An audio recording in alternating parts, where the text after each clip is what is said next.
You are now listening to the Someone's Favorite Productions podcast network.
It's turkey time, gobble gobble. Kevin, is that what I was supposed to say? I totally forgot. I'm sorry if I fucked that up. Hello, everybody. It's Thanksgiving, and we got the incredible Jeremy Long here, and Celeste will be here momentarily. Beyond excited that I could spend, what is this, 3 years in a row with you doing this? 3 years. Life is weird. I love it. How was your Thanksgiving while we're waiting for Celeste to come back? It was all right. I worked my ass off to make some good food, and yeah, it was decent. Love it. Oh, look, Zach's only here for me. What a guy. That's don't at me for boomer trash for everybody that doesn't know. This is him from the Discord. I love it. What did you do for Thanksgiving? Because you always have a fun tradition. Well, I'm glad you asked. Yes, me and Eddie's tradition, we find a bunch of atheists and slaughter them for the one living God, Corngorn. No, just kidding. Yes, Eddie, my roommate and best friend, who we moved out here from Pennsylvania together, for anybody who doesn't know that. I think I mentioned it on the show before, but anyways, all of our family's back in Pennsylvania. So once we moved out here, we started the tradition where we go to a buffet and gorge and then go to a movie and digest. And it's usually fun, except for the 1 year where the movie we saw was House of Gucci. That wasn't fun. But what's kind of special about this year is that we saw Moana 2, the big Thanksgiving release. Usually whatever movie we're seeing is kind of the big Thanksgiving release of the year. Right. And Moana, the first one, was the first movie we saw when we started this tradition when we first moved out here. So it's kind of nice. Bookending it a little bit. Yeah. So now I don't have to hang out with them anymore. And it's over. Thanks, Eddie. Yeah, thanks. Yep, next year. No. But yeah, it was fun. No cooking, no cleanup. So I'm going to be honest here. My wife is currently finishing cleaning up by herself. Thank you, Laura. Disconnected. Well, you did all the cooking, you said. I did most of it. Yeah, that is true. So fair trade. Get to work. Thank you. I retract my thank you from earlier about you doing all the cleaning. It's fair. I got to point out, it is Thanksgiving, Black Friday Eve, which means we have, this is literally the biggest night of the year for everybody that follows this stuff. There's about to be, as if there isn't already 11 sales happening, there's about to be 4 or 5 more that jump off either at midnight or early in the morning tomorrow, where some of these labels wake up. But it's going to be an intense weekend. A lot of people that love this stuff probably going to be spending a lot of money. We're going to be with you all night tonight. We're going to be doing our regular show, doing the announcements, doing what's going next week, leading right into Vinegar Syndrome, Severin sales. We'll look at Maybe we'll look at the MVD sale. Maybe we'll look at the Arrow sales. The Arrow sales I'm down always. To all of them. I got money that's burning a hole in my pocket. Yeah, one thing I was thinking, it might be fun this year to look at some of the smaller ones that we don't always give as much attention to, like Oscilloscope. Yeah, and I'm a loyal Oscilloscope subscriber, as you know, so I'm down for that. This is the most recent released one. I got that. They're that early next year. They're putting out that Mars Volta documentary with that I'm really excited about. We're talking about that tonight, actually. Hell yeah! By the way, speaking of sales, you might have pointed this out already, or we're planning on saying it today. Hey, John. But I received a text message today, one of those automated text messages, and this applies to us. For anybody who has not upgraded to maybe a region-free player or a 4K player or something like that, 2020 electronics, which Ryan turned me on to. Thank you. 220. What did I say? 2020. Oh yeah, the year of the. We won't talk about that.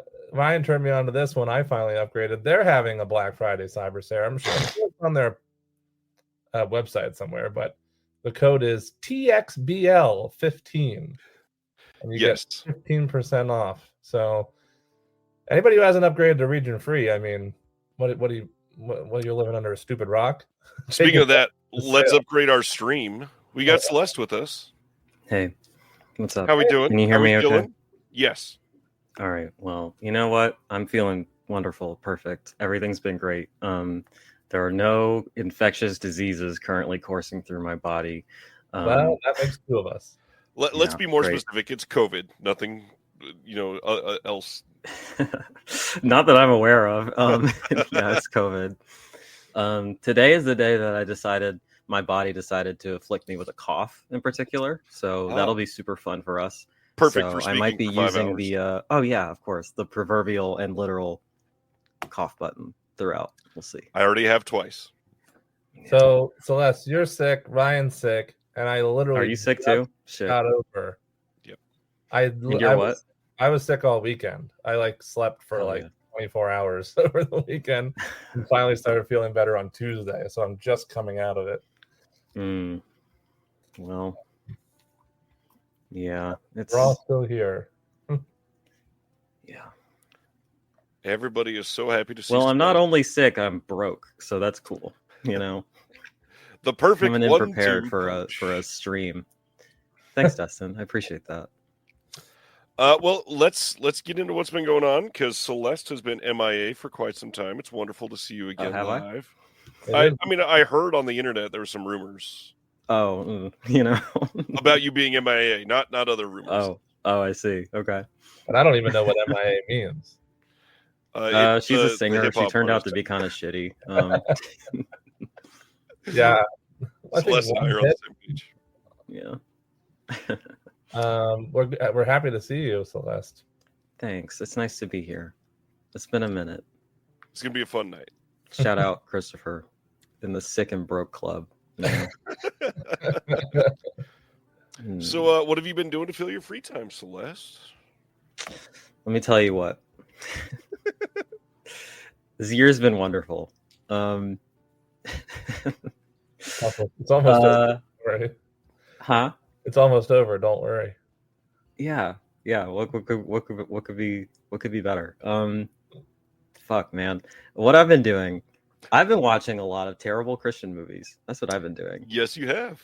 I've just been really knee deep in the shit, just really diving into the muck and the filth and the rot of cinema, of the worst, both ideologically and in terms of craft, the absolute worst that humanity has to offer. I'm just swimming in it,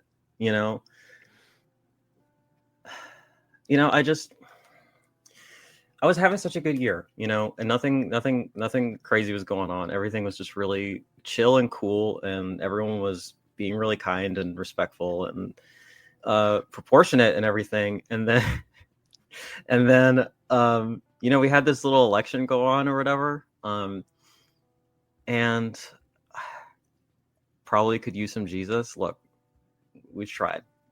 It didn't go well. um, and I just thought, I'm already dead inside. I might as well just see where the rest of the country is at. Because clearly I'm in my bubble of understanding how the world works and being compassionate and all these other things. I should really take some time, in the deep end, in the sludge, as it were, of the rot in this fucking broken, stupid country, right?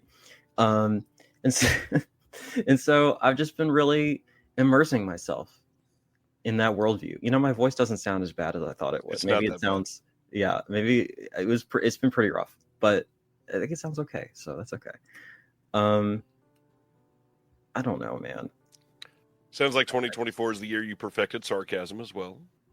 I guess so. I hope so.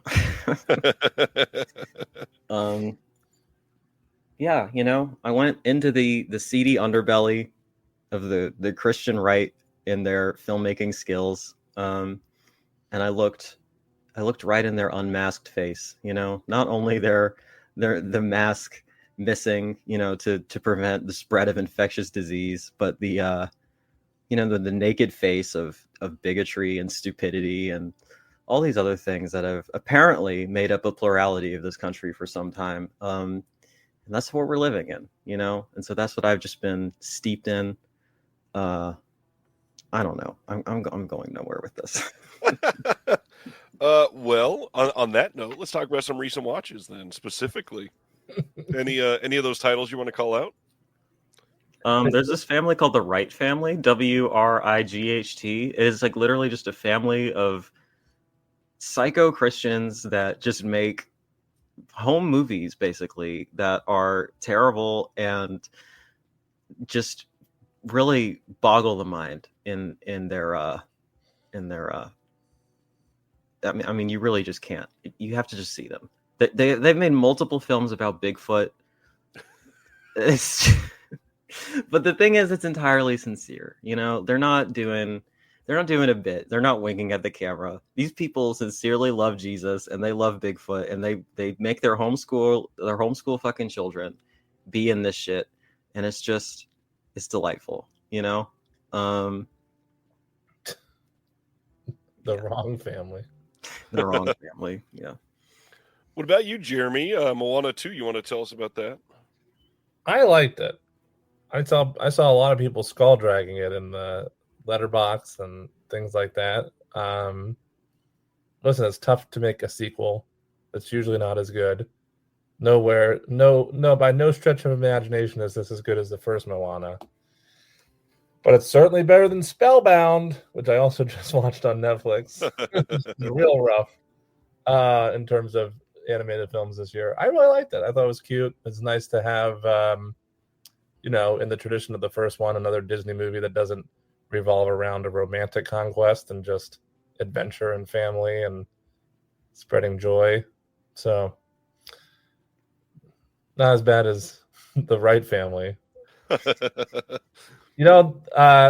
Bonhoeffer movie just came out, and I'm a big Dietrich Bonhoeffer fan. He's one of my favorite theologians, and I was so excited when I saw that poster. I took a picture of it, sent it to my dad, because we talk about Bonhoeffer all the time. And then I found out it's fucking by the same company that put out that, what was that fucking Sound of Freedom? God damn it. Yeah, exactly. And Why did I know it was going to be that too? So I'm not seeing it, and I'm absolutely disgusted that in the fucking 2 centuries since Bonhoeffer was alive, or whatever the fuck it's been, that the first time they ever make a movie about him, it's that company, and they're Christifying it. Yeah. That's so surprising. Yeah. On a more positive note, I finally got to see the movie Femme. Showed that in the Discord this week for the big watch along. Have you watched that one yet, Celeste? I think you'd like it. It was really well made. Colors are beautiful in that movie. First of all, it's a gorgeous piece of eye candy. Story about a drag queen that leaves a show and goes to a little corner store, basically, and right afterwards gets jumped, and the main character from this group that goes to jump this drag queen purely attacks. It's like a one-on-one thing, and eventually they break it up, and the drag queen goes home, and by the time that everything is healed up and, egos are less bruised, the drag queen starts to develop feelings for the individual that attacked them. And it is rather interesting to see how that advances. It's a very tense film, really well acted. George McKay or Mackay, I can't remember how you say it. The main character from 1917 pulls off an incredible performance in this film. Absolutely great movie. Really happy to see it. Seems like everybody in the Discord loved it too, so I was glad to be able to share that. Available from one of the partner labels. Available from Utopia and also on Hulu if you don't want the disc and you just want to be able to see it now. I'd like to highlight, I just watched The Room Next Door. Almodovar's new film, which I really enjoyed. Not my favorite Almodovar film, but I really liked it a lot. Two great leads in that, Julianne Moore and Tilda Swinton, doing a banging job. And I also just watched The Last Showgirl, Pamela Anderson's big return to the big screen. Yep. She did good. Good cast. Jamie Lee Curtis is in there. My girl Kiernan Shipka. Dave Bautista, Anthony's favorite person, right? He's up there, yeah. Even a little Jason Schwartzman cameo. But the movie, not so great. Didn't love it. And lastly, I'd like to highlight one last recent watch, because I think it's going to be one of the little underrated gems of the year that flies under people's radar. It's currently available on Prime, even though I don't support Amazon. And it's called Look Back. It's an anime. It's barely an hour, so it's barely a feature film, but it encompasses in an hour more than what many other films strive to in 2.5 hours. Right. It's a very touching, emotional story that quite affected me, and I really liked it a lot. So wanted to shout that one out, get people to watch it. Any other recent watches, Celeste? I did a review of Through the Looking Glass for Punk Vacation. It's the most depraved, fucking insane X-rated film I've ever seen, or adult film I've ever seen. It's really something. And you know what? It fits in that larger psycho-Christian oeuvre that I've been discussing. So, yeah. It sure does. But it's actually good, so that's fun. I really liked that. What else? Surely I watched something good recently. Oh, Memoir of a Snail is one of the best movies I've ever seen. It's one of probably the easily second favorite film of the year so far. It's perfect. Everyone go see it if you can. Please. This man does not get enough money to make these movies, and he should be getting more to make them faster because they're so fucking good. And I was just sobbing in the theater, and it's beautiful and it's perfect, and I love it so much. Nice. Go see that.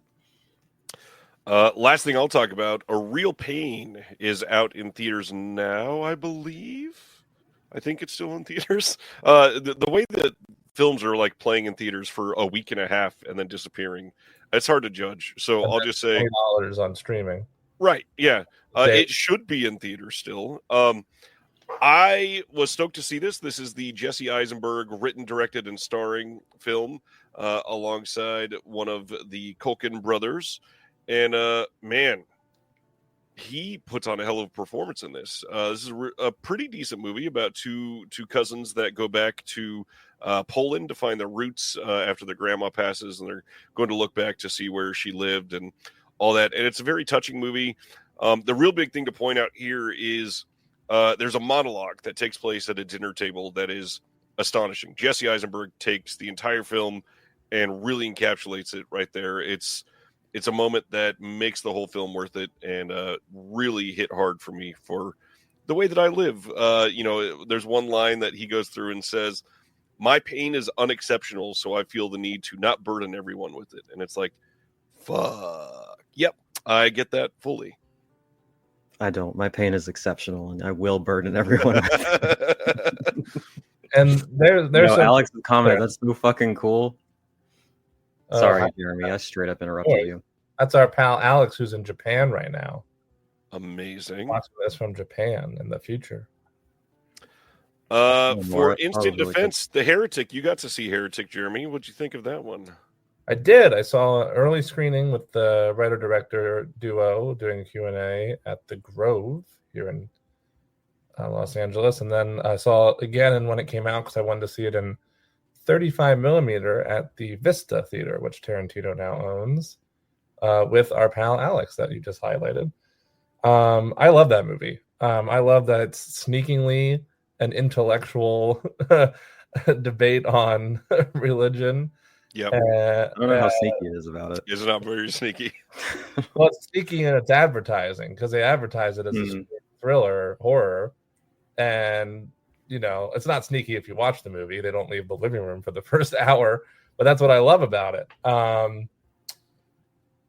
So I'll say it's disguised as a horror, and obviously there's more horror elements in the second half of the film, but that it just really spoke to me. I was telling Alex about it, like the conversations that Hugh Grant is talking about with these girls and everybody's phenomenal in the film, but it's the kind of stuff, it's kind of conversations that my father and I would have a lot of the time, raising a lot of the same questions and talking about a lot of the same stuff. So I just felt like the script was really written for me, and therefore I loved it. I think I would have loved it no matter what, because I love Sophie Thatcher so much, and I've been dying for Hugh Grant to be in a horror movie because I think he's just naturally creepy.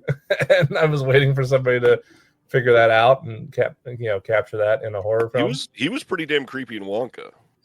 That's true. He was pretty creepy in that, unintentionally.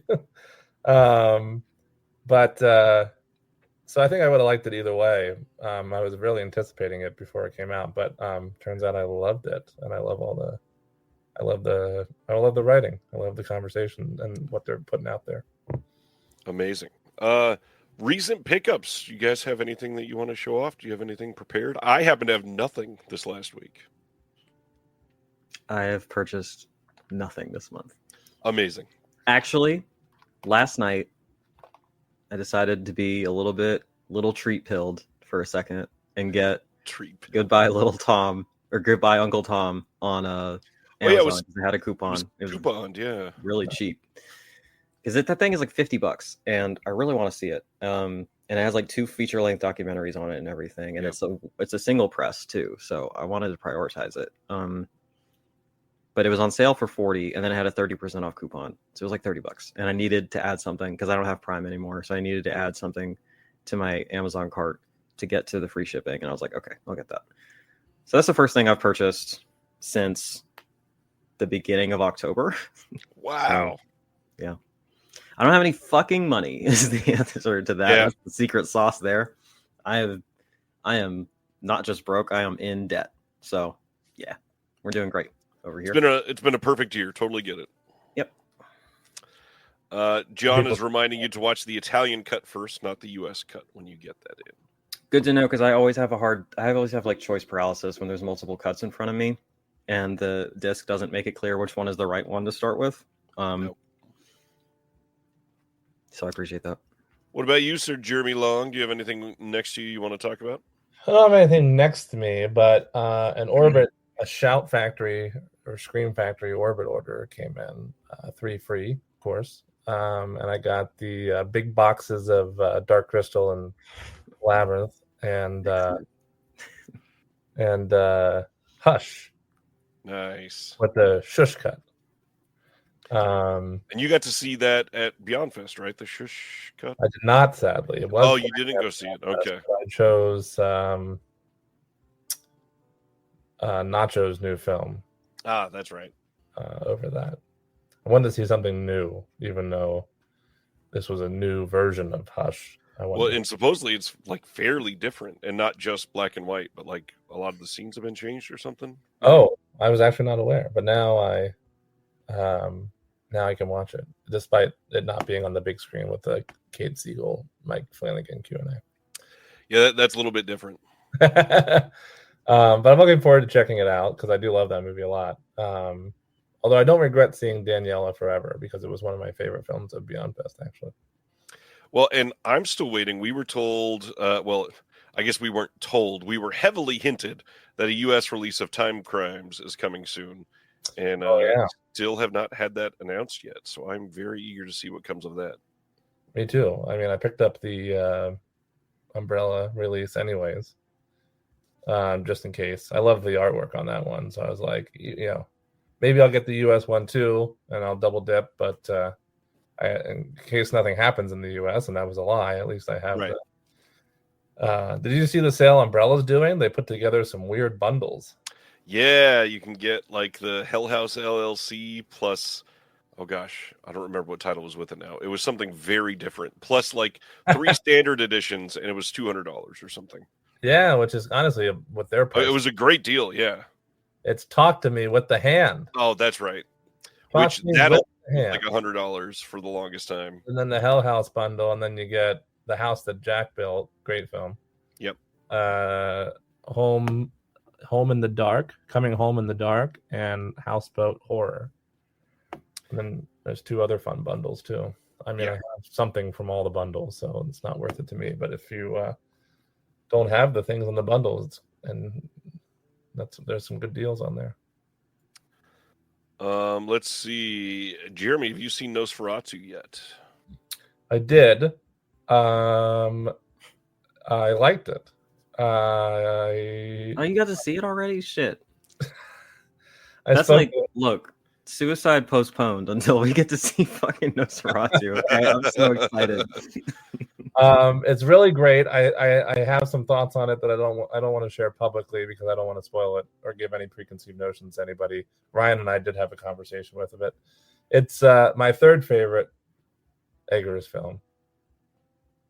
So it trumped Northman. Oh shit, we're not supposed to say that anymore. Okay.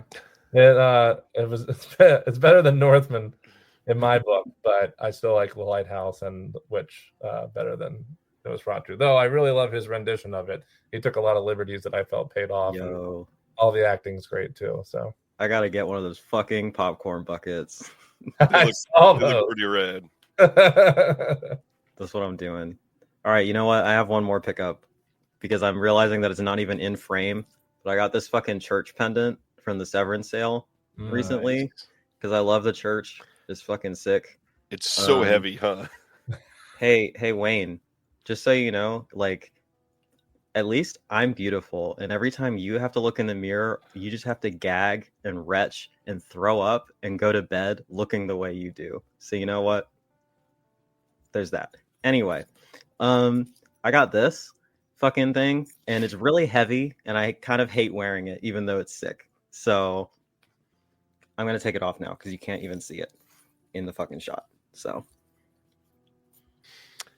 it's a good necklace. The Severin stuff that they do is incredibly high quality. Like all the pendants they've done, I'm always amazed when you take it out of the packaging and it's like ka-thunk as it hangs there. It's crazy. Yeah, it's a lot. And when I wear it in public, I like feel like I'm literally wearing like a weight around my neck. Yep. Severin doesn't fuck around with their goodies. Not at all. Sibner showed up. I still have their snow globe. The Cemetery Man snow globe. It's a good snow globe. I don't have that pendant, though. Celeste. I don't have that. Did they sell that separately? I guess they did. If that's It was in the bundle. Actually, you should have it because didn't you get that insane bundle? It had everything in it. Yep. Which year are we talking about? In your house somewhere. It was last Black Friday. I'll have to find it. I still don't have that. You can get another one. They still have them, I think. Turns out it wasn't as limited as we thought. Linged out as fuck. All right. Should we get done with the announcements so we can speculate on sale items for the longest time tonight? Let's do it. Imprint announced their stuff first, and technically, as they do, they did it during the show last week. First one is Swashbuckler. These are all coming on February 26th, and these are all Blu-ray. This one is from 1976 with Robert Shaw, James Earl Jones, Peter Boyle, Bo Bridges, and Angelica Houston. We get a new commentary from Howard S. Berger on this one. Hell of a cast on this, but I've never seen this one. Neither have I never even heard of it. How many how many announcements are there this week? About 50. Is that it? Buckle in. Only 50. Next one from Imprint is The Liberation of L.B. Jones. This is a first time on Blu-ray anywhere in the world. This one is going to have special features announced later, but this is supposed to be great. This is the last film from William Wyler, and I am dying to see this one. Any thoughts there? Look, I'm gonna be so honest with you right now. Cool. I think we had a conversation recently where you were like, man, Yep. things have been bleak. And I'm like, hey, you know what? I'm feeling okay. Maybe I can bring things up and offer some hope. Then I got fucking sick and COVID like fucking cooked my brain a little bit and I'm going Totally a little bit insane. So I'm kind of like, I'll reach back out to you on some of the the ball, more well-known but, titles. you know, if I just completely blank, that's why. Because my Cool. brain has literally been in a pressure cooker for a week. Hey, Imprint is also doing Lifeguard. This is the same movie that Fun City Editions is doing. This one will have a new audio commentary by Scout Tafoya and Daniel Kramer. Interesting pairing on that commentary. I don't know if anybody follows both of them, but I don't know. I don't know that they seem like a personality fit, but I'm eager to hear that. Quick note. Brendan asked if I was getting the bundle, the everything bundle again this year. Hopefully not. Hopefully not. He's correct that the films are not quite as much up my alley this year. So we'll see what happens once the sale goes live. And I have peer pressure from these two. It will not be peer pressure for me. All right, I'll do it. You should get the whole thing. Go on. I listened to the podcast today. They all sounded fun. I'd like to at least see all of them. I'd like to have them all eventually, but man, getting them on day one and especially if you go for the everything bundle, not just the disc. I think that's $540. That's that's a about what you bundle. paid last year, so you know. Last year better get it before those tariffs kick in. You know what I'm saying? Last year was only $500. It was last year. Yeah, 500 versus 550. Yeah, way less. Yeah, it's basically the same. I get it. All right, that is Lifeguard. Like I said, also coming from Fun City. Don't forget that. Play It Again, Sam, the Woody Allen film, worldwide first on Blu-ray again for this one. New commentary by Martin Conterio, who is, I believe, the spouse of one Miss Kat Ellinger. But that's it. It looks like that's new on this one. Woody Allen. Jeremy, we've never talked about Woody Allen. Have you watched any Woody Allen movies? Yeah, I love Woody Allen movies. I know there's a lot of hubbub around him. That's one way to say it. I don't want to talk about it because I still think it's too soon-y, but I think that's his private life that I also disagree with, like everybody else. But I love his, I mean, as a comedian, I love his comedy first and foremost, but I really love most of his films. And in the later days, some of them aren't as good. In fact, I just watched his most recent one from this year, and I didn't really care for it too much. But definitely his earlier stuff is some really great stuff in there. Jeremy, since you meet everybody, I really like the idea of you going up to Woody Allen and being like, "Hey, man, I really disagree with your personal life. You got some good comedy back." Can we take a picture? Hey, man, I just all that hubbub around you, I disagree with it. Taking a picture with Woody Allen, but shaking my head the whole time so people know I disagree with this person's life. Separate the art from the hubbub. Oh, man. I mean, the way I look at movies is there's a lot more people involved than just him. Oh, absolutely. Person. I mean, he did write and direct most of them, yes, but anyways, yeah, I like this movie. I like a lot of his early stuff. We'll leave it at that. All right. It sounds like it's better to leave it at that. The next one is The Betsy from 1978, first time on Blu-ray anywhere. Again, huge cast: Laurence Olivier, Robert Duvall, Catherine Ross, Tommy Lee Jones, Jane Alexander.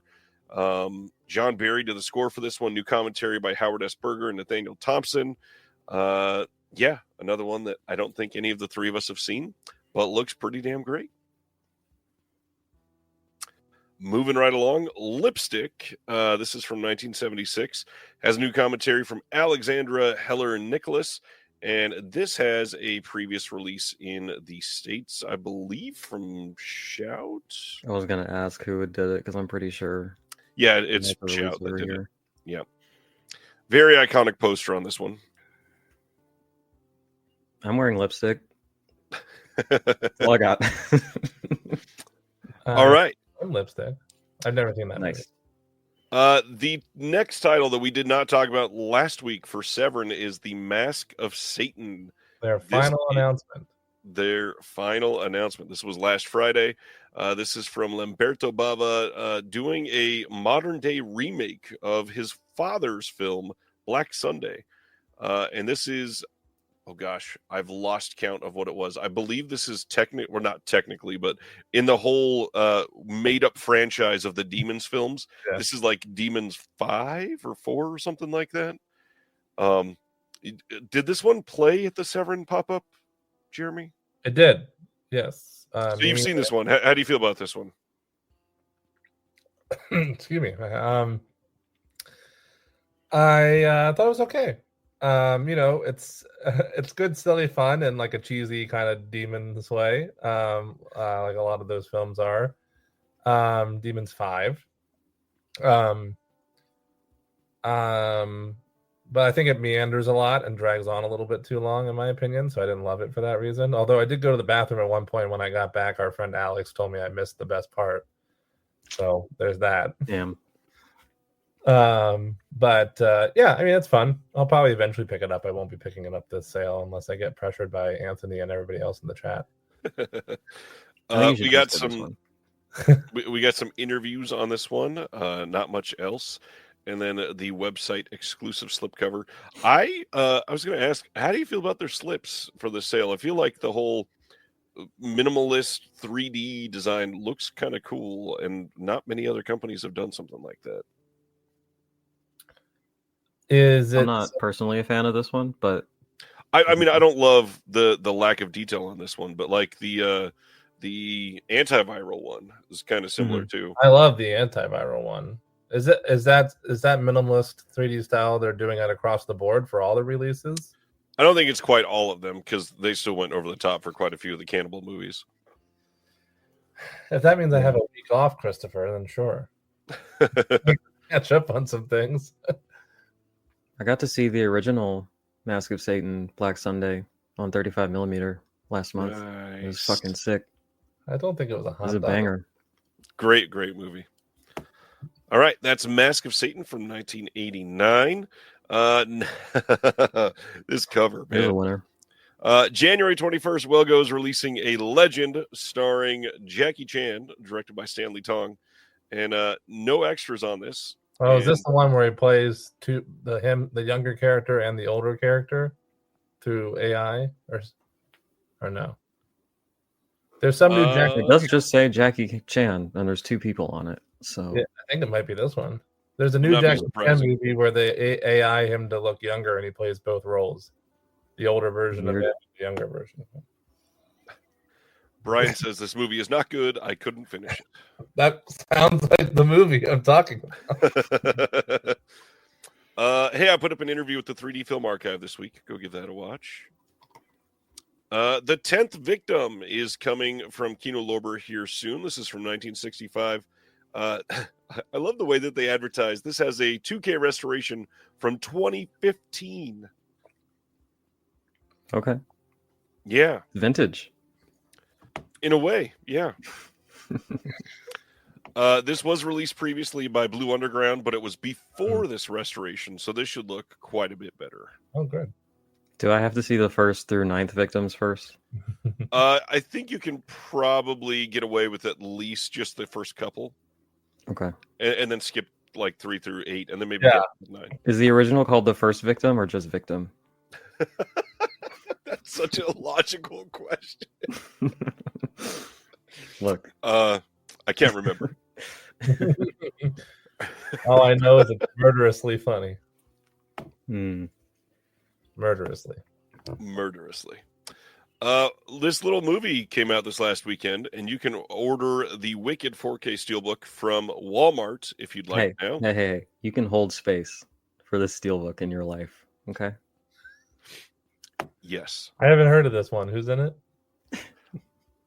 Mark Wahlberg, Oh, Ugh. because he's wicked smart. I'm out of here. Oh man, that was the best I could do. Sorry, Jeremy. Uh, You got to see this, I assume, right? yes. And this is top 10 for you for the year? No, but better than I expected. I'm not going to diss it. One of my friends is really into this, and I promised them I would see it with him. So we'll see how it goes.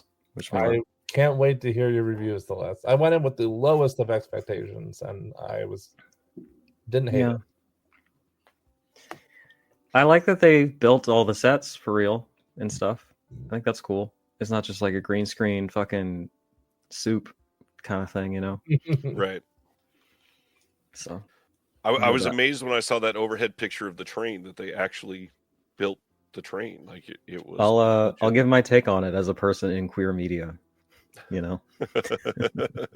Can't wait for that review. Oh, the Bone Collector. Hey, Kino is John. releasing The Bone Collector from 1999 on 4K soon. How soon? Who knows? But we'll find out eventually. Maybe. They haven't found all the bones yet. I'm working on it. Let me tell you, this one does not hold up, in my opinion. When's the last time you watched it? About a year ago at the Denzel-a-thon. Oh, that's right. It was the weakest of the four movies that night, in my opinion. I mean, to be fair, a bad Denzel movie is still a pretty good movie. Yeah, I didn't hate it. I just don't think it's. I didn't. Yeah, it was the weakest of the four. I get it.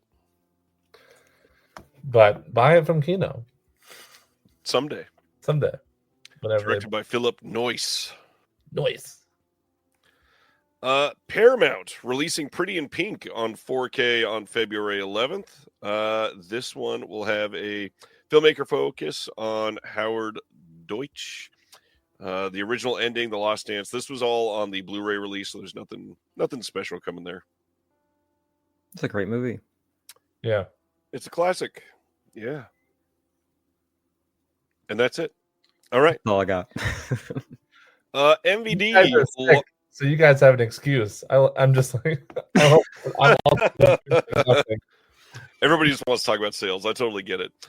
Speaking of sales, MVD launched their Black Friday sale, and I have never seen more complimentary comments towards a label than in this last week about MVD.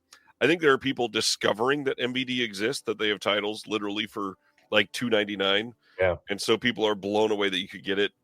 I will say, and this is just my opinion, whatever, most of the titles are pure shit. But damn. Yeah, cool. If you want to buy a $4 movie, that's awful. Yeah, that's a good deal. Not all of them are shit. Maybe they'll have a selection of Christsploitation for me to peruse, you know. Those are all under the Beelzebub label. I think I've weeded through their entire collection and bought the only good ones and have them in my collection. So I don't know if there's anything there for me, but we'll look at it later. Well, and one thing to point out, I guess we're going to cover it with the Kino sale too, but who just said it? Chris, they upped their free shipping amount for MVD. Kino also upped their free shipping amount, and I think one other has raised their prices. We'll be talking about it, I'm sure. That is MVD. You can check it out on mvdsale.com. Shout Factory launched a, quote, site-wide sale, so you can get everything on sale, and then, of course, not everything is on sale. It excludes pre-orders and new releases. There are over 2,000 titles to choose from. It seems like if you want some of the best deals, that 60% off selection is pretty decent, but it is like some of their not great titles. False advertising as usual from them. So wait, I don't understand. I guess the idea is that things on every part of the site are on sale, so it's like close enough. I guess. Or I they're mean, just Not just lying. a Scream Factory or just a Shout Select. It's like a Right. little bit of everything. All Yep. right. I'll give him a pass. I think that's fine. They don't get a pass. No, Jeremy's not even allowed to give them a pass because he's blocked. Are you blocked? Is that what you said? Yeah, Shout Damn. Factory blocked him. He can't even shop on their site. But That's a strategically bad idea, given Jeremy's propensity for purchasing. I'll just say that. Yeah, I was single-handedly keeping them afloat prior to. Well, to be fair, after he gets blocked, Jeremy has proven that sometimes life finds a way, and he gets what he wants out of Shout Factory still. Darn tootin'. Finessing Shout Factory out here. Damn. Hey, the this news this of played in theater for this played in theaters for like a day, and then it. I think it's bounced. already. I was like, maybe I'll see that, but alas. Yeah, Okay. I was going to make a joke about being able to see it pass in front of you, but January 21st, Sony is giving it a Blu-ray. This is the movie Here from Robert Zemeckis. Who's somebody?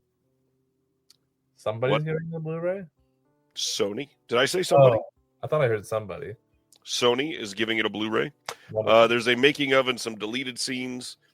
Kind of funny that there's deleted scenes. I bet I can tell you the camera angle it was filmed from. Yeah. Well, they deleted all the ones from the different angles. so- Spoiler alert. That checks out. Jeremy, you saw this, 4 times in theaters? Can you tell us about it? Oh, gosh. I saw it one time in theater and I still need a lobotomy. Didn't like it. Very melodramatic. Dustin's always going to bat for stuff that other people won't. I respect it.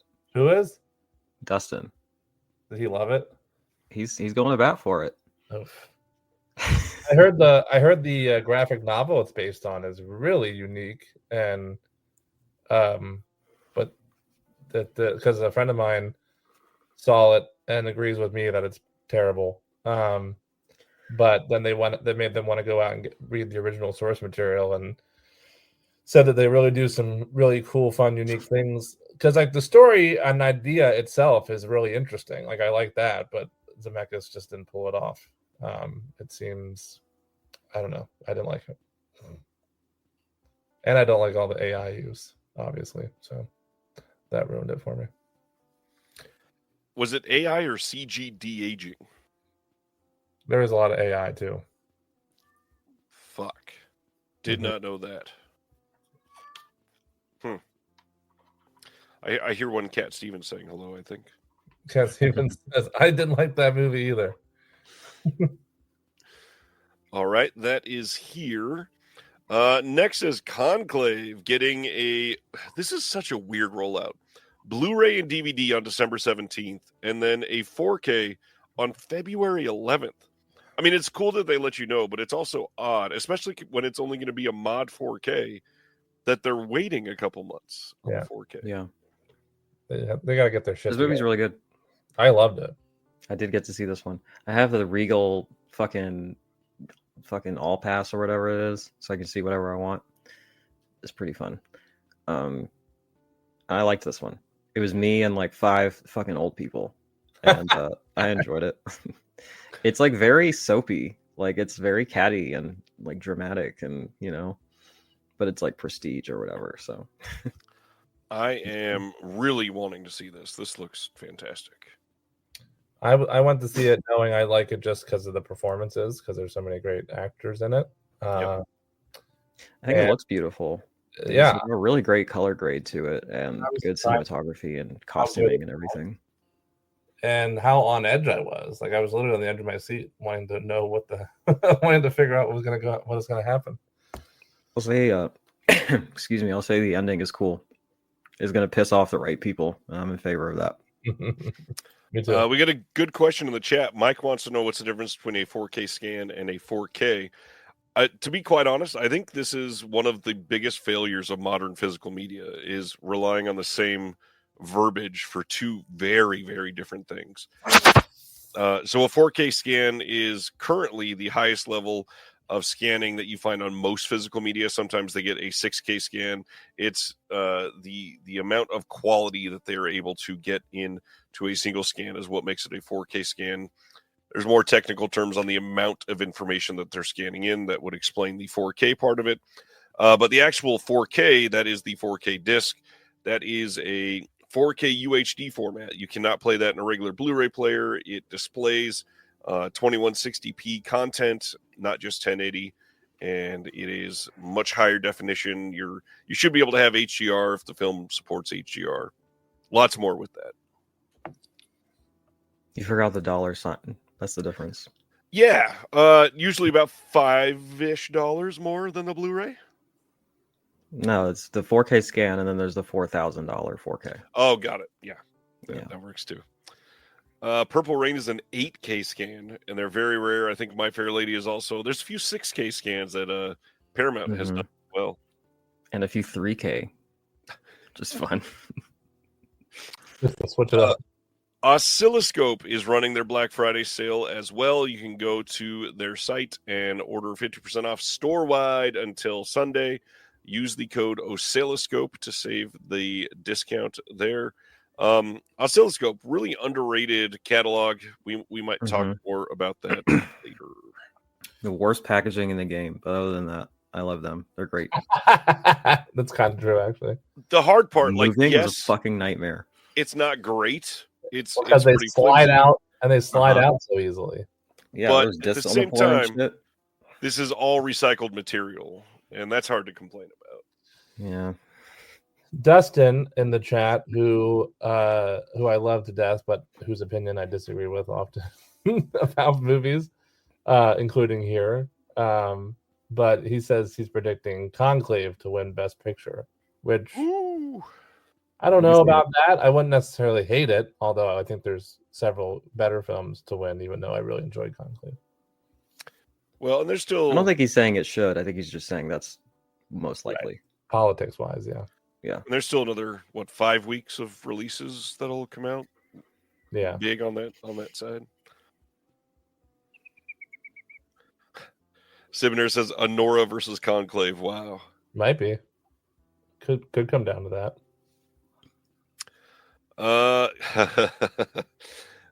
In the UK, Vertigo releasing is putting out Gunner from 2024. This has Luke Hemsworth, the third most popular Hemsworth, I think, and Morgan Freeman starring in this one. This gets a Blu-ray on February 10th. I had never heard of this, and Morgan Freeman looks like he's being de-aged by 30 years there. And being held hostage. Absolutely. All right, I'll do one line. All right. That's Gunner. This is one that Jeremy's excited about. I know that. January 7th, A24 will be shipping their release of We Live in Time. You can pre-order this now on Blu-ray. This is the Andrew Garfield and Florence Pugh starring romance that came out just a couple months ago. You got a commentary with the director and writer, making of, and 6 postcards. Love those postcards. I didn't realize this was A24 until I saw this announcement. I really like A24's releases, even though they're overpriced. And I have every one of them so far, so I'll definitely be getting this. And I liked this movie. I didn't love it, but I enjoyed it very much. I'm dying to see it. I also really love that they leaned into the whole horse marketing thing. Oh yeah, we love the from whole... the merry-go-round. Yeah. And I love that somebody earlier in the chat referenced our conversation on horse girls last time. that the three of us had. You're welcome. We did have that conversation. I forgot about that. I'm a trendsetter. Man, we're great. We have some great, interesting conversations. Kino Lorber releasing the newest Paul Schrader film, Oh Canada, on Blu-ray on February 4th. Schrader did a commentary for this one. This one stars Richard Gere, Uma Thurman, Jacob Elordi, and Michael Imperioli. Jeremy, I don't know about this one. Did you see this one?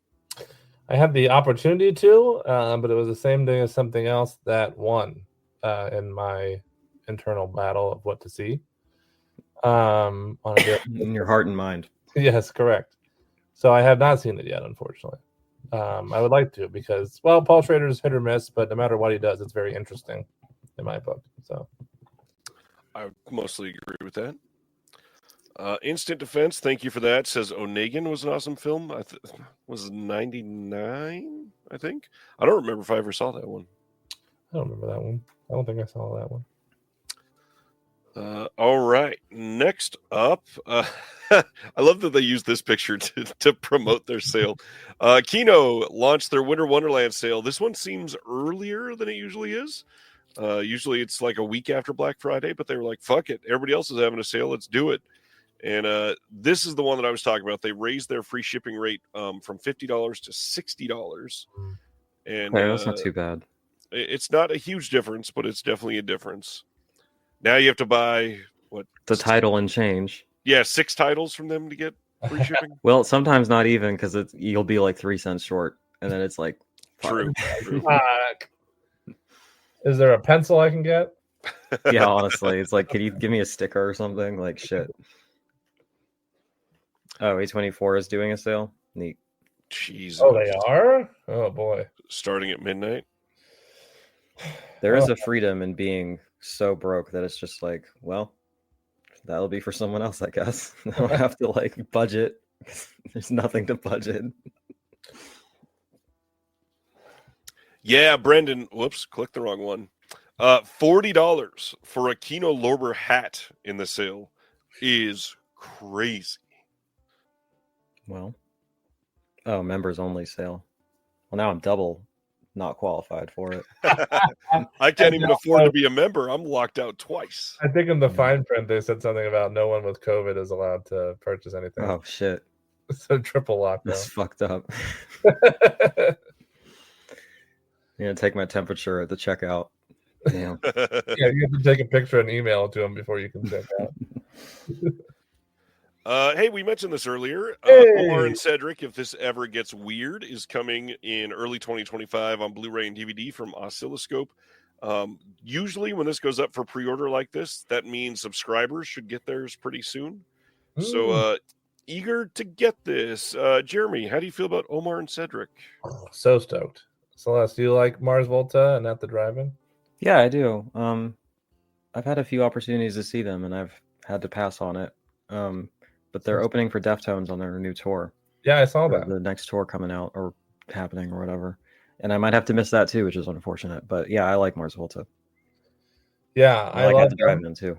Yeah, me too. Our friend from the Discord, Joe, told us, posted that they saw this at Brain Dead Studios here in LA, and I was devastated because I had no idea I was playing there, and I'm very anxious to see it. So, would you say that getting this soon? Hopefully, fingers crossed. Yeah, I mean, they don't give us a date, but usually when this goes up for pre-order, that means they're about to print them.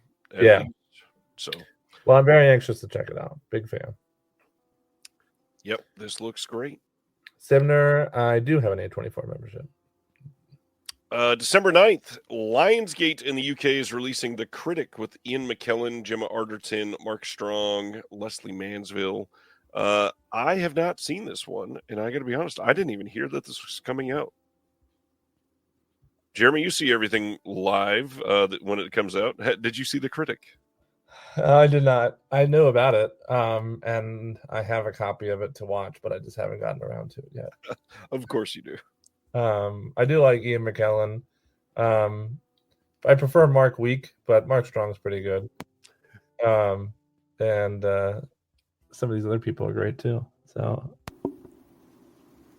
at first I thought, did they make he looks very upset, doesn't he? I thought, did they make that Quentin Tarantino movie without him? Right. But yeah. We'll check it out at some point. Oh, it was deep disappointing. Yeah. Well, Ian McKellen looks deeply disappointed in the front cover. Well, at least he still has health insurance. Severin Films is releasing a Blu-ray and DVD of Disfigured Perception on December 20th. This looks right up Celeste alley.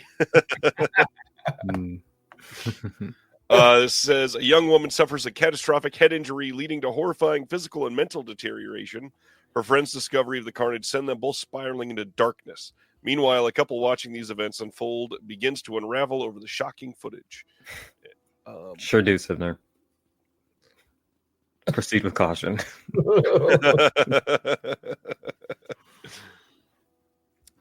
Yeah, check out samhellfilms.com. Also, shout out to the person that owned the label. They donated some money to my friend's family when he passed away. Oh, So thank you. Nice. thank you. Wholesome degenerates. Exactly. Andrei Tarkovsky's The Sacrifice, getting a 4K from Kino Lorber on February 4th. I believe all of the extras here are older extras that they've brought back to the disc. But man, kind of wild to see Kino Lorber get stuff like this. Well, they've had it for a while. I don't know what's going on, but his latest two, this one and Nostalgia, like they've just always had them for whatever reason. I don't know why, but I guess Criterion has the rest, and they just held on to these. But I'll be upgrading this one too at some point. It's really good, and the documentary on it's really good too. Nice. I like the slip too. This is good art. I do like this, even though I already own it, but not in 4K. Does it have a cover on it? Silent Mandible, that was Nostalgia, that was released previously by Kino. This was released as well, just only on Blu-ray. Frank Suzuki, that's funny. Anthony, you're funny. Instant wants to know if we've heard Wumpscut, and then immediately Will says, I love Wumpscut, because of course Will does. Of course he does. Will has said nothing the entire chat until Wumpscut was brought up. And speaking of Will, like some kind of to go to a show with Will. Yeah, I did. Hey, Will, what's up? It sounds like some kind of deplorable, like British dish of some kind. Like spotted dick. Could I have tea something with beans and something horrific on it, you know? Sleeper cell phrase, yeah. Oh, the chat is hilarious. Blue Underground released some details on Venom. This is coming to 4K on March 25th. This is what the slipcover is going to be, and then the inside sleeve will be this cover. This will have a brand new 2025 4K restoration from the 35mm inner positive with Dolby Vision and HDR10, new Dolby Atmos mix, and subtitles. It will also include a booklet and an embossed slipcover. You've got a archival commentary plus a new commentary with Troy Howarth, Nathaniel Thompson, and Eugenio Ercolani. We've also got interview with the editor and second unit director, Michael Bradsell, interview with the makeup artist, the author and critic, Kim Newman, and then Alan Bryce. Lots of stuff coming in this with Michael Gingold writing the booklet. Have either of you seen Venom? Not a big Tom Hardy fan, but this one's pretty good. Good try, Jer. Thank you. You got to keep up with all your dad jokes. Mm-hmm. I knew we'll love this because it stars Klaus Kinski. So yeah. Have you seen this one, Nice. Celeste? No. I have not either. It's very like 80s thrash metal coded though. They put it out on Blu-ray before, right? Blue Underground. Yes, sir. I remember seeing that, but not picking it up. Yep. All right, moving right along. The Last Frankenstein from 2021 gets its first disc release as a Diabolic DVD exclusive. You can order this now. It's got a commentary with the director, writer, and the producer, and a bunch of other stuff, deleted scenes, outtakes. Yeah. I had not even heard of this one. This came out of nowhere. They're promoting it pretty heavily. Because it's their first Diabolic exclusive, right? No, they've got all kinds of Diabolic exclusives, but... Oh, I don't know this one. Who is putting it out? It is technically, I think it's listed as Diabolic, but it's in association with Gila Films. Gila.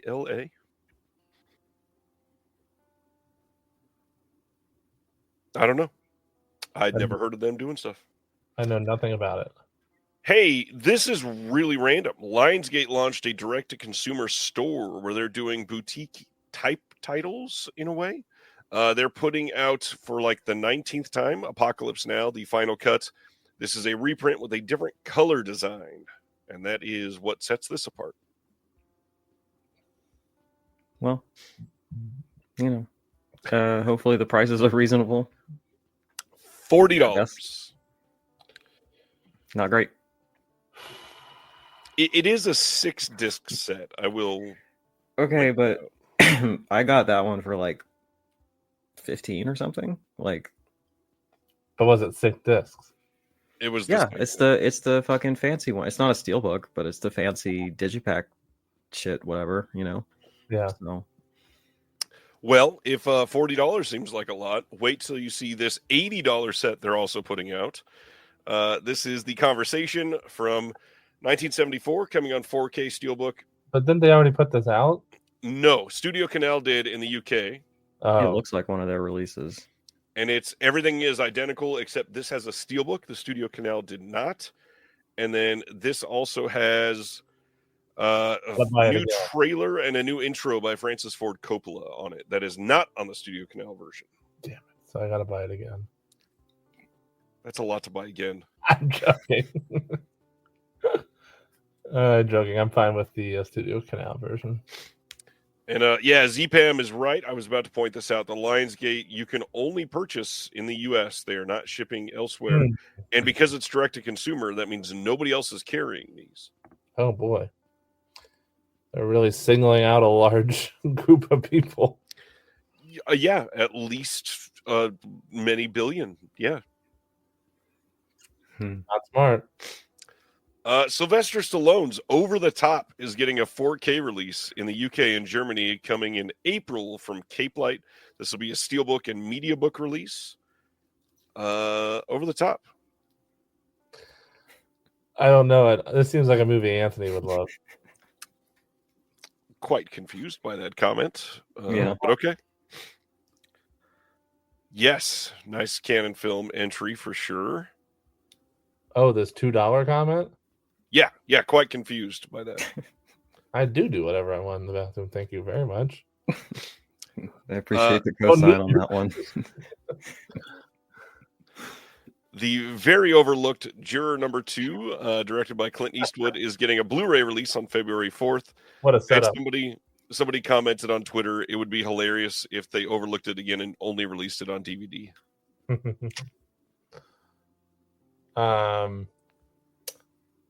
It was okay. I felt. Didn't love it, didn't hate it.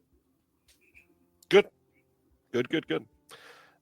No extras, as far as I can tell on this one. Ugh. Jeremy no buy. Oh, man. Speaking of things that Jeremy is not buying, and speaking of AI. Another angry white man's man. grimace, if I ever saw one, right there. January 7th, Lionsgate releases Armor from this year, which had, I believe, Sylvester Stallone make a whole bunch of money to come work for one day. Mm-hmm. And yeah, now you can buy it on Blu-ray coming out in January. I really don't like him, and this really does not look like my cup of tea.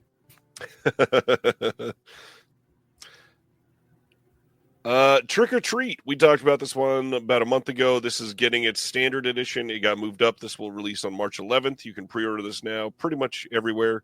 And it will have a slipcover for the first pressing of the standard edition. And that's it. Did you get the limited release of this, Jeremy? You did, right? I did. Yeah. I pulled the trigger.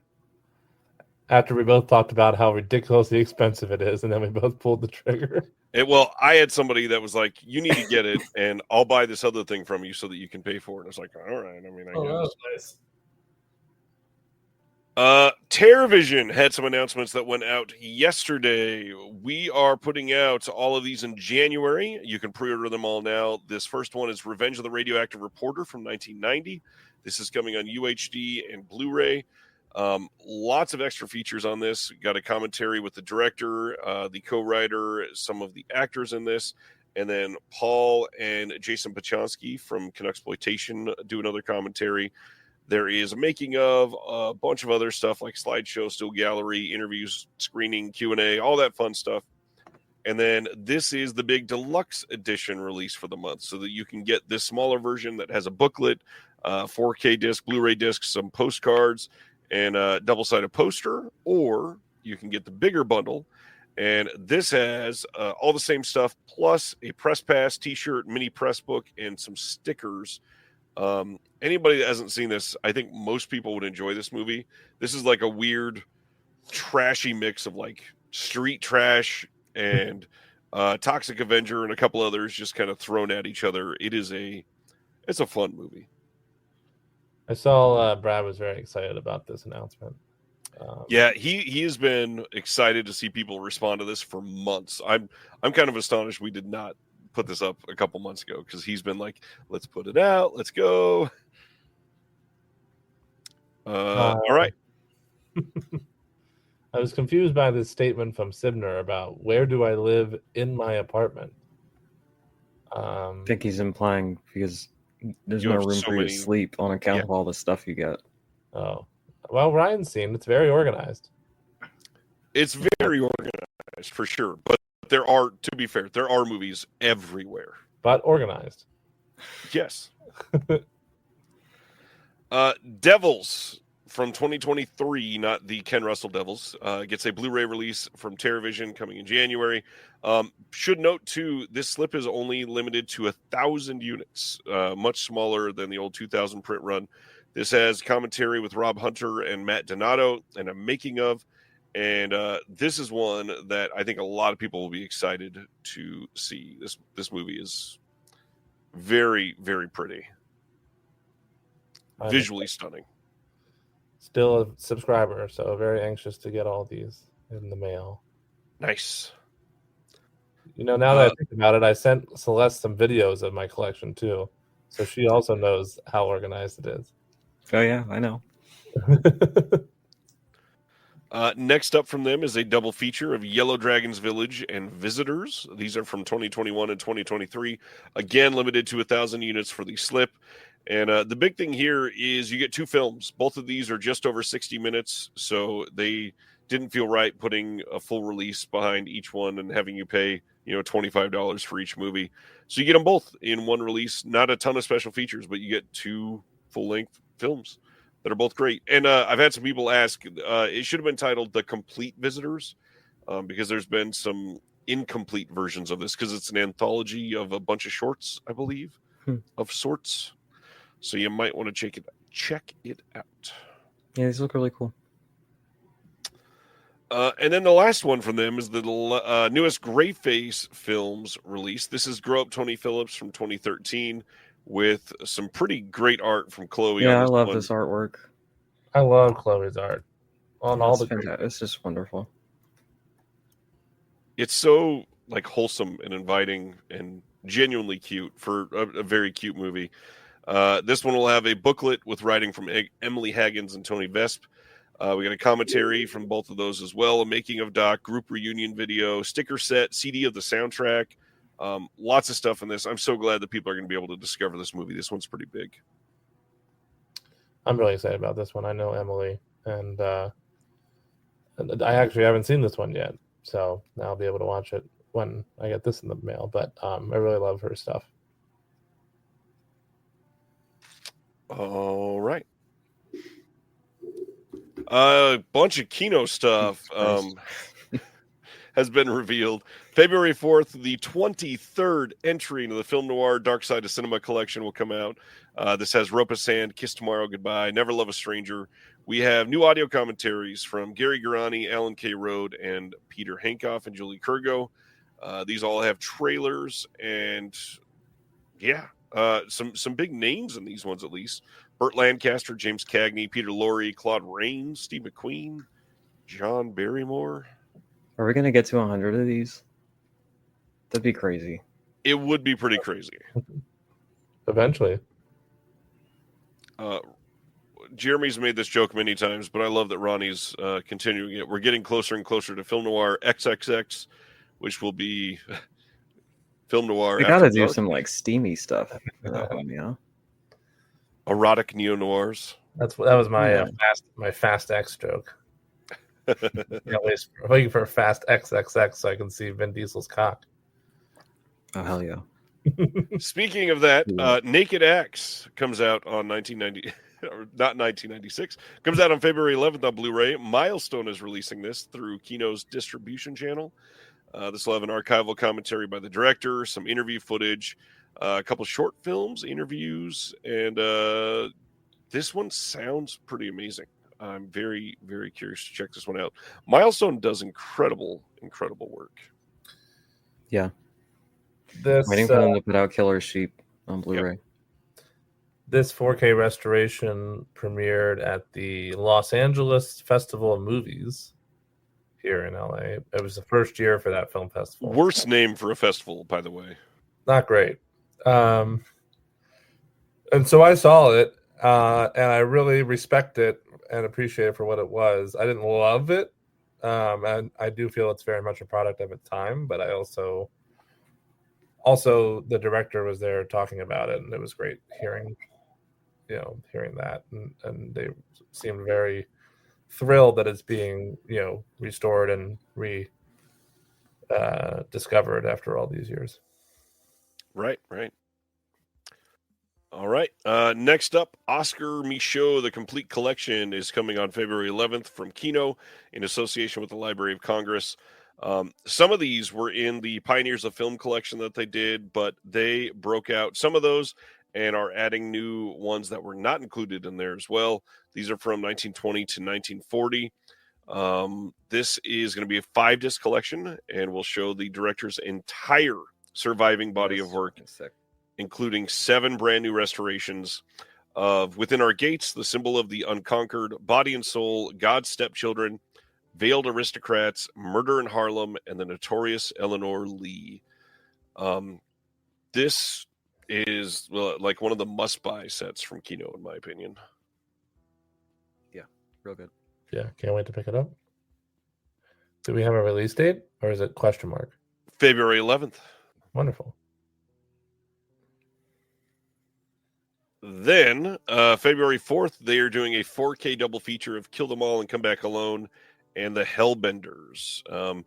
These are 2 of the more well-known spaghetti westerns, one by Enzo G. Castellari and one by Sergio Corbucci. Now, what's rough for a lot of people is that these have been on sale on Blu-ray recently. So a lot of people have bought these recently, and now they're releasing them on 4K. They are kind of re-releases, just obviously a format change. If you don't have them yet, this will be a great way to get them. But if you already have them, you probably don't need to upgrade to 4K on these. Yeah, I mean, that's always the risk. You don't have to get it again. So. Right. But I've never heard of these, to be honest. And Kill Them All and Come Back Alone is among the hardest titles I've ever heard in my life. That's so fucking sick. That's the energy going into 2025. I'll just say that. It's pretty strong. Yep. I love me some Corbucci. Hellbenders is a good one. You 2 are sick, and my 4th plate is just kicking in. February 18th, Janus Contemporaries through Criterion is releasing Last Summer from 2023. This will be a Blu-ray and DVD release. And as usual, they have a Meet the Filmmakers featurette on here and a trailer, and that is it. I kind of think it's hilarious to have a Meet the Filmmakers section on a disc for a filmmaker that is well known, that disappeared for a decade and then came back with the film. Jeremy, did you see this one? I did. I really liked it a lot. Nice. Yeah, it was playing at one theater here in LA, and I went and saw it whenever that was, like 2 months ago or 3 months ago, and really enjoyed it. Brendan has me anxious to see it. He knows what I like.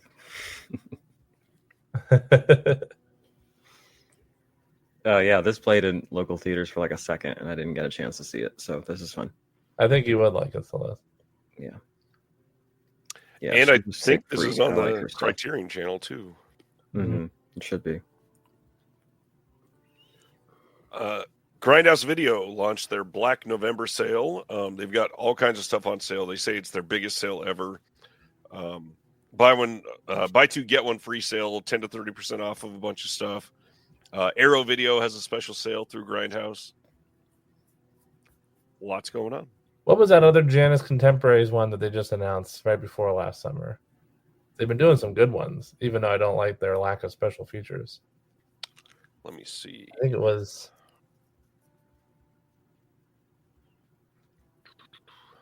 I'm gonna be so honest with you right now. I feel like the special features are like not even that much less than the Criterion editions. Well, they haven't been.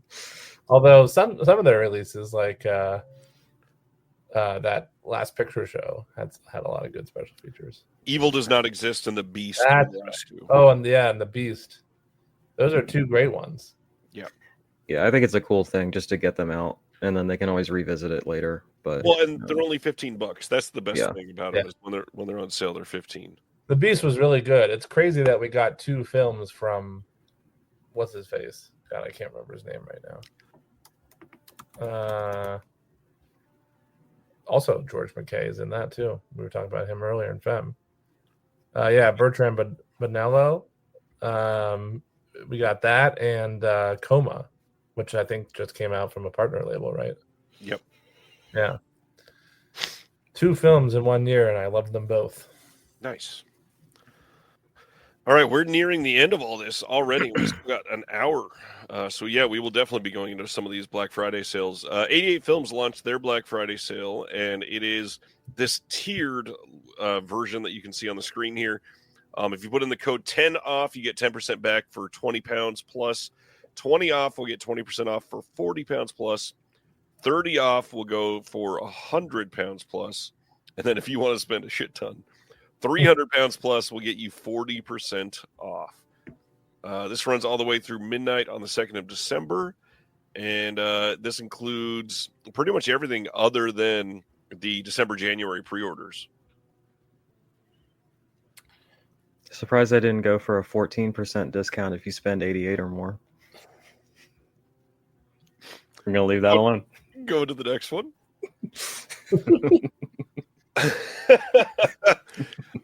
Wanted to update on what we talked about last week. As some of you remember, a few weeks ago, I announced that a friend of mine in physical media had passed away recently, and we were going to be doing some things to try to help the family out. And here is the PayPal receipt of what we were able to send to the family for the sales through Brother Belial, 2 different raffles that we did over on Facebook, and then just some personal donations that came in. Big shout out to Zach in the chat here, who literally drove out of state to go to the house to help the family with this. And I'm blown away. This actually isn't even accurate anymore. We ended up sending another $125 after this. Oh, wow. To the family. So the fact that we raised almost $8,000 is astonishing. And I mean, I don't want to brag too much, but I don't see other communities doing stuff like this in physical media. So thank you all for doing this. Meant a lot to somebody that has had another shit year, just like the rest of us. And it was great to see everybody be able to help each other. I don't mean to brag or anything. The rest of y'all fucking suck. Get on it. I mean, it's not even me. It's all of you guys. I didn't send $8,000. Yeah, but you did. But you started this community. No, none of this. Give yourself credit. Yeah, I mean, let's go to the next announcement. Damn it!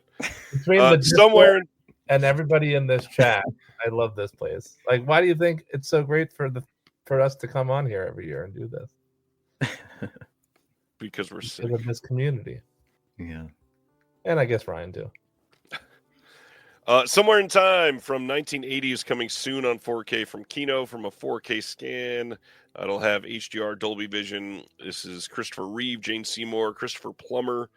I have never seen this one, but I've heard that this is excellent and super emotional. I feel like this is one that Celeste would sneaky love. And I'd find out through this stream. She's like, yeah, I've seen this 37 times. I've never heard of it, so maybe you should watch it and you'll sneaky love it. Yeah, maybe. This is the last thing, and that is the Arrow sale, because there is always an Arrow sale. Yuletide Frights is going right now until December 23rd. That is a long time for a sale. It's almost like there's Um, never an Arrow sale. Exactly. They are having their sale, of course, on the US and the UK site. I saw a lot of people commenting about shitty prices. Keep in mind, the UK sale is always way better than the US sale. It is. And in the perfect example of this, each sale has a section. The US sale has for $5. The UK sale has for £5. The US sale for $5 has 2 titles. 2. The UK £5 section, you have to actually scroll. There's so many. And if you don't have British people. a region free going on player, over you can get one from 220 Electronics, who's also having a sale.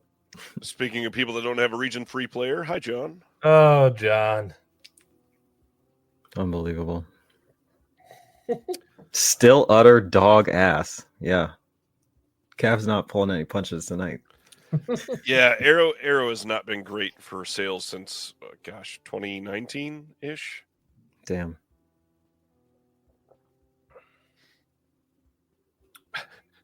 Nothing says Yuletide Frights like the Mexico trilogy and Clash of the Titans. Like, they don't just do horror anymore. I don't know why they gotta market it like this. Yeah, it's so weird. It's really weird marketing. You're right. All right. Is that it? That's all of the announcements. We Shit. do have to remind people what's coming out next week. Celeste is like, damn, I thought we were done. Wide release of the Pumpkinhead 4K Steelbook, Alien Romulus 4K, which seems to be one of the more divisive titles of the year. The next wave of the Disney Steelbooks that has The Mandalorian, the Ahsoka, the Loki Season 2, Hawkeye, Wild Robot 4K, Galaxy Quest 4K, Paris, Texas 4K from Criterion. Shawscope Volume 3 that has been shipping out very early to many people. That Kickboxer 4K really Steelbook. sick. What's that? I wish I could afford that Shawscope set. It looks really sick. I know It is Sam Dean was holding really on to excited its about it. price Yeah, I know. very well right now. At least I'll be getting that good bar in. Kickboxer 4K finally coming next week. The Gift 4K from Scream. Gary the Wrath of God 4K from Shout Studios. Shaun of the Dead 4K, which reminder, that is supposedly a new version. It's got a couple new extras, I think. Legends of the Fall 4K. The Visit 4K from Kino. Talk of the Town 4K. Talk of the Town rules. It was towards the top of my Blu-ray wish list. It is Nice. gay as fuck.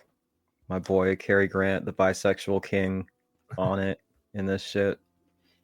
Get that one. What else is next week? We got all the OCN stuff listed that will be shipping out at the end of the sale. The Sword from Eureka, is that? Oh, that was already out, I thought. South Park, The End of Obesity, if you're collecting all of those specials still. Here. What's that? I'm collecting all of them. Nice. Hardwood, the Ed Wood features from Severin is shipping now. 304K Steelbook is being re-released. Scala from Severin. If you really want the rabid kangaroo film, Rippy, that releases next week. Steelbook. As a Steelbook. Oh, look, they're finally putting out Chapter 2 of Watchmen.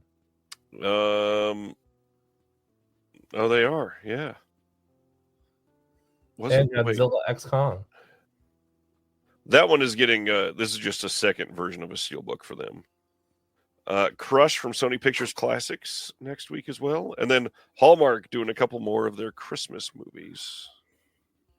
Oh, and then a Rippy Blu-ray on the Steelbook. Yeah.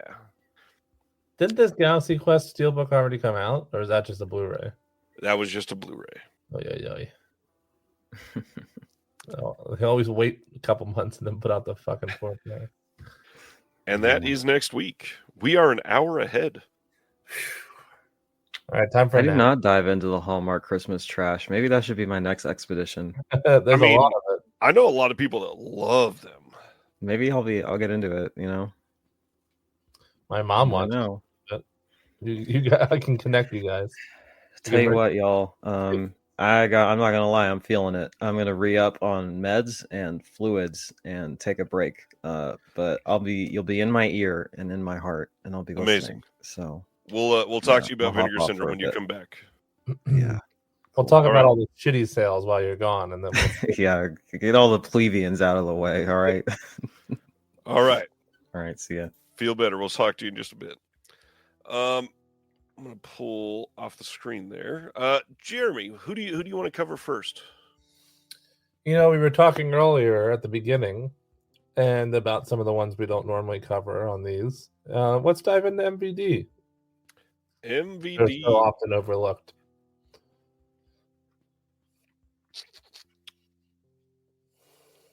All right. So one thing, I don't love how on their site, if you want to go by format, like a lot of us are mostly collecting 4K and Blu-ray nowadays, you can select 4K, but then if you go to select Blu-ray, it doesn't select the 4K. You have to go one at a time. You can only do one at a time. So just looking at the 4Ks, decent prices, to be honest. I mean, $20 for Ghoulies 4K, Swamp Thing 4K, Ghoulies 2 is $23, Rain Man at $20, Cutting Class at $20. You really can't go wrong with $20 for a decent 4K. That's true. Unless you already have Ghoulies box set. Or the Cutting Class Blu-ray from Vinegar Syndrome. Exactly. Are you getting any of the MVD 4Ks? Do you have any of them yet? I do not. I don't need any of these. This isn't all their 4Ks, right? This is just the ones that are on sale. Or is it all their... Ooh, that's a good question. This might be all of their 4Ks at the moment. It might be, yeah. I know they have very few. Anyways, I don't need any of these because I do have the Ghoulies box set and the Cutting Class Syndrome. All right, let's check out Blu-ray then. There are... Can we just show all of them? No, 48, of course. So these are just the Blu-ray titles, so not Blu-ray DVD combos. A lot of these are MVD Rewind. You also got MVD Classics on here. Yeah. Drive is not bad.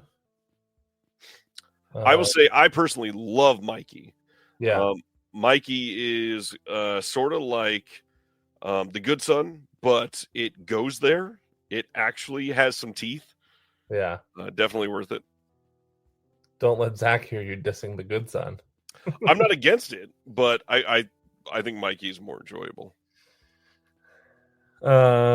Let's see. Well, here's Action USA. If you don't have that one from Vinegar Syndrome either, incredible movie. Love Action USA. That's a good price too. Only $10. Yeah, not bad. See, some of these look fun from the covers, but they're probably trash. I mean, Monday Morning and Final Justice. So cheap though, too. I mean, $5 and $6. I get it. Very, very cheap. Yeah. I have these Jack Frost releases from 1 and 2. I like the covers a lot. Takashi Miike, you can get Sukiyaki Western Django for only $7. Wow. Disturbing Behavior is a good one. That's only 10.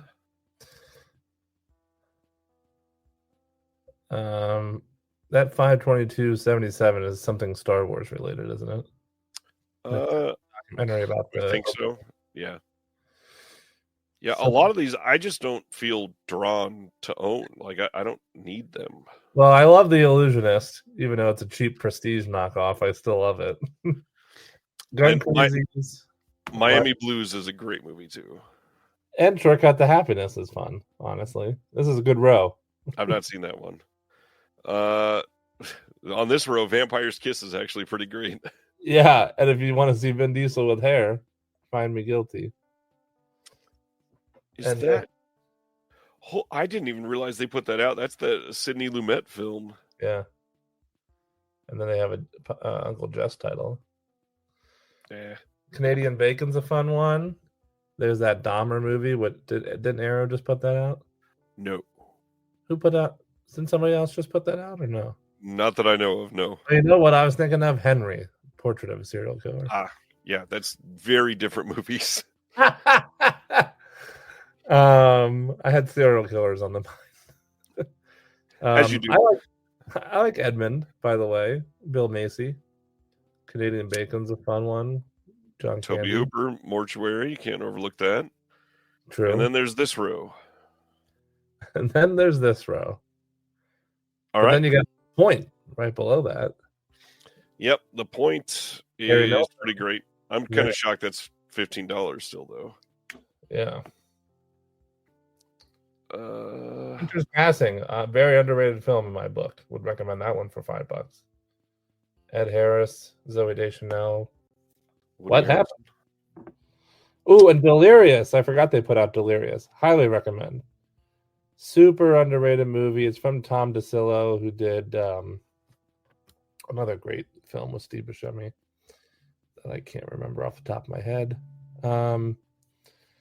But $7. Yeah. Little sleeper hit right here. Men at Work, classic. Not bad for $9. The Big White, one of Robin Williams' more serious roles. Him and Helen Hunt. For only $5. Yeah. Then you got Beer League with Artie Lang. And Raven with the old Burt Reynolds. Highball. Man, Aliens, Clowns, and Geeks already down to $5. Do you think that's any good? Have you seen it? I have not seen it. I liked Forbidden Zone quite a lot. So Yeah, me too. Highball is this Noah Baumbach film that just came out recently too, right? That's already down to $7 too. I think that this came out like a little over a year ago because I think we talked about it during last year's sale. Oh, really? I like that one. LA Wars also rather good. Little on the high side at 14. I think it'd be perfect at 10. You know what's funny? I just tried to scroll down as if I was scrolling through this instead of you. I don't know any of these besides LA Wars. Fabulous Baker Boys. Good movie for only $9. The Bridges Brothers. And if you want to watch another cheap Japan horror J-horror knockoff with Sarah Michelle Gellar, that's not The Grudge. You can watch Possession for $5. Where the Red Fern Grows is $4. I heard Zeroville is so fucking bad. I bet it is. Yeah, nothing super jumping out. The Hardware Wars, it's again still amazing that they put that out, but at 14 it feels a little high. I've never seen that one. That's a fun one. What's up, Jim? Hey, Jim. Killzone is awful, says Anthony. I am blown away that a Fun City title is $4. And Morvern Kalar is a great movie. Yeah, that's nuts. That's a crazy price for that. Good old Lynn Ramsey. This Harry Nilsson doc, really love it. I just love Harry Nilsson so much, so I would recommend that. Joysticks, good movie. 16. Could be less. Yeah. Vile. As in a... Any thoughts? I don't know. Vile. Anvil, the story of Anvil is really great. Definitely worth that. Here's the Ghoulies Blu-ray if you don't want to spend $2 extra on that 4K. Yep. Do not buy Hail Caesar. No matter what you do. This is the title. This is the title with the worst, like, I don't even know if it's AI restoration work or what, but it is the worst presentation on a Blu-ray I think I've ever seen. And I didn't think it was that bad, but I was getting screenshots from our friend Spaghetti, and then I went and looked at it myself and went, oh, it's even worse than the screenshots he was sending. Yikes. It is so bad. It looks quite awful.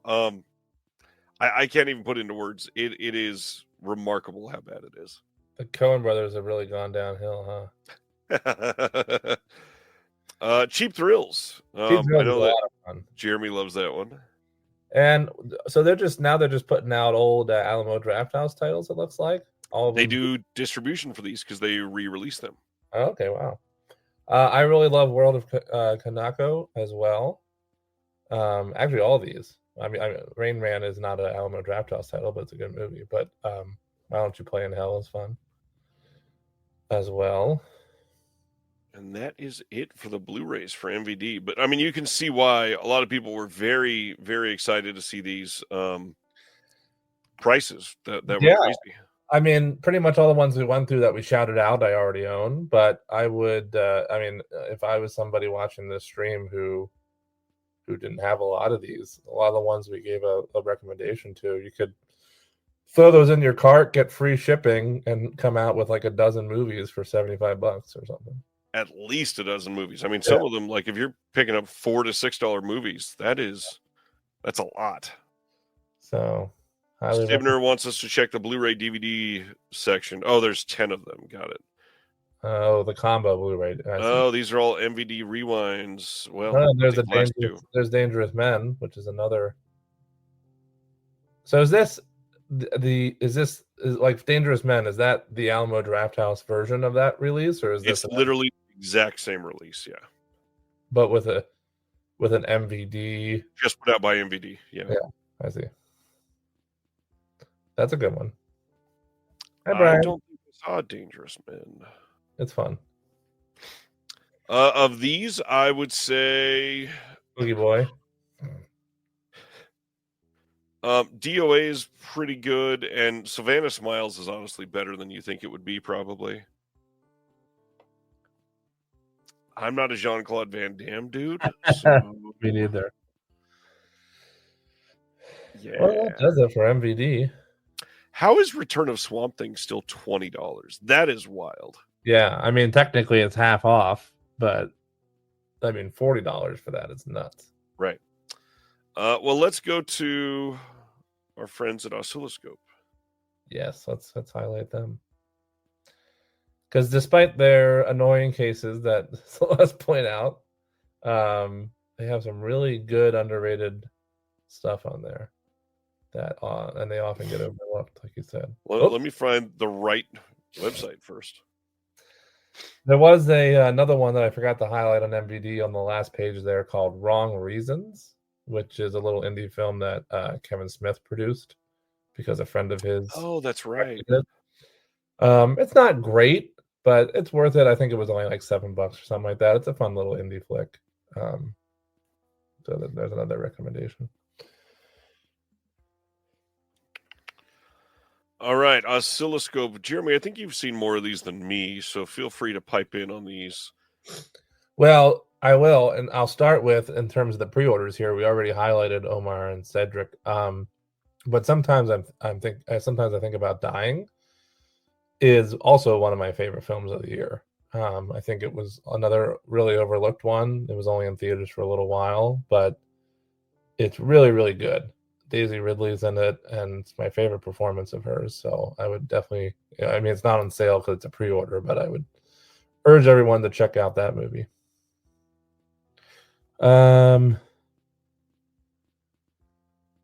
Yeah. Yes, I do know that. Yeah, and he did Wrong Reasons. That MVD one I was just pointing out. Of course.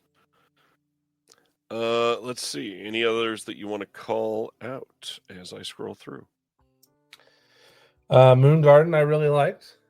I have yet to see Amanda, but I heard that's good. I'll scroll back up a little bit because Piaffi I really liked a lot. Oh, wow. You have to have a very particular taste to like Piaffi, but I think I think that's the title that made us talk about Horse Girls last time. Yeah, it might be. Hi, Bob. I like that one. I like the Indigo Girls, so I'm anxious to check that one out. As we mentioned earlier, I'm a subscriber, so I have all these. I just haven't watched them all yet. I heard Joyland is good. Ragnar has a good question about the VSMC raffle. We'll be talking about the raffle soon, probably when Celeste comes back. Yeah, that's an odd sticking point for me. I heard Love Life is really, really good too. I have yet to watch it. Clay Dream is really nice. Yeah, I think most people would like Clay Dream, especially if you're a fan of animation. Yeah, absolutely. Short Bus, of course. Obviously. I heard King Crab is good. Stanleyville I liked. That's a fun international film. Scroll back up for 1 second, right? Poser, I really enjoyed as well from them. And I think So Late, So Soon is the new film from what can't I think of his name? Playwright, but also actor. Daniel Hymanson. No, then not the person I was thinking about. Putting out that new, I can't think of his name. He was the dad in Lady Bird, and he's a great playwright and film writer. Someone in the chat will get it before I do. Tracy Letts. Oh. He has a new one that was put out. I thought it was Oscilloscope, but maybe I'm wrong. Somebody's putting out his new movie. Anyways, keep going. Truth to Power is a big one. Oh, sir. Yep. Yeah. Oh, there it is. What Happened Was is the one I was thinking of. That's Tracy Letts, I think. Oh, no, that's Tom Noonan. Never mind. Keep going. We love Surge in this chat. Don't we, man? Absolutely. We Are Little Zombies is a lot of fun. I wanted to see that one. I still need to. VHS is one of those nostalgia bait docs. Was a bit of a letdown, though, I think. A lot of those get so surface level and not where you really want them to go. Oh, yeah. Sivner's right. Tracy Letts, owner of 10,000 Blu-rays, according to his wife, Carrie Coon, on this is correct. One of those late night shows. Brian wants to know, is Silo the sequel to Sallow? Yes, but it's a lot less crappy. So you might like it. I heard St. Francis was good, but I have yet to check that one out. Dear Zachary. Super happy movie. That's a punch to the gut, but I would recommend it. It's a good movie, even though it's woof. Relaxer is a very interesting movie that I think a lot of people would like. Okay. I haven't seen that one. Let's see. Oh my God. Everybody needs to get Columbus, please. If you buy anything during the oscilloscope sale, purchase Columbus. God, one of my favorite films. One of my favorite films of all time. That movie's a gut punch too. Yep. I was waiting for you to freak out. It's Kogonada's first film. He later did After Yang. Sadly, he only has 2 films. So far, only has 2 movies. That's After crazy. Yang was only his second movie, and that came out like what 2021, I think, or something like that. It was the same year as Inisherin. Yeah. Oh, so 22. Yeah. But anyways, Columbus is just great. Haley Richardson and John Cho. Highly recommend. Please get it and watch it. All right, going to the next page.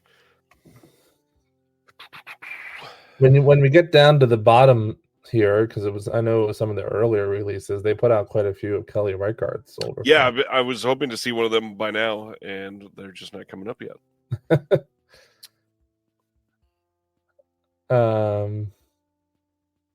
Yeah, I don't know a lot of these ones.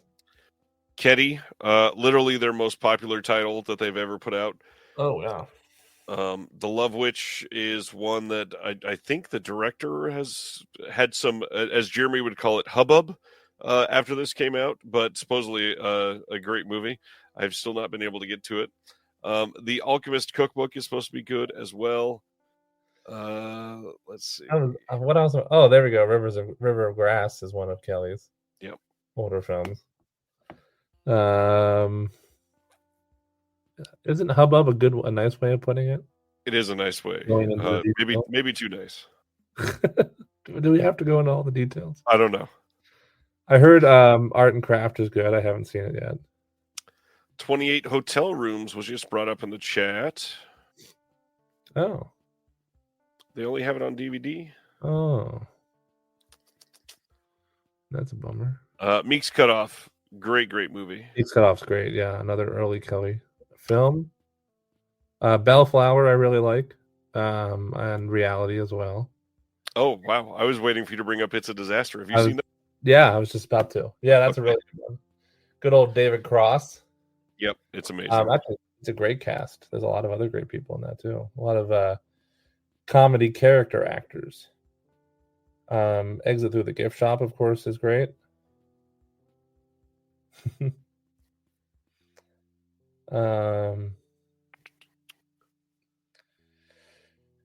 I think Wendy and Lucy was one of their very first releases. It's very early, yeah. For Lovers, is this? Let me see. I heard Brooklyn Brothers was pretty good as well. It's not what I thought it was. Hello, I Must Be Going, I heard is good, but I have yet to watch it. Of course, there's another Lynn Ramsey film. We need to talk about Kevin. It's very good. It is a rough watch, but it's very good. Very, very frustrating movie. Very, very frustrating. Shut Up and Play the Hits is a good doc. Coherence is a good movie. I love Coherence. Yeah. I heard Monogamy is good. I think that's Rashida Jones is in that, I think. No. Oh, yes. Haha. Don't listen to me. Oh, look, another copy of Dear Zachary in case you want to get double depressed. And there's Wendy and Lucy, like we were discussing. One of their very first releases. I think there's only one. Rare Exports is probably. Oh, Rare Exports is great. And The Exploding Girl is a very underrated movie starring the great Zoe Kazan, who I adore. Rare Exports is one that a lot of people discovered finally after they released it here. Yeah, super fun holiday film. And then just a reminder for those that don't know, since we get more viewers for this show than others, Oscilloscope is a company that does a subscription. It is it $140 now, I think? Yeah, it's not bad at all. It's really not bad at all. $140 for their next 10 Blu-ray releases, and that includes all shipping and everything. And they are very consumer friendly. So if you want to skip a title, you're like, I don't really want this one you're putting out. You can just say skip it, and it won't count towards your subscription. Yeah, which I've done a couple times since I've been with them. Oh, I loved Sisu. I really liked it a lot. I thought it was a lot of fun. They did put out Dark Days, and yes, it is DVD only. Oh, man. They got to upgrade some of these DVD. I think Wendy and Lucy is DVD only, too. No, I think that one's Blu-ray. Okay. I have the DVD of it. Let's see. We got that umbrella sale. Yeah, let's bring that one up. Those crazy bundles they threw together for us. For anybody who wants to spend an absorbent amount of money from Australia. But hey, if you spend $150, it's free shipping international.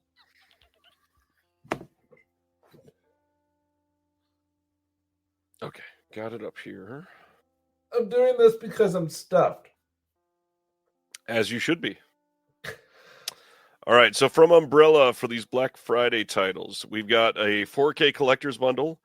It's $183 USD. We've got a horror bundle that's $167, and then the Aussie bundle, which is $100.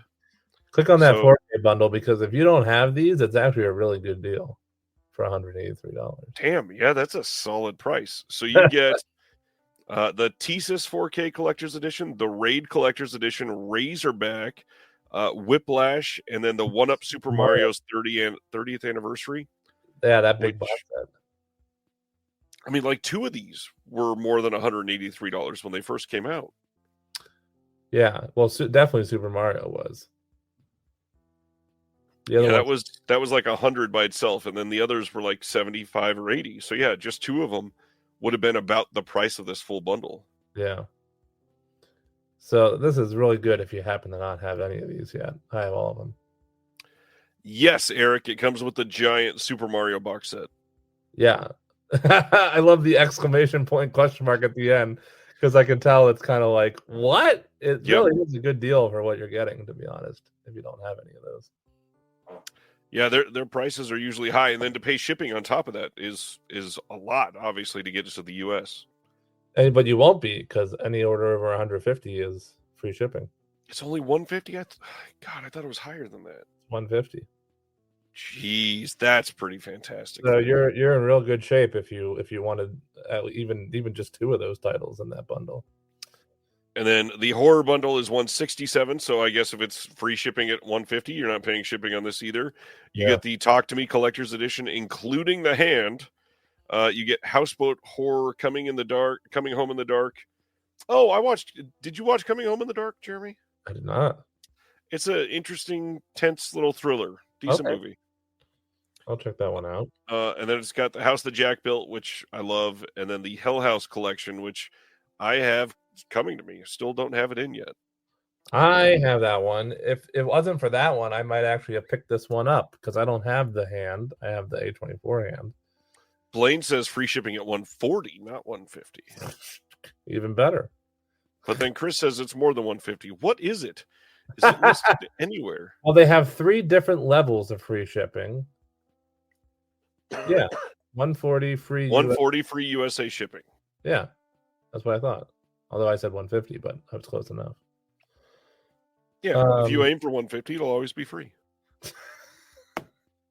Honestly, I don't know. I mean, if they had maybe thrown a different box set in there, even though the Hell House box set's great, I already own it. I would have maybe picked up this bundle because I don't have the other 3 films yet, or their Talk to Me set. So yeah, this is definitely a good price. I mean, I think the Talk to Me set was close to that price by itself. It was like 105 or 110 when it came out, I think. Yeah. So the Aussie bundle, this is $100, and god dang, you get a lot with this. Yeah.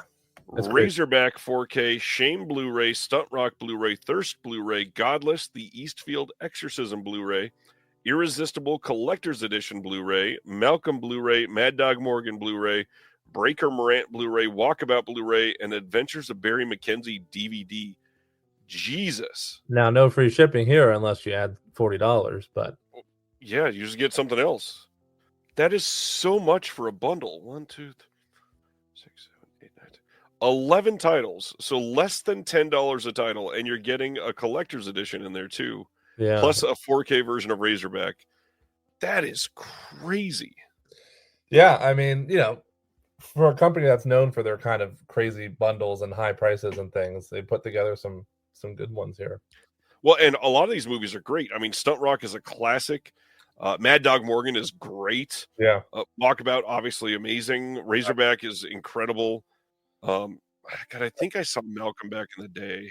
I know how much you love Shame. Shame is very good.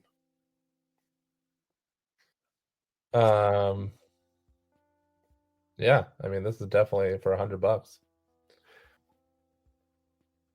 Yeah, these are great. Absolutely great. And I think they're having a regular sale too. Some of these other things here. So Drive-In Delirium is $40 for the complete one. The FP collection, which I still don't have, is only $20. Jeez. Wow, pay 50%. That's nuts. God, the Razorback 4K by itself is $17. Hercules Returns is only $14. Red Rock West is down to $14 as well. Mad Monster Party, great title. The Tunnel's very good. Damn. 14. These are crazy low prices. Yeah, there's a lot of good ones in here. If you want Young Guns and Young Guns 2. Honestly, 2 great movies. I love them both. 2 for $14. Or you can get Young Guns by itself for $12.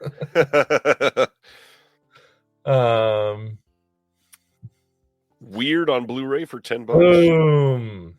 Yeah, everybody got to get that. I have the Rib Spreader Collector's Edition for $10. That's crazy. That's crazy. There's their Terrifier and Terrifier 2 up there. Their releases of that. Good stuff during this sale. Wow. We'll avoid that Winnie the Pooh movie and keep scrolling. What Death in Brunswick? I'm gonna head over because Terry just reminded me. Fun City is doing their sale, and it is now live. Good. So the pre-orders don't count. Yes. And then Party Girl is down to $10. Stranger's Kiss is $20. Deep in the Heart with the Slip is $20. Radio On is only $10. Duddy Kravitz is $20. God, all these with the Slip for only $20 is pretty low for them. Yeah. Morvern Kalar $7.50 here, which is higher than on the MVD sale. Some great prices here. Again, Fun City, since they left OCN, they don't get as much attention, but what they've done is very, very good. Still one of the very few labels I'm complete on. I love everything they put out. Sibner's asking, different subject, but do you think Severin will ever do secret titles for Black Friday? No, I do not. Not at all. They market towards a different situation. They're trying to build hype for like a month in advance. So yeah, I just don't see it working for them. That 4K bundle is mighty tempting, says Eric. I think he's referring to the umbrella one. The umbrella one, yeah. That's nuts. So we are at 29 minutes until the Vinegar Syndrome stuff pops up. When Celeste gets back, we'll go into some details on the year, what we're expecting, and how we feel about some of these titles. But you're a subscriber. How do you feel about 2024 for VS? Good. I mean, not too much of a different opinion than past years. I got to be completely honest. I love what they're doing at Vinegar Syndrome. I always love the partner labels more, which is something I say every year. But being a subscriber is beneficial to that because you get a discount on all the partner labels when you purchase those. I do love a lot of what they put out this year through the actual, straight Vinegar Syndrome line themselves, especially the Cinematograph line. I've really been loving what they're putting out. Yeah, we got another Forgotten Gialli box set this year, which was great. I love those. We got there was another one. There's another one that I was really excited about this year, and I can't remember. That was straight, Vinegar Syndrome, not a partner label. Right. Anyways, I liked it. I remain, I guess what I'm trying to say is their line is about 50-50, I think, for me every year, roughly, maybe a little bit more in the pro side, 60-40.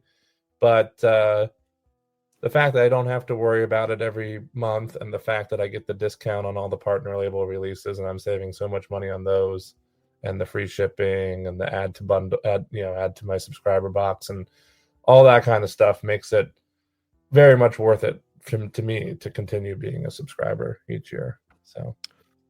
Well, and I will say, not only do we have the sale to look forward to, I hope people are looking forward to this. Tomorrow, I have an interview going up with Oscar Bescher from Vinegar Syndrome, came back on the show.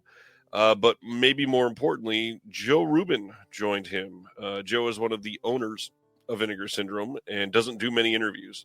And the interview is just over 2 hours. And we get answers to questions that I've had for quite some time. So I would say check it out. But hey, Celeste is back. We can talk about some of these titles. Hi. What have you thought of this year's Vinegar Syndrome slate? I haven't watched everything yet. I think I liked last year better, but I'm not sure about that because again, I'm not fully caught up yet, and I haven't been going through all the extras and stuff yet. But there hasn't really been any like real duds so far. Like so far, I didn't really like the Playgirls versus the Vampire, and I didn't really like Reptilicus, but they're like fine. Like I don't like hate them or anything. There's no Curse of the Screaming Dead or anything like that this year so far. At least, anyway. So I've been pleased with it so far. I'm enjoying it while it lasts because I don't know, I can't afford to do it next year, so it'll be. I gotta enjoy it while it lasts. Hey, when is Vinegar Syndrome gonna try and sell some of their discs by doing a live stream wearing a mask and carrying a shotgun? Dark Force. Yeah, I don't even know what to say there. Real quick, since we're on Vinegar Syndrome, I'd like to say, maybe we were going to touch on this later, Ryan, but of course their partner labels month starts on December 3rd. Yes. For this month, and I'd like to point out that it's already been confirmed that one of those partner label titles is going to be Hundreds of Beavers. One of the absolute best films of the year and of the last decade. Could not stress enough that everybody should be picking this one up. Support these guys. They're independent filmmakers out of Michigan. Their first film, Lake Michigan Monster, was put out by Arrow. But they really just do some crazy, and everything they do is just a small team, passion project type of thing. And Hundreds of Beavers happened to catch some steam and garnered a cult following this year, which I love because it really deserves it. So Hundreds of Beavers still top 5 for me this year. Love it. Yeah, phenomenal. Top 5 for me too. Okay, so running down through some of the FAQs, the Black Friday sale will start tonight at 12:01 a.m. Eastern, runs through Monday at midnight Eastern. What will be on sale? All VS sublabel, partner label titles with a release date prior to May. So anything before May of this year will be discounted for the duration of the sale. Now, that doesn't mean other stuff won't be discounted, because if something didn't sell well, they'll probably discount it just so they can get rid of it. Question. Well, first of all, hello, Jim. He said hello in the chat, and we were talking the other day. He's a cool guy. I really enjoyed his appearance on your show last week. Nice. I had a question. Oh, because I'm honestly at the point where I'm like, I don't even know if I would subscribe if I could afford it, because like, did anything sell out in the first half of the year that like would have necessitated having that would have been in the subscription? No, yeah. I don't think so. Yeah, I think you're right. I mean, some like literally you could have just waited and everything would still be in stock. Some partner label titles did really fast that you would have gotten a discount. But right. From the actual VS slate, no, I don't think anything's completely sold out. Maybe on the sub-label side, maybe one of the cinematographs sold out. Only one of them. That was Red Rock West. And then I want to say a VSA might have sold out. Black Cat. Yes. Or was that last year? I think it was this year. I'm not sure. I think it was this year too. So, I mean, I don't know. I don't want to be negative, but like, and that's if you really care about slipcovers, which I'm at the point where I don't. Like, you know, so it's a lot to invest. It is. It's more. The way I look at it these days, because I agree with Celeste, is it seems like less and less titles are selling out these days compared to past years. I think they're putting too many. So it really is more of like, if you a convenience thing, you have the money. So it's like if you have the money and you think you're going to get most of them anyways. And yeah. Of them being at your doorstep, and of course the discount on the cinematographs and the VSAs and the partner labels and that kind of thing. That's also a perk. But yeah, I mean, convenience aside, the VSA is important too, because like Sibner said, they're one and done. They don't do standard editions for those. Good point. Yeah, I would love to talk to them about how they decide their print runs, because I think some of them are too high, and then the VSAs are just a single press and they're only 5,000, and then like I don't know, like not to pick. I will just pick on this title all the time because it's fucking awful. But like Curse of the Screaming Dead, they released 6,000 units of that or whatever it was, and like Red Rooms gets like 2,000. Like that's so strange to me. Well, VS and OCN don't decide for the partner labels. The partner labels themselves decide how many slips they want to purchase. Okay. Literally, that's they're paying for the that's slips. Fair then. By the way, I don't know. Alex agrees with you, Celeste, in an earlier comment. He said, "Man, Curse of this. What is it? Oh, it's Curse of the Screaming Dead. Oh yeah, it's terrible. God, I hate it. Bad. I haven't even watched that one yet. But I do agree with Alex. Speaking of Alex, for me at least, and again, this is a very like, oh, I can afford it, type of stance on it. Sure, yeah. The 50% discount on partner labels and stuff still makes the sub worth it for me because I get so many partner labels each month. Mm-hmm. As far as the titles that we know of so far, we got Congo as the VSU, Looking for Mr. Goodbar. That's a just regular Vinegar Syndrome. So if you're a sub, you are getting that. Blood Tracks, again, regular sub. Black Eyed Susan is a VSP. Cannibal the Musical is the DeGausser title. And then Ron Sullivan, The Early Years, is a Distribpix title. We're also getting 2 new the secret Vinegar Syndrome releases that subscribers will get. A new VSA, a VSL, a cinematograph, and 3 catalog slipcovers. And Ryan knows what the secret titles are, and he's going to tell us in 5, 4. I can hint at the catalog slipcovers because I did not get told anything about that. So I did not sign an NDA about those. I think those are going to be the 3 Ruben Galindo Jr. titles. Because they said they were all 80s horror movies. And those are, as far as I can tell from their catalog, those are the only 3 that are linked. That would make sense to me to do like a similar style. I don't have any of them.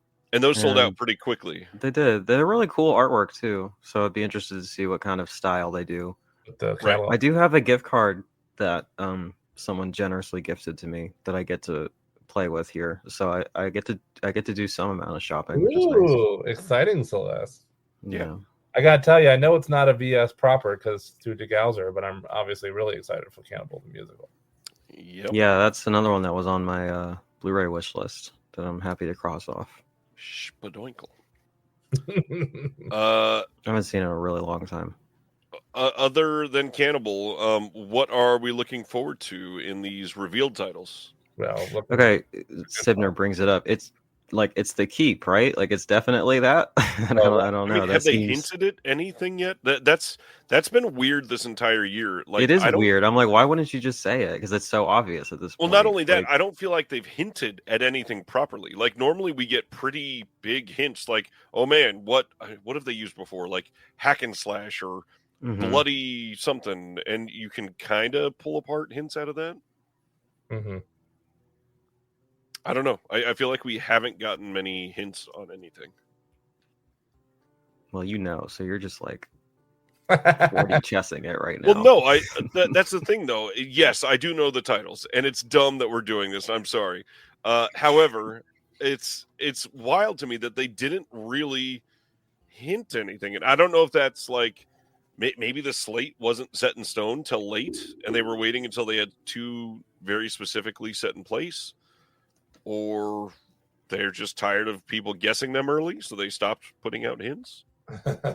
Maybe. I don't know. Shout out Matthew. We're all excited for looking for Mr. Goodbar. Oh, thanks, Matthew. Thanks, Matthew. Always enjoy tuning in on Thanksgiving night to hear you talk movies and sales. Thanks for the entertainment and helpful info. Looking for Mr. Goodbar. Huge title, obviously. Yeah, I'm really looking forward to that. Anthony.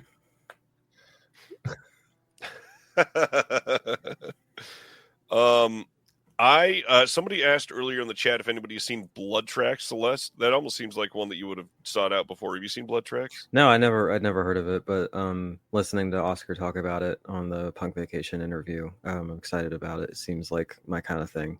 I love snowy horror for sure. Yes. It's a fun thing, and it's like a black metal thing, right? Yep. So that's cool. Yeah. And speaking of that, shout out to Punk Vacation. Everybody needs to subscribe if you haven't yet. Great Vinegar Syndrome podcast over there. Yeah, I'm not just saying that because I'm on it. He's doing a great job. But I'm having a lot of fun doing my segment on it too. Good, that's important. And you guys have a segment. We're all on it. We are. It's a very incestuous thing going on. We are here. Merchmates. Oh yeah. You have a regular segment. No, I knew that. We haven't done it since October though, because there's nothing in November. Yeah, there was nothing November 1st. You know how quickly we came. Why it's like quick? What should we call this? We read through like I 3 came up options. with the title of mine on the fly too, and then I ended up liking it, so I just I kept really it. like Merchmaid's. I'm happy we stuck with it. I think Merchmaid's is cute. Thank you. It's like a pirate thing, you know. Our Merchmaids. Merchmaid's on the salted seas. You know what I'm saying? Now I wonder if this is like Shiver Me Syndrome or something like that. Oh, that's cute. So they did announce that there are some things going up for sale at different times. So we get all the new VS and VS sub-label and all that crap at midnight tonight. Yes. And then Saturday at 12:01 p.m. Eastern, Vinegar Syndrome press shirts, posters, and more. That's you. That's you guys. That is Get us. the mics ready. That's us. So Jeremy, we gotta delay that Merchmaid's recording we were talking Oh about. yeah, we were already. gonna do it right after this stream, Celeste. So And now we can't do it till Monday.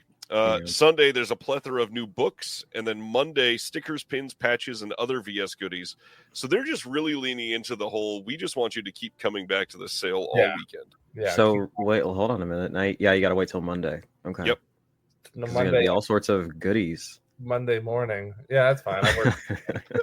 Kevin, oh, that's hilarious. Kevin, you're funny. Yeah. Yeah, Sivner. I hope it is the Wes Craven shit. That'd be sick. I don't know if it's accurate. I think I had heard that there was either rights or elements issues for that. Is it the Fireworks Woman? Is that the title? I think so. What's going on? That's what I'm going to be Marvin? paying attention to because I'll definitely at least be getting them into review. Yeah. Want to hear a funny story about Marvin? We saw Marvin at the Severin Oh yeah, that's right. thing, and we were chatting with me and Alex and Joe, who's in the Discord, but not in this chat. Where are you, Joe? And and we were talking with Marvin, great guy, and then we saw him like literally a week later at the advanced screening of something at the Arrow Beyond Fest advanced screening, and he was on crutches. He had a little spill, a little tumble. We're like, what happened? We just saw you a week ago, Marvin. Erica has a one sheet for Fireworks Woman. That's awesome. Yeah, that's sick. Yes, Chris, you were able to order Looking for Mr. Goodbar already because that was revealed on November 1st. Yeah. Same, and everything but the secret titles.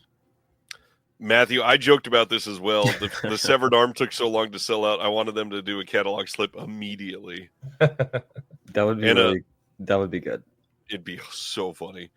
Ragnar is correct. Remember, if you did a pre-order back in September, you just have to add to your, not September, because they did it in November this year.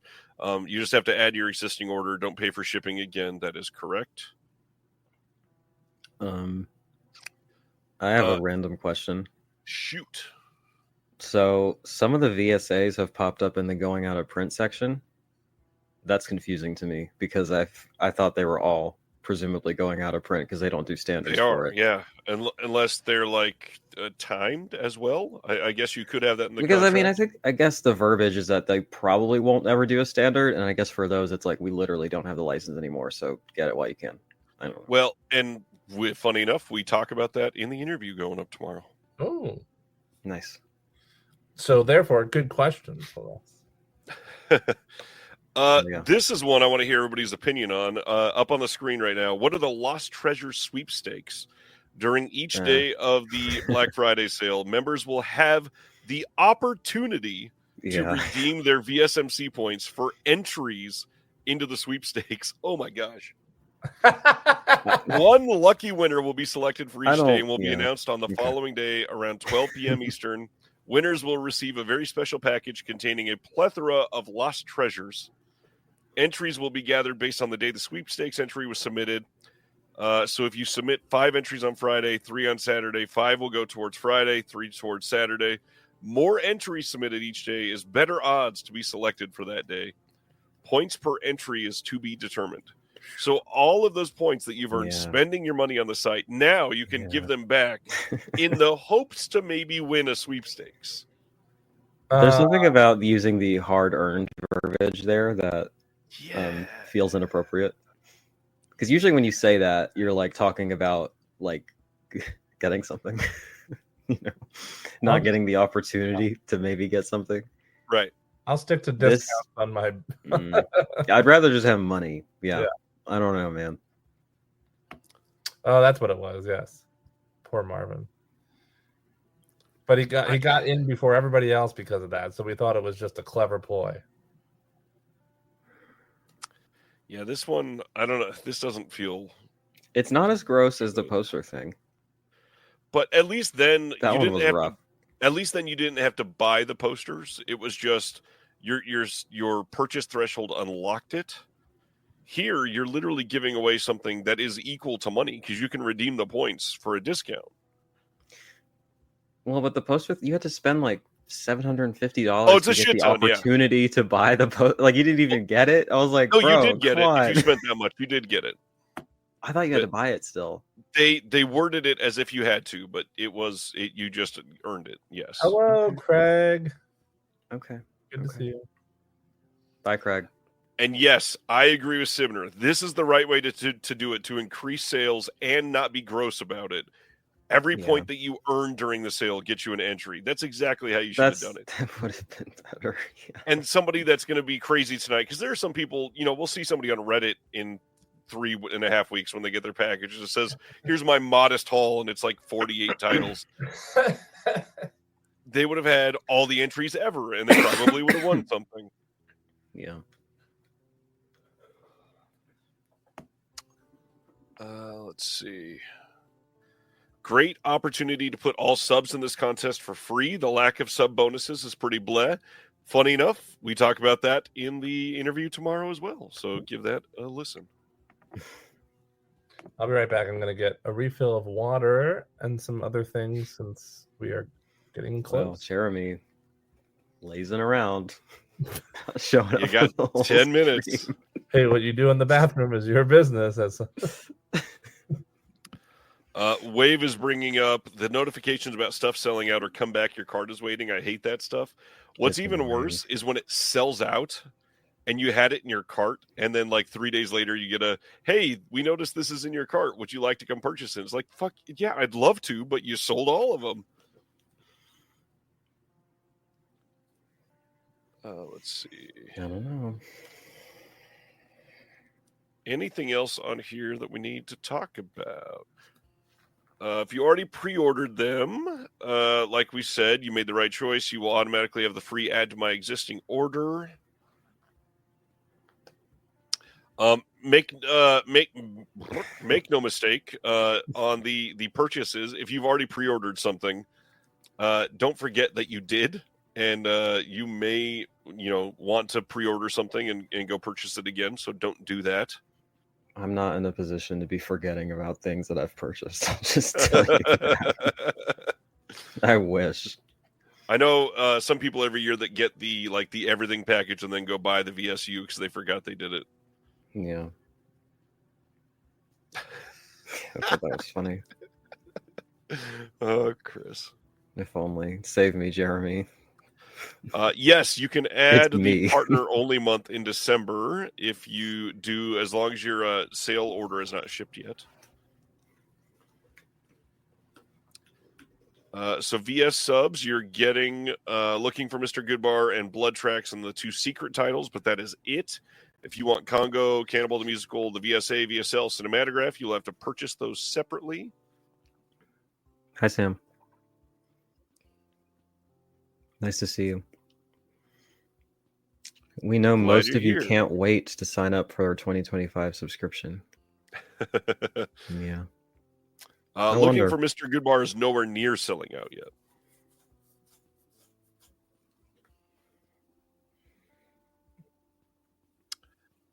Eric says the sweepstakes is even worse since during the past sales, they give you 2 times points or more as incentive to buy more. And now they're trying to get you to throw them away. Yeah. That's true. I don't know. Sub week will be the first week of January again, so you're not going to have to worry about getting a subscription during this sale. The VS votes, that big surprise for the April Fool's Day thing. That will come with your sale order. And if it doesn't, they say you will get it in December. Even if you don't put in a Black Friday order, you will get it. Neat.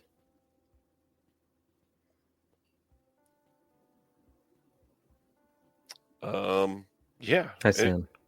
Has there been any guesses about the VS Votes thing? Because it's more than usual. I mean, I would hope how much that was it? it's Was like it $24? It's 25. Yeah. I went for it like a sucker, so I hope it was worth it. If it's a goddamn slipcover, I'm going to be upset. Sibner says, and they won't tell us until it ships. Not only that, you won't know about it until you receive it. Yeah, we're not going to know until somebody gets it. Jeremy's getting water. He will be He's right lazing around. Sleeping on the job. I like giving him grief because I took like a half hour away. December is Partners Only month, and that will launch on December 3rd at 12:01 p.m. Eastern. Yeah, I think the VS Votes is going to be a Blu-ray. I just don't know of what. Like, because it would have to be a weird small license type thing, or like maybe extras. It would be strange, so I'm not really sure how that would work, but could be a title like was in the Lost Picture Show box that they have, like that they own at the archive. Okay. I think. And they could just print as many as they want, I guess. Okay. Yeah. So they could do as little as they want. That's the big thing. Yeah. Yeah, I've seen people say this too, that it's going to be a slipcover that looks like the Mr. Goodbar candy bar packaging. On top of a slip box? Jesus. Yeah, that would be a lot. It would be chunky. I'd be mad about it. Wait, do you know what it is already? Are you being coy? Yes. I'm sorry. Okay. It's okay. You're doing a good job because it didn't occur to me. I couldn't do it. I'd be like, oh, I don't know. Normally, I don't have this thing because I didn't do an interview 2 months before the sale, but here it is. Yeah. Well, we're down to 3 minutos or 4 minutos. 5 minutos. 5. You need to learn how to do math minutos. All right, I'm out of here. Don't forget, it's 12:01, not just 12. Yeah, I forgot about that. Plus, I had 5 plates. 5 plates. And they're all just kicking in at the buffet. Okay. I did not know last year, Sibner. That's enough.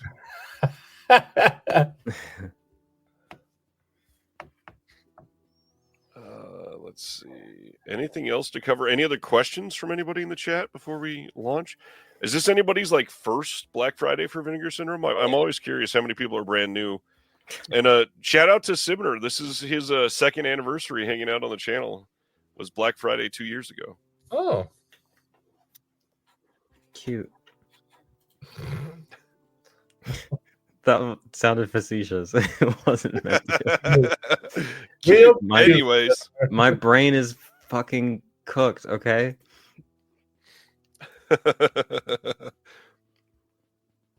What's up, Adam? Hey, you're very cute. Yeah. What's up, Drew? The View with Drew. Oh, Cine Journey. This is their first Black Friday. Oh, nice, Aaron. Hell yeah. This would be my what? I don't know. Third? Second? Well, this is the third. It's got to be. It's got to be at least third. Yeah. It's got to be third. Yeah. Hit that button, says Mary. Looking for Mr. Goodbar has my favorite description: ominous, dark, sensual.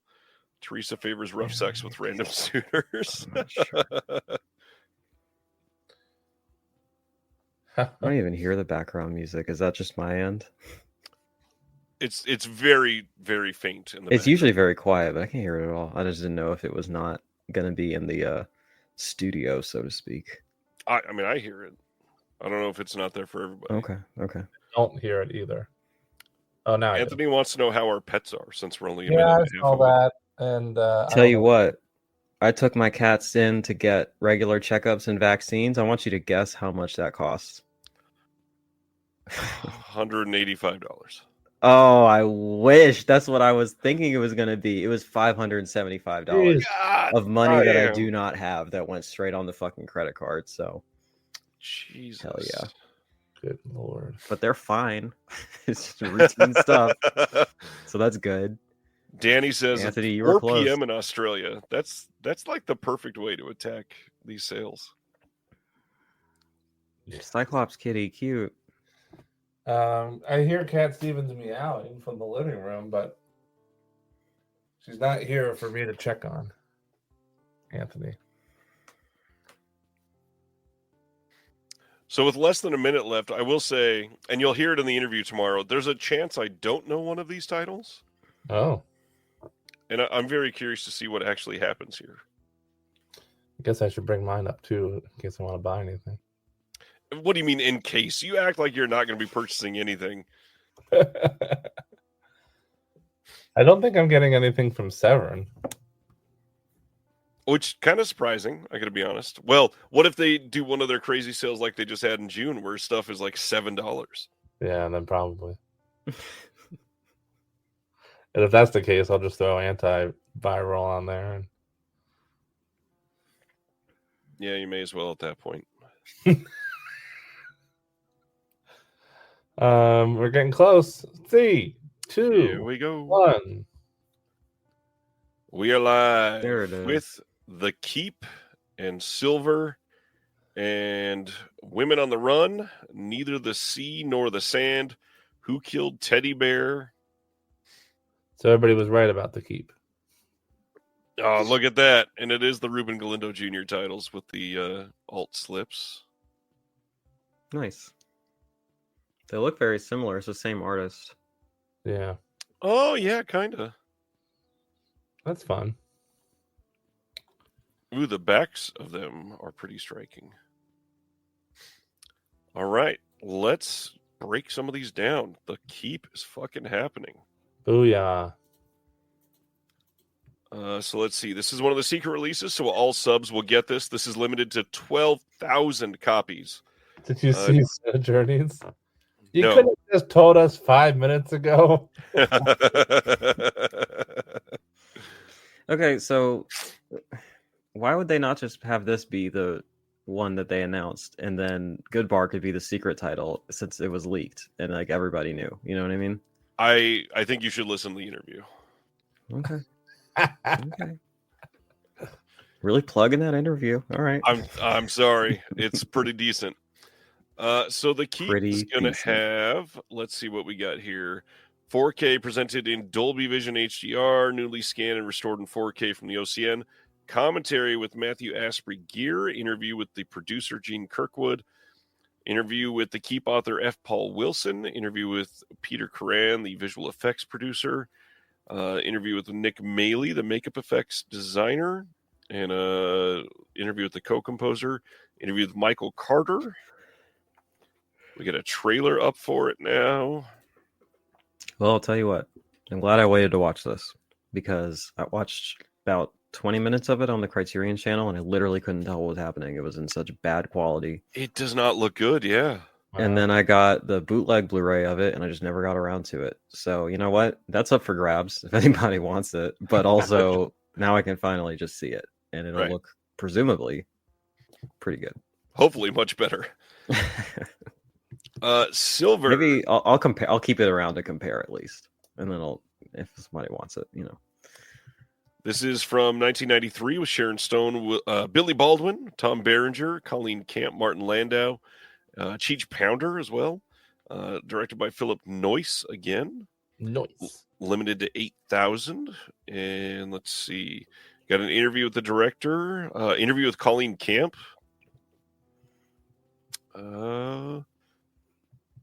Yeah. This also comes in one of their hard boxes with the slipcase on the inside. Good art on this one. Is it bad that I've not heard of this? Sliver? Is this like an erotic thriller type thing? Oh, I said silver. Excuse me. I meant sliver. I'm sorry. Yes, I believe it is sort of. Yes, one of the essential erotic thrillers of the early 90s. Okay. The movie that is best known for being not Basic Instinct. Well, I didn't really care for Basic Instinct, so My maybe this dyslexia was in full force. will do better for me. Ryan. Oh, never mind. I know the. Never mind. I was about to ask something that I know the answer to. Kevin says Celeste Sliver is fun trash. Definitely check it out. The price is way too much, though. Thankfully, Celeste will be getting it in the subscription. Yeah, it's on the way. Boom. It's a chunky slipcase. How much is this? Although I like this slipcover. It's cute. $45. Hey, slipcases on top of slipcovers ain't free, you know? Right before the sale went live, our pal Stan Geezy said, "Will not be getting anything." And now he just posted, "So tempted by the keep." I think you should probably get the keep. I mean, yeah, it's kind of a big deal. Probably should. Despite the lack of fanfare that was accompanied by it having the wind taken out of their sails. But Michael Mann is kind of a goated boy. And, you know, this has like been impossible to see in good quality. So it's a really cool thing. The whole artist leak thing really sucks. Yeah, it's a bummer. This would have been a pretty big deal. Yeah. And obviously it still is. It's still great that they're doing it. You know, the power behind that taken away doesn't take away from the fact that they were able to pull it off. Yeah. It's a big deal. I'm guessing you guys talk about it in this interview, right? I'm not going to just ask you like a bunch of questions about it, because I'll just have to wait for the interview. I mean, like, I thought it was like there was a reason why this like was not even able to be seen in good quality. So it's a really cool thing that they were able to pull this off. Yeah, we go into the details on that, and Looking for Mr. Goodbar, and should point out, Looking for Mr. Goodbar, it is not all of the original audio on their release here. It is almost all of the original, and a lot of people, the music was the problem. That was the thing that was holding it back for release for so long. But Looking for Mr. Goodbar is known for having this huge disco soundtrack, and all of that stuff was able to be cleared for the release. It's some background music on some random ass scene that they couldn't get cleared. Wow. So they had to get an alternate for that from Paramount. All right, no deal. I want a refund. I'll be sending it back. And they fixed that. Well, I should go in order. Let's go with David, Women on the Run. Something. David, they really should just include that in future orders. They're trying so hard to get rid of that fucking thing. This thing has been discounted so many times. Honestly, pretty crazy month for. I mean, it's Black Friday, but between the Keep, Mr. Goodbar, and Cannibal the Musical. Oh yeah, that's some big stuff. Yeah. So Women on the Run. This is the VSA. This is from 1993. Another one that I know a lot of people have wanted for quite some time. This will have the original Cantonese mono soundtrack with new English subs, the English language dub soundtrack, and a Mandarin language dub soundtrack. Commentary by Travis Woods. Interview with David Lai on this. Conversation with Shan Tam and the production manager Michael Parker. Visual essay by Sam Deegan on Corey Yoon and Girls with Guns. That's going to be awesome. Look at that. Erica Schultz has a booklet in this. Hey-o. Congrats, Erica. Yeah, this is one that I'd definitely be interested in. Actually, maybe I'll get it. I have money. Looks like a fun one. And then the VSL, Neither the Sea Nor the Sand. This one is from 1972. I like the artwork on it. Yeah, it's great. Very simplistic. Nice. I can never tell how far I can scroll in these. We'll stop there. This one says, seeking a respite from her deteriorating marriage, Anna is vacationing on the English Channel island of Jersey when, whilst walking along the shoreline one wintry afternoon, she encounters a mysterious and brooding younger man, Hugh. The pair quickly form an intense bond and embark upon a passionate and all-consuming love affair, but their romance is cut short when Hugh suddenly and unexpectedly drops dead whilst on a getaway to Scotland, leaving Anna utterly devastated. However, that very night, a shadowy figure appears at the door of their holiday cottage. Hugh has miraculously returned to the land of the living, or so it at first seems. British Gothic film from 1972. Yeah, it looks really cool.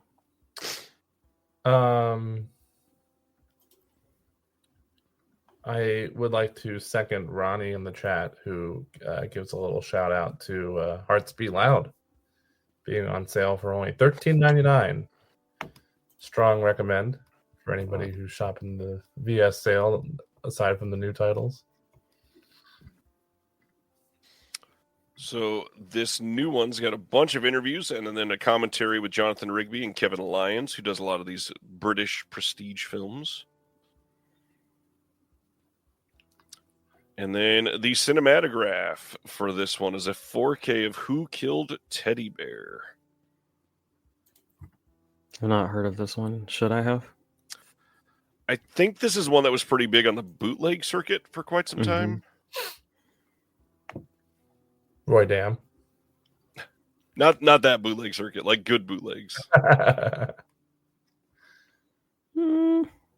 think This one, I think 65 is like kind of late 60s. yeah. 1965. Manhattan disco hostess finds herself the victim of a stalker and obscene phone caller.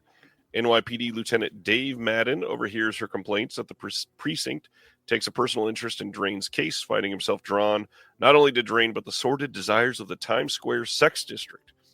As Drain begins to question the intentions of Madden, a sullen busboy at her workplace reveals himself as her stalker, putting her in a fight for her life on the streets of New York City. Huh.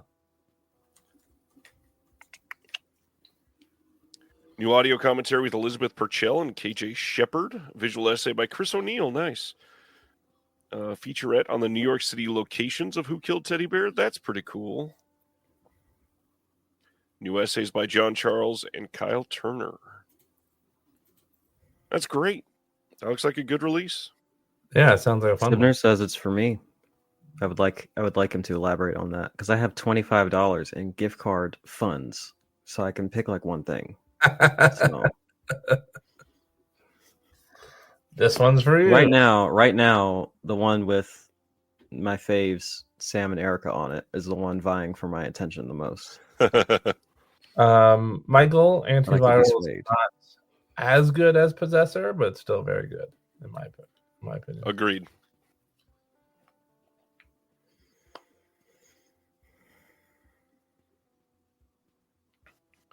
Stan, these will all ship starting like a week from now. Now, it will go to subscribers first, then the Flash pre-order purchasers first, and then everybody else after that. But you should receive them before the end of December, for sure. So, just a slight heads up as we're going through these, I'm looking at the rewards section, and I guess maybe it's the fact that they are doing the contest thing, but no slips. No, I saw slips in there. really? Yeah, I was looking at it a second ago. Maybe they went away. Maybe. I didn't see any. Yeah, they're there. Oh. When I was flipping through, they weren't coming up. But now that I clicked view all, they are coming up. So, my bad.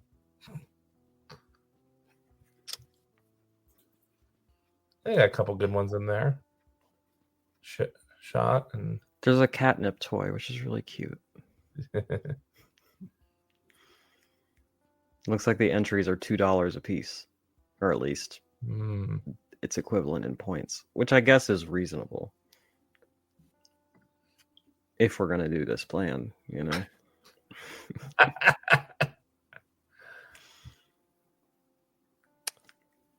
Am I an idiot? Oh, I don't. Oh, there it is. 200 points is one entry. Got it. Yeah. Oh, the fun cities are $8. Wow. So says our friend Kevin. Some of the better catalog slips are in here in the VSMC side. Yeah. Like Christmas Evil, that slip is great. Yeah, it's a fun one. The shot one is nice too. Actually, I might get that one. I forgot. I don't know if I have that the OG slip or not.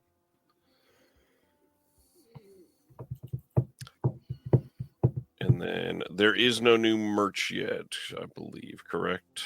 Not until Saturday. Merch mate's chomping at the bit. We were going to record tonight, and that plan's out the window. You could still record just for fun because you like each other. Over on Melusine, they've got that Ron Sullivan, the early years from Distrib Picks, but they also let's take a have look. Quality X, The Passions of Carol. Okay. That one is from 1975 from Sean Costello, starring Jamie Gillis and Kim Pope. It's a 4K scan from the original 16mm negative. I like the slip on this. I like the back artwork. It looks spooky. Yeah, it does. Why is it spooky? This is fun.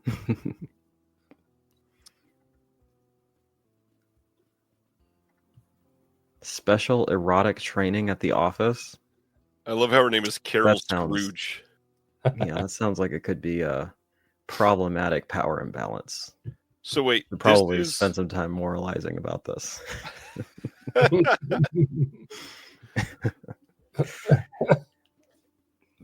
I didn't know that The Passions of Carol was going to be a Christmas Carol.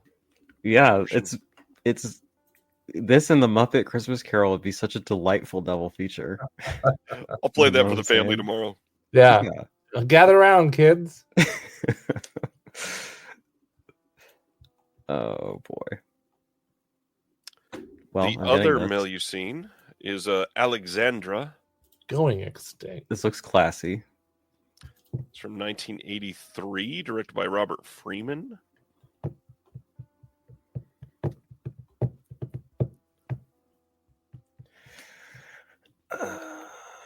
Yeah, Alexandra looks like a very classy one. Yeah. Lusty secrets, illicit affairs, and more.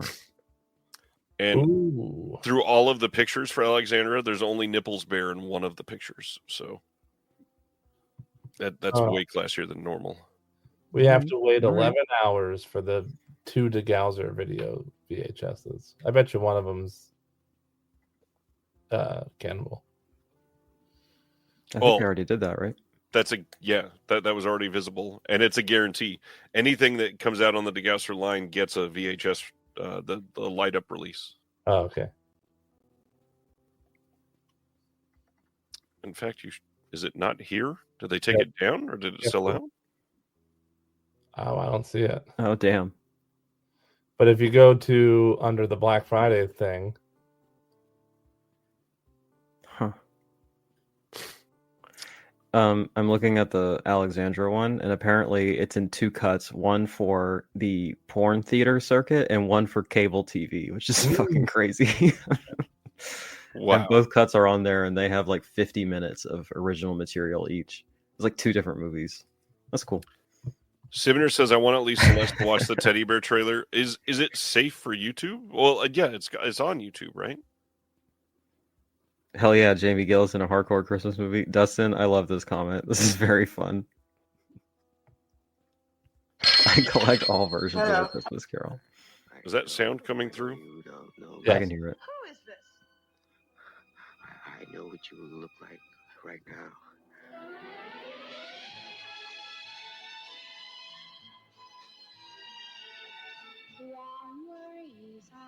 Don't you dare touch me. How can you come near me? Some guy did it to a woman and ripped off her stocking, right? I don't know why you would want to kill me. I keep imagining all kinds of terrible things. Don't throw my love away now. Sadomasochist. The exhibition is a necrophiliacs. You seem to know a lot about these things. Someone should. Come on, I wouldn't let anybody hurt you. Nobody's going to do a thing to you while I'm... You're over the line. We're all animals. The line, I mean, divides the sick from the well.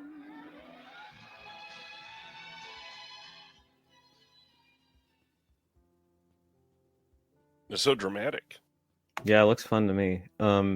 Didn't Sam Deegan say at some point that saucy fucking telephone movies is like one of her favorite like micro genres or whatever? Am I getting that confused with somebody? I'll That does have to sound ask right. her about that. I bet she has something to say about it. Prospect 4K for $12.50. Their boy Pedro Pascal in it, right? All or Nothing is $4.50 at Severin. You fucking go buy that right now. It's going out of print too. It's one of the best movies I've ever seen in my life. Holy shit! I paid way more for it than that, but it was worth it. But like $4.50. Holy shit! Yeah, go get that. Mike says, were people clamoring for slipcovers on the Galindo movies? Feels like an odd group to bring back. Honestly, they sold out of their original runs very quickly, and it doesn't really surprise me, but I see what you're saying. Well, should we take a look at Severin before maybe we come back? Yeah, sure. Did we look through all the is there like a section for the steeper discounts? Because I know that there's some that are more than 50%. I don't know if that's worth above 50%. Yep. That's probably worth perusing. There's our friend Curse of the Screaming Dead. Is that 100% off? Because anything less is too much.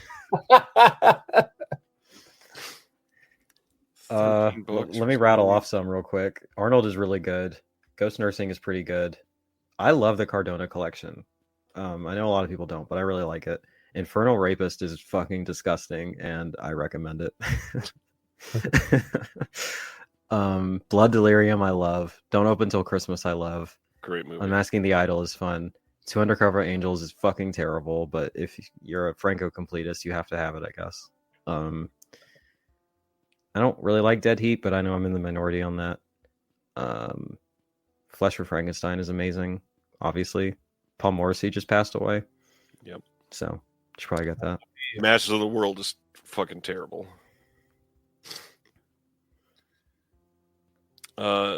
Trauma. Underrated, I think. I think a lot of people said a lot of bad stuff about it, but it's better than its reputation. Stan says, disgusting. Highly recommend. I gotta be honest. This whole row is kind of incredible. Yeah, it's a good row. I've been meaning to get Terminal Island. There's Last Gasp again. Killer's Delight is okay. It just kind of exists. I like both of the Cardona collections a lot. I don't know. I will go to bat for those. I really like Mexican cinema a lot, so that has something to do with it.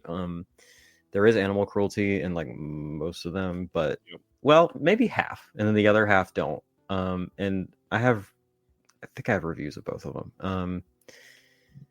I love Homegrown Horrors Volume 1. I have a soft spot for that one. I don't know. I just think it's something special. You can pick Christmas Evil on sale and get the reward slip.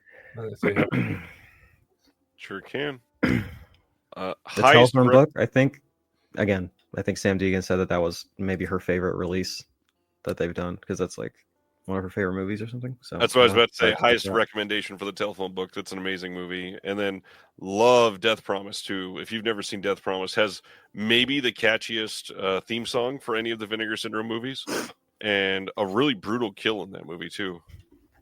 Death Promise?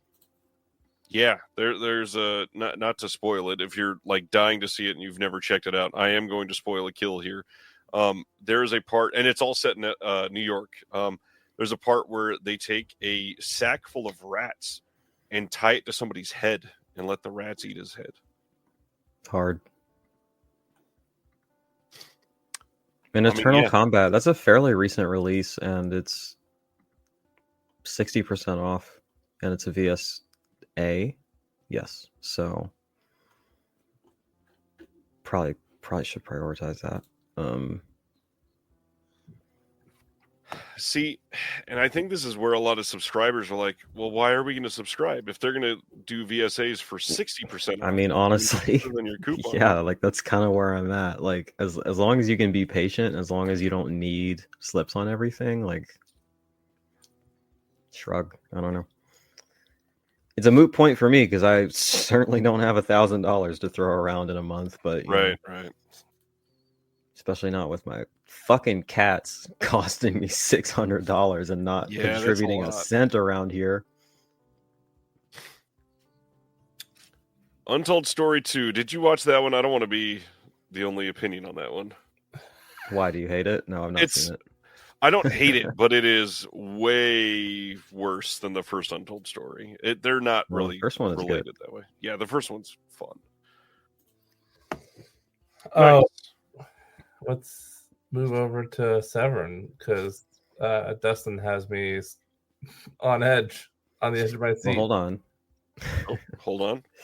There's an above 50% off and the partner label side, and there's also going extinct sections, which I assume are the same as the going out of print sections, but maybe not. Now they're going extinct.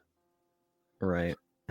Going extinct in the partner label section just has a couple of Fun City Edition titles, FYI. Because the going extinct section is smaller than the going out of print section, so I'm not understanding the distinction. But Let me see if one of them explains it. No, of course not. Why would it explain? Yeah, it's just Fun City. Yeah, I might just stock up on Fun City. Are the slips more expensive? It's $1 more. Oh, wow. That's not bad. No, these, I mean, pretty good. I have 3 of these. So 1, 2, 3, 4, 5. It's kind of a lot. Even at those prices. Less than $50. Yeah, it's not bad. And over on Severin, you can buy All or Nothing and Overboard together for $10 total. Seriously, go buy All or Nothing. Like, please, I will pay you back with money I don't have if you don't like it. It's so fucking good. Like, if you're a human being with feelings, you'll like it, okay? And that's coming from me. And I'm running out, all right? So... Any on these Vinegar Syndrome going extinct titles that you wanted to shout out, Celeste? Psycho Girls is fun. I like Buried Alive a lot. I go to bat for that one a lot, and a lot of people didn't like it, but I think it's good. So I like Pale Blood. Pale Blood is great. Perfect Strangers is very good, and I am a defender of The Severed Arm. I think it's a very good movie. What about this is going extinct. What about the over 50% off partner labels? Partner labels? Oh, it's on the Black Friday side. Jeez. Another Body that just came out like 2 months ago. Yeah. 60% off. Gosh. Out in the Rain. I mean, a lot of these are pretty new. Spirit of 45, that's a big one for our friend Will Dodson, yes? I believe so, yeah. So is the United States of Insanity. Hell yeah. Whoop whoop. Whoop. I'm low-key a juggalo.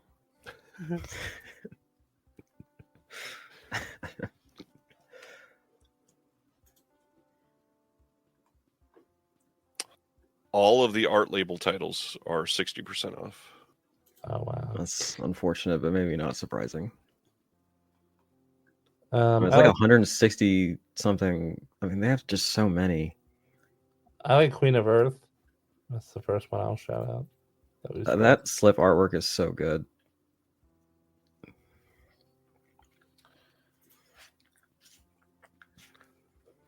God, there are so many here that are very, very cheap compared to when they were discounted. Yeah. The thing is, this is not even the steepest discount some of these titles have been on. Right, right. Like, Don't Fall in Love with Yours. I'm pretty sure that shit was like $8.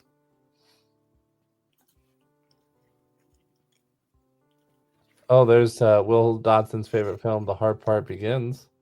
Only $13.99. He did like it quite a bit. It's got great artwork. Once Upon a Time in Uganda is only $10. Nice. And then the was Hollywood gifted that release one. is $13.99. I was also gifted that one. There's a good old Riff. Adam Rifkin, $15.99. The Civil Dead is fun. I like that one a I lot. like Civil Dead a lot. Yeah. American Rap Star is interesting. The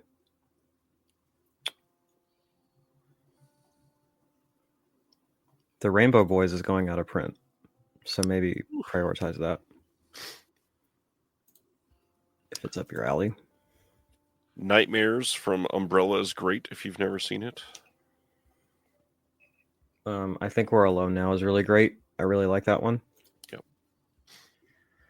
I'm going faster than you. I should watch your screen instead of Has mine. anybody watched Foxhole yet? I was very curious about this one. I have not. I have not, but the artwork is sick. Yeah, Hayride Slaughter fucking sucks. It's terrible.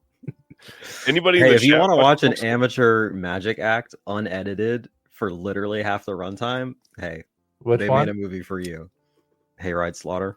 Oh, The B feature on that is a little bit better, but not that much. Ryan loves Eat Brains Love. Mm-hmm. And the first VCR. I like Silvio. Lieutenant Jangles is obviously a lot of fun. Obviously. If you don't I love Wave. I really do, genuinely. Tina Kraus is a queen, okay? And she's incredible. But you know what? Some of those are real stinkers. And I gotta be honest about that. And some of them are incredible. Villains is a lot of fun. Faults is a lot of fun. Ape is pretty good. Fuck the Devil and Fuck the Devil 2 are two of the worst movies I've ever seen. I genuinely don't understand the appeal at all, but some people seem to like them. So, you know, have at it. Second shout out to Hearts Beat Loud. The Corn Shucker, the review does not exist on my channel anymore, but I really like it. I highly recommend it. You should go a wild movie. Watch it. I think it's genuinely great. Like bizarre outsider art shit. Natural Enemies is amazing. I still think about that one a lot. It's incredible. Satan's Children is really fucking nasty.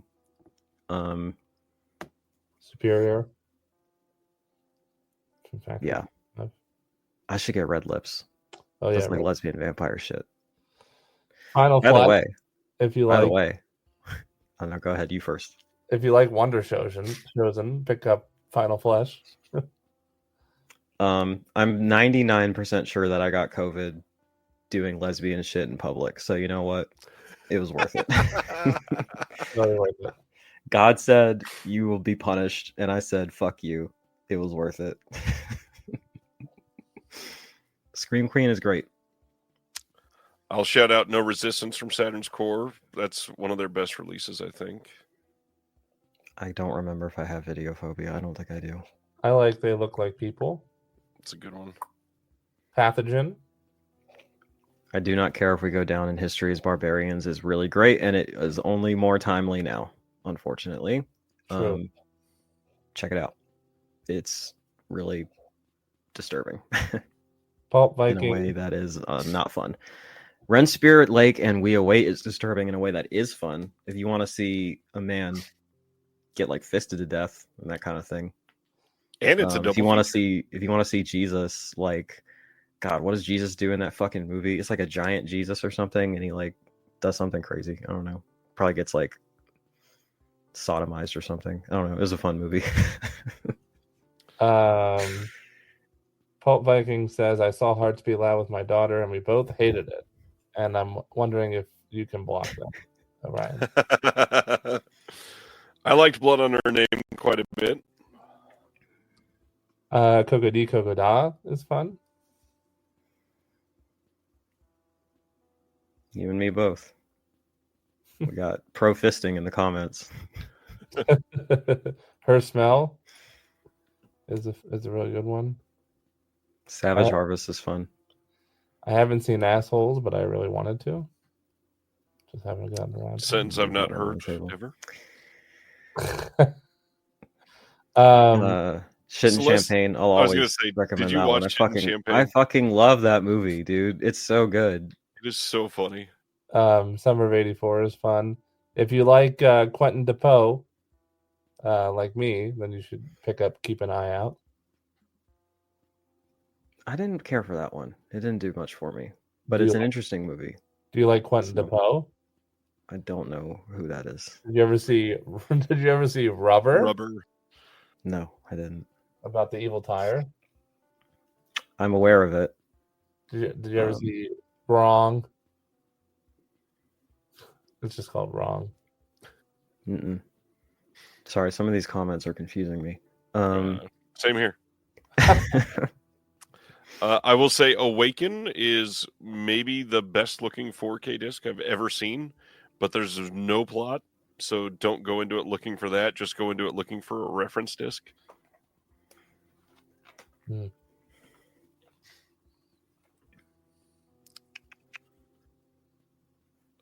Shiva Baby, let's go. Rachel Ooh. Sennett.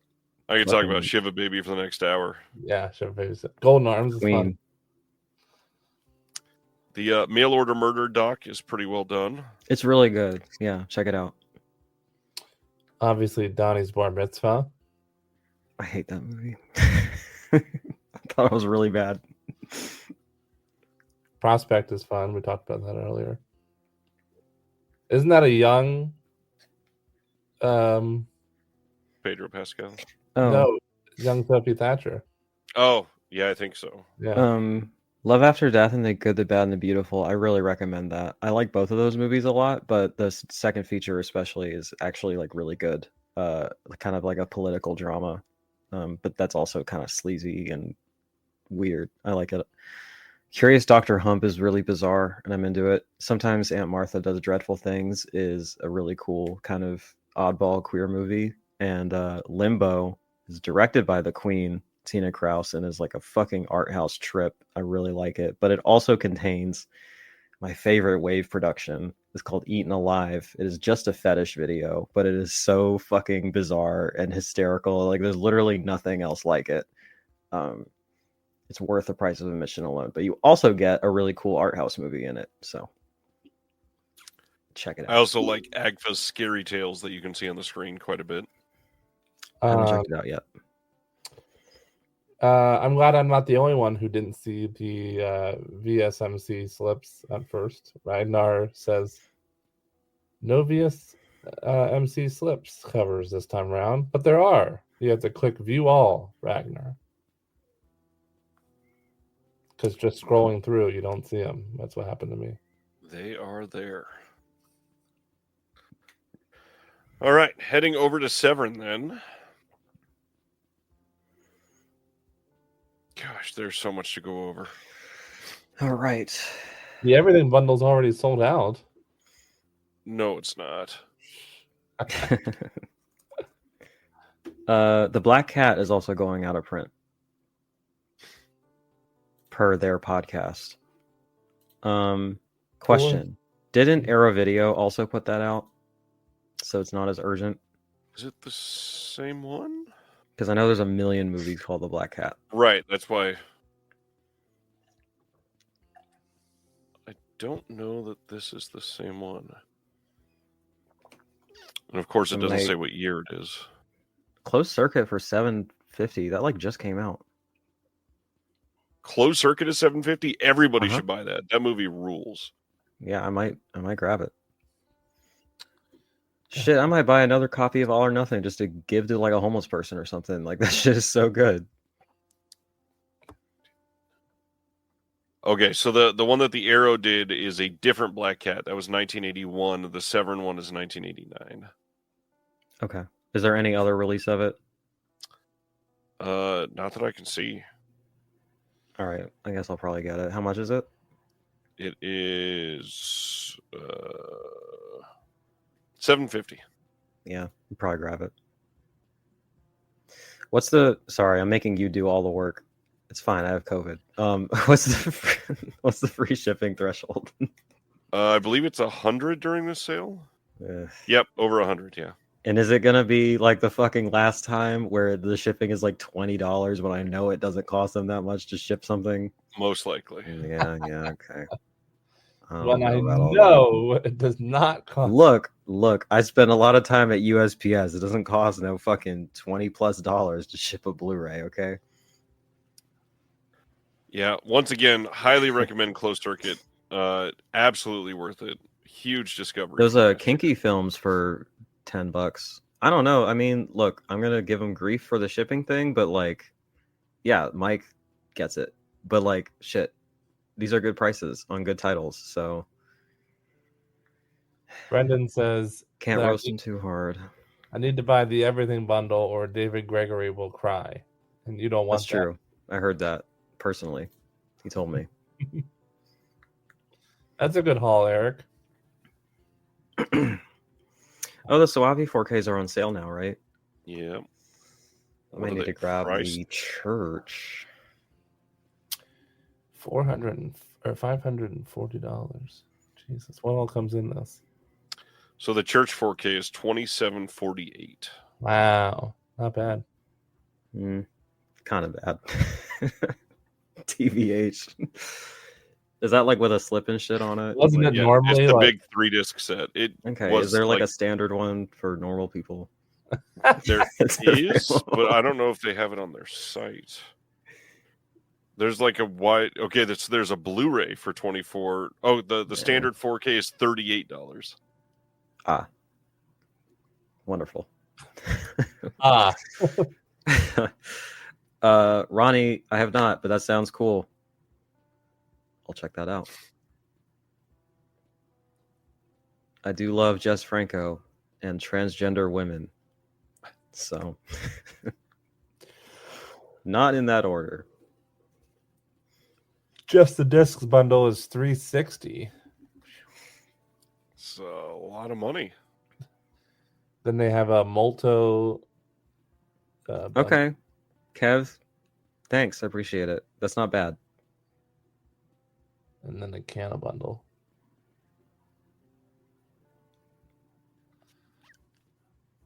See, this is hilarious to me. The deluxe edition of the church is on sale, but the standards are not on sale at all. Why? Warehouse space, I guess. Why? Gotta move those units. Or it's a mistake. I don't know. My Is it grandpa's because Vampire wait? Is it 750. because the standard editions street dates are later, so they don't qualify yet? That could be why. Yeah. Hmm. Tell you what, that medicine I took is kicking in. I feel like half a person. Let's go. Is it the good half? Well, Yet to one be thing at a seen. time. Wow, 45 for just antiviral. The Yeah, the female shipping executioner stats with slip fast, is I guess. $874. The dogs. Holy hell! The 5 days 4K from Argento with slip is only $12.49. It's supposed to be pretty good, right? It's just not a Yeah. horror movie. It's just not a horror movie. Well, all right. Wild Beast is supposed to be pretty good, yeah. Wild Beast is a lot of fun. It's in a blue case though, so no deal. Cancel everything. Well, they sell the black cases, so they even got me on that. Mark box set me, sale. mark me safe from the Severin Black Friday sale, as Anthony would say. I'm marking you unsafe. Get in there. I have Come on, everything. champ. You got it. I have everything. Danny, I You don't have the want, new stuff. and I paid much more money for everything. Everything that's on sale, I paid much more money for. This exchange rate is wild. The just the disc being sent to Australia is $561 Australian. Jesus. Yeah, that 5 days must not have sold well. 3 discs, UHD with a slipcover for $12.50. That's got to be well below cost, I would imagine. Absolutely. But I'm gonna ask a much- dumb question. What is Intervision?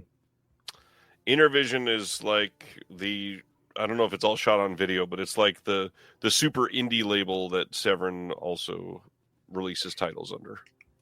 I didn't know if it was like a production company or if it's a sub label for. It's basically a sub label.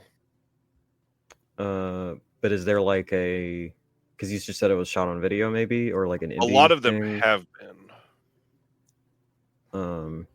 Yeah, I'm just curious if there's a parameter. Okay, mostly SOV. All right. Yeah, I want to see all these new ones, but 3 between the sheets. Horny shit. $3 a pop. It's a pretty good deal. I'm just saying.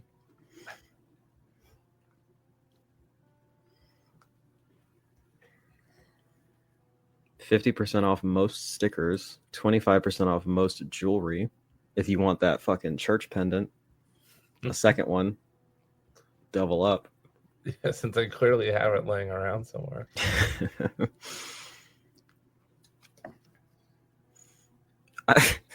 Maybe I shouldn't say this. Whatever. I'm just now remembering that in my dream somebody sent me 75 of the Severin pasties. I have one of them, but you know. Severin has some great stickers, but I just don't know where to put stickers at my age. Yeah. Should I stop sending you them?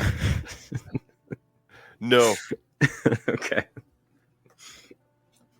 Because that's what I do with them. I send them to people. It works. They really do great with their stickers. I mean, where else can you get a burial ground sticker? It's true. It's classy stuff. Super classy stuff. But that Beast in Heat is something. Oh, That's something I watched recently. Yeah, what'd you think of that, huh? That was pretty good. It's not what I expected. Like, it's about 25% of like extremely indefensible, gross, sleazy shit, and then it's like 75% straightforwardly like anti-fascist war drama.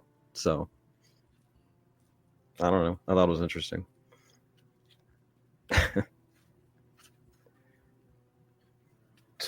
My friends I watched it with did not agree, but I thought it was interesting.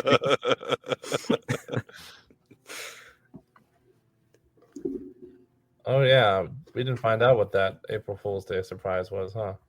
No, and we won't find out till you get packages in the mail. It's not like they He advertise means it. you won't find out. Yes, that's exactly what I mean. Yeah, okay.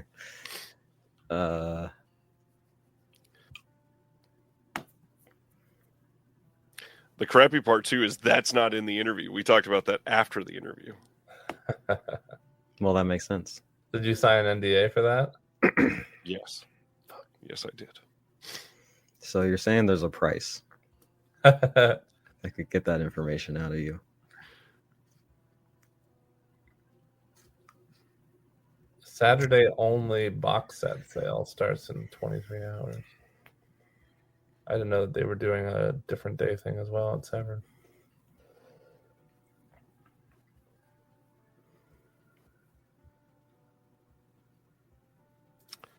Interview will drop at 11 your time, Kevin.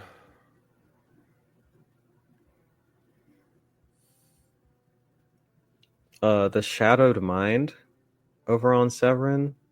It's a weird movie. I didn't really like it that much, but there is a bonus film on it called Suffer Little Children, I think. That is pretty good. And it's an interesting film. For what that's worth.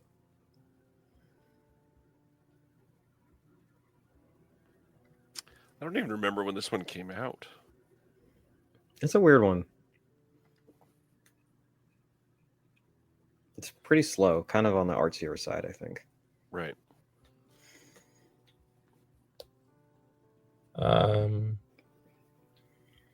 Looks like the Glacia titles are 50% off. Yeah. Yeah, I was thinking about those. Perdido Durango and Acción Mutante. Highly recommend. Love Perdita Durango.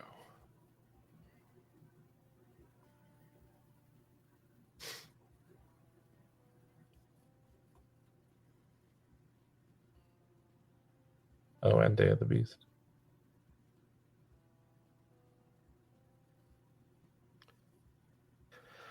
Anything anybody wants to see or chat about or go to a different sale? Should we touch on the Kino sale? Or Absolutely could.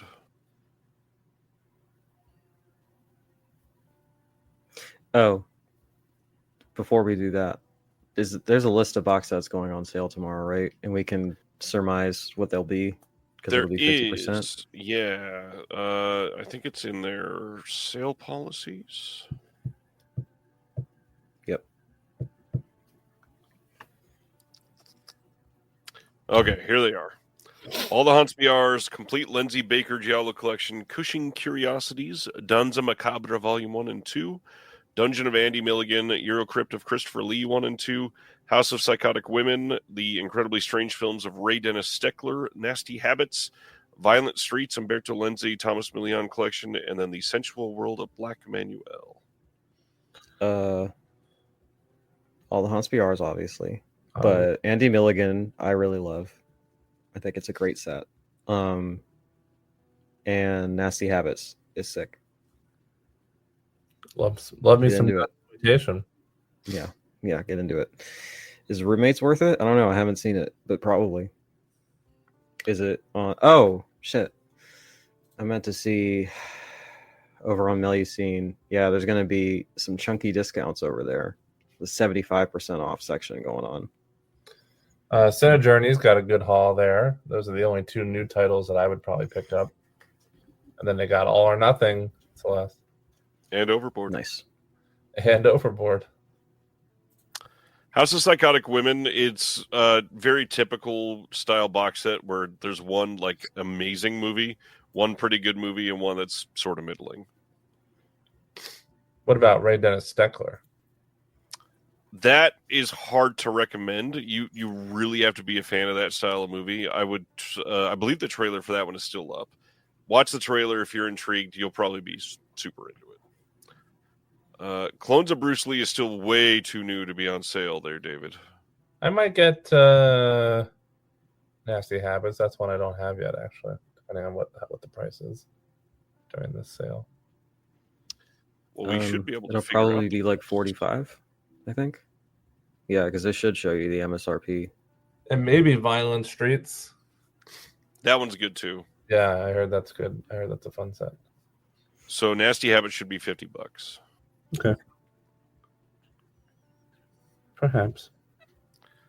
Damn, Wave! Look at that. 5 days, 4K, Female Executioner, and All or Nothing for only $35. That's a bargain.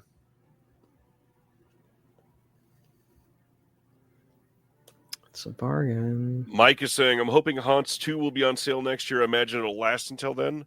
I don't want to put words in Severin's mouth or anything, but they have not mentioned anything being limited I don't think they are either. in years.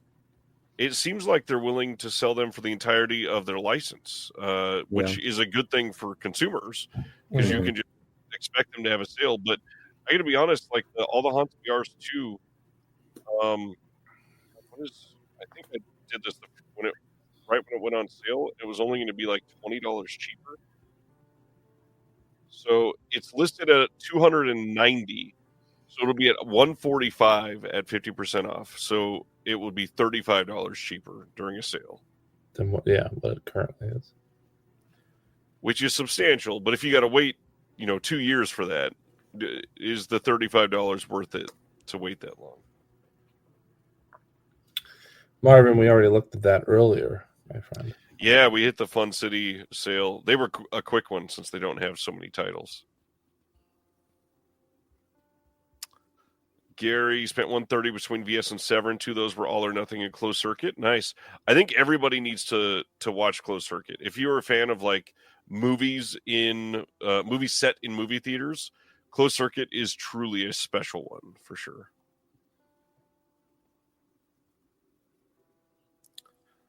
Terry says if the Ray Dennis Steckler trailer isn't up, you can find the Incredibly Strange Film Show that discusses his films. I love his films a lot, but he dials in a very specific wavelength. Glad you agree there, Terry. Yeah, it's not one that you can just recommend freely to every person under the sun. How much would the Violent Streets set be on the sale? Is that also probably $50? I'm guessing it'll be right around there. No, a little higher. Ah. So you're looking at 67. Okay. Still a little over a hundo for the two. Might have to pick those up.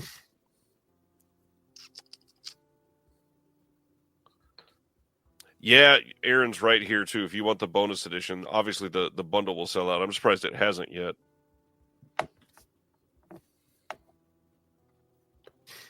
Jim says, my boss's boss, Aaron Abishan, is the world's biggest Ray Dennis Steckler fan. He has commentaries on the set. Nice.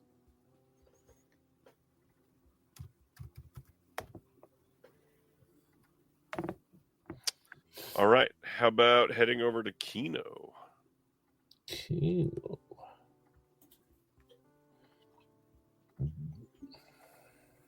So if you really want it, you can buy this hat for $40. All right, let's see the hat. Let's see it. It's got the Studio Classics logo on it. That's kind of strange. I Is the implication that you yourself are a Studio Classic? You become a Studio Classic, donning the hat. Kevin earlier, I think, that said, whoops, I went back too many times. Kevin said the picture that they're using as the product photo looks weird because it looks like a picture from your grandpa that says, did you lose this? I did. Thanks, sir. Send it over. Ooh, I love that they're right there on the top. Their sale photo is my favorite movie of all time.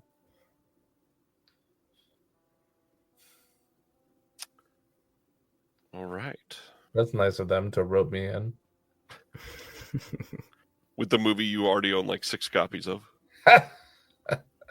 Including the one they're selling. Correct. Everybody in the I'm chat. gonna nip this in the bud right now. There are so many better things you could spend $40 on than that hat.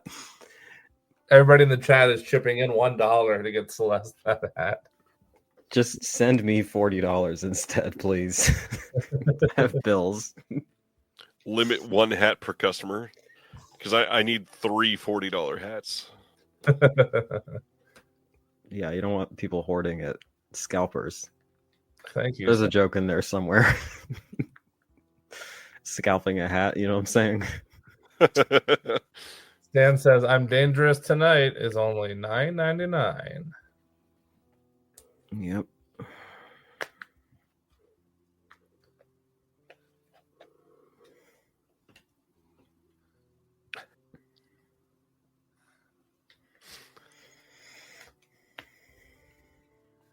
American Ninja and American Ninja.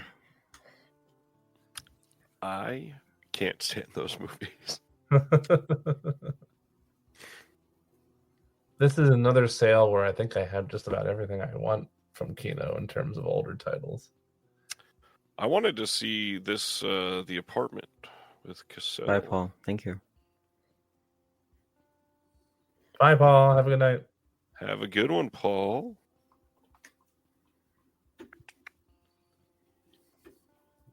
And this is Archangel. Was this guy Madden?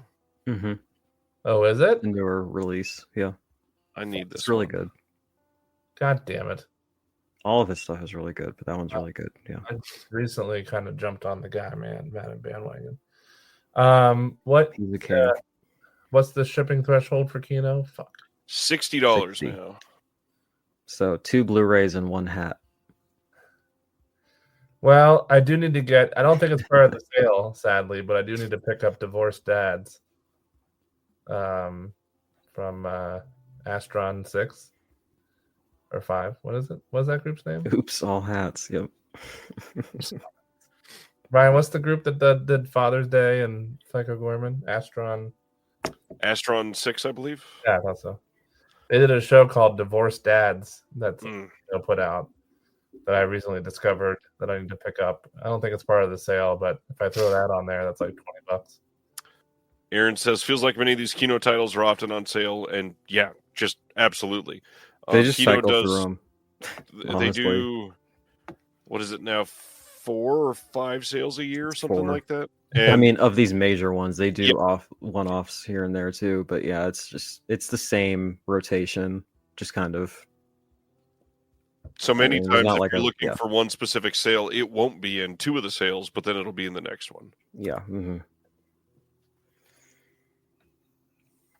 They got this thing running like a well-oiled machine, let me tell you. All right.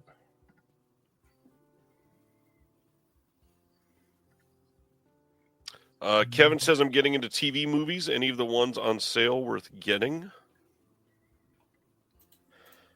Probably. Yeah, there's quite a few.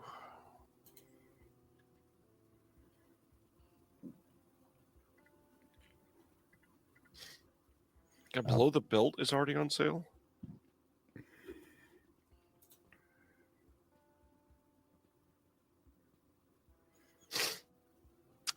Yeah, if Ants is on sale, Ants is worth it for sure.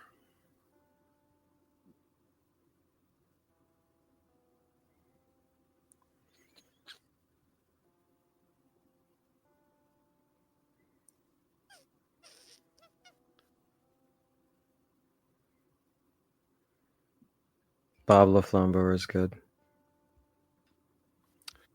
Here goes Jeremy to shout out brain donors. Oh, I didn't even realize he was gone because I was on the other tab. Yeah, brain donors. That one is one that a lot of people defend. Brick Special Edition, 4K. Great Kind movie. of a dumb movie, but it's. I You love said it's great. I'm like, it's kind of stupid, but I love it's Brick. it's still good. I love Joseph Gordon-Levitt. Yeah, me too. The Cabinet of Dr. Caligari is obviously a must-own, but that Eureka edition is really great. This is a problem with Kino, is that I feel like I never trust just getting their releases on a whim because there's almost always a better version of it somewhere. And then I'm just like, do I pay the extra money for the better version? Do I just get the cheaper one? Absolutely. Brain Donor is one of the best comedies of all time. Underrated. I heard you. I was in the bathroom. Slacker. I guess I'm putting in a small Kino order. Just enough. Hat or no hat? No hat. No hat. Just enough to get free shipping. But how the fuck do I get to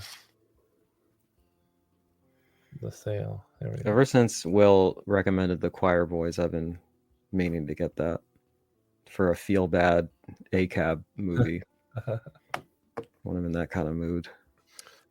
Mike says, I'm still hoping for a different company to do better releases of the Man with No Name trilogy. All signs are pointing to Arrow doing it in the UK.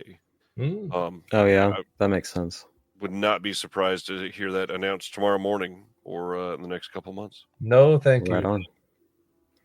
Well, I already have them, so I won't be getting them again, but happy for those who have been patient. I appreciate the gesture, much like Celeste, I'm sure, Kevin, but I also do not need that. This classic Ghost set is a TV movie set. I have not watched them yet, but literally just got it. Yeah, Amanda Reyes, I think, has been talking that one up. Yeah, she's on. God, I think she might be on all of them. Christmas in July is a blast. Is it? If anyone doesn't. Yeah, it's great. It's Preston Sturgis. All right. And Sam Teagan is on the commentary. Gosh darn it. Am I going to be spending even more money on Kino? Well, I'm helping you get to that free shipping threshold. Nah, Cowboys and Aliens is a modern classic. Don't let anybody tell you that it was mid and forgettable. It's actually a undersung sort of genius work. It really is. It really is. I love it. I love it. That was a DVD Netflix rental back in the day. I don't even really remember much about it, to be honest.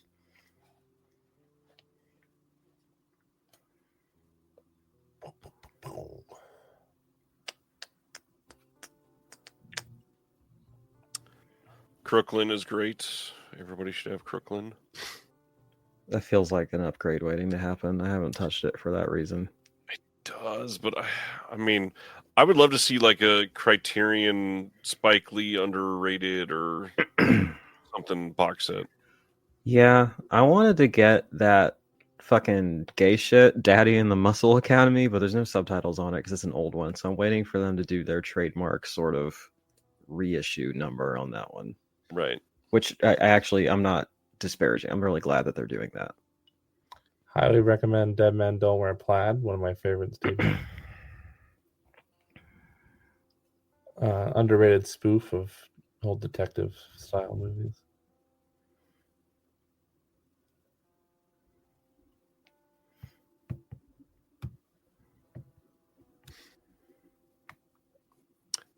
Deep Star 6 is fun. Don't expect a masterpiece or anything, but it's a fun movie. Gosh.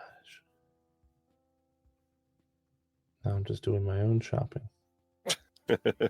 Diary of a Mad Housewife is amazing, but Indicator also has a great edition of it. So yeah, there's a few of these that I've skipped over because other companies have way better editions. The Devil Bat is a really fun movie, but there's really no reason to get that because there's no subtitles on it. It's probably a shitty encode. It's probably a terrible transfer, and it's like on their free streaming service. So like, and it's probably on like 4 other services too. There's like no bonus features on it either. I'm waiting for them to reissue that one too. You must. My boy Bela Lugosi deserves better.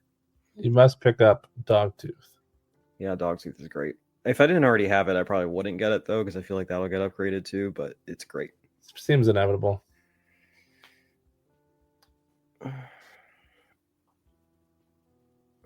The Fibes movies are pretty great. Not sure if those will get upgraded.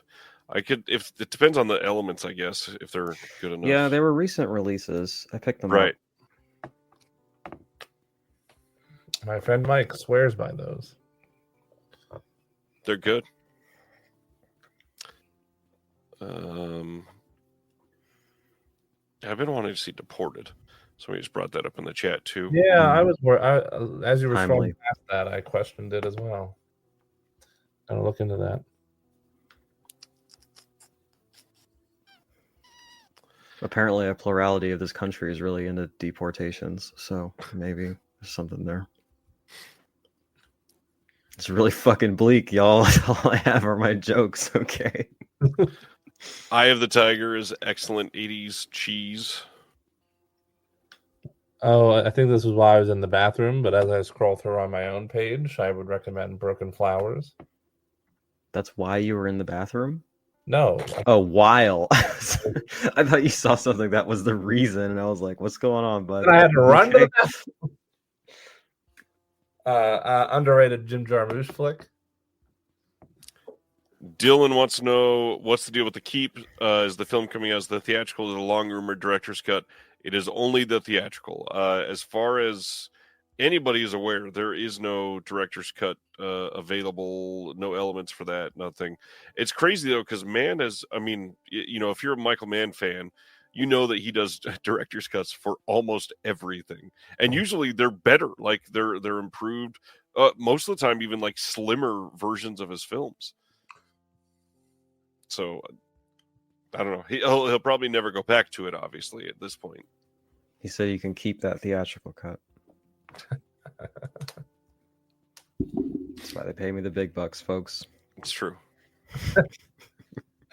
I'm so thankful you're here, Celeste. You should be, honestly. So I'm at $40 already. I'm happy you're here, Jeremy. Oh, thanks, Celeste. Oh, you're at 40? Yeah, We'll so get you I only need to spend $20 more.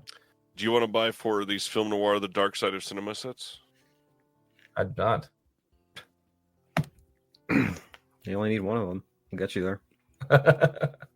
Fletch. Fistful of Dynamite is really good, and now they're not doing a 4K, so I guess you're good to go on that. You're good to go there, yeah. Fistful of Dynamite.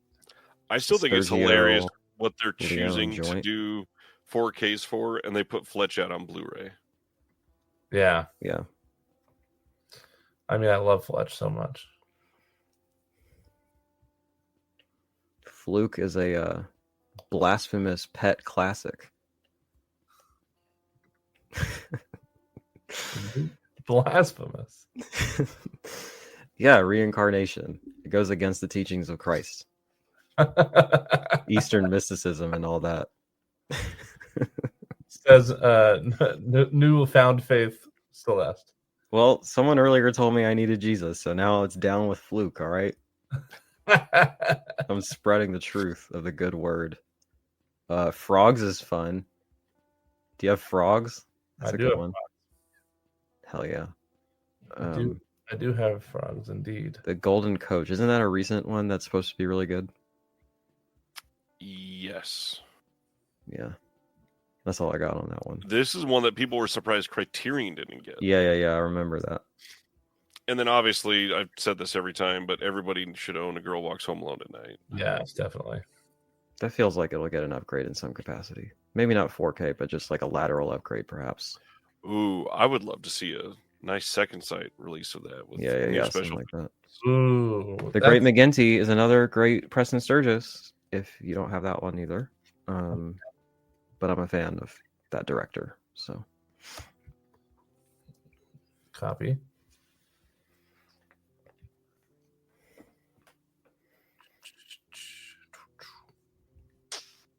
I always think that's Paul McCartney on that Happy Birthday to Me cover. Getting just fucking blasted in the face.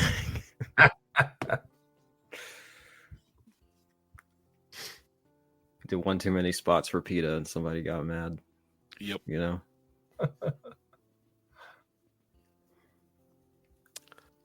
You should get Fluke to stick it to Jesus. You know what I'm saying? Yeah. And cats. Hey, I might Crit. Diamondite. All right, Crit. I got fucking beef with you. Uh-oh. You ready for this shit? Because he was on like 2 weeks ago, right? What? No, don't put me full screen. Get out of here. What did you say? All right, well, he was on. He was like, I'm 23 years old. I was like, no, fuck you. Get the fuck out of here. I'm supposed to be the one that makes people feel old. You're not supposed to make me feel old. 23 years old. Fuck you. That was your beef. Fucking person in their 20s doing this shit. I was not aware that my position was open. All right. I think Jack Kane was in here earlier tonight, if I remember. And he's only like 19 or 20. Uh-oh, Celeste. I know. 19 or 20. Getting fucking wrecked out here. Being old as fucking dirt. 27 goddamn years old. Damn, Hussey's on sale? That thing just released.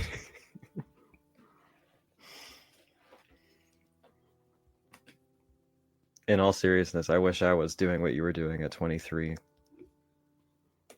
I was a little bit later to it. Not that much later, but you know.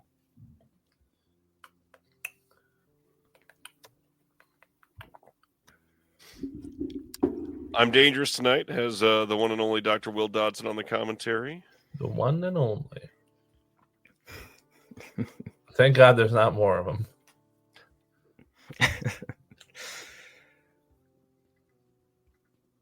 23andMe, that's funny. Kevin, you've been on fire tonight. Shout out to you. Kevin's been doing great. You're like doing my job for me, honestly. I appreciate it. It's taking a sick day out here. Well, I didn't get to enjoy being 23 either on account of the multiple mental illnesses. So, you know what? Hell yeah. Kev's done the Yeah, Let's do Do It chat like 17 times tonight. Well, he invites audience participation. Didn't get the mute button on time on that one. What the heck is honky tonk for you? Yeah, honestly, Mike, you got it. That's pleb shit.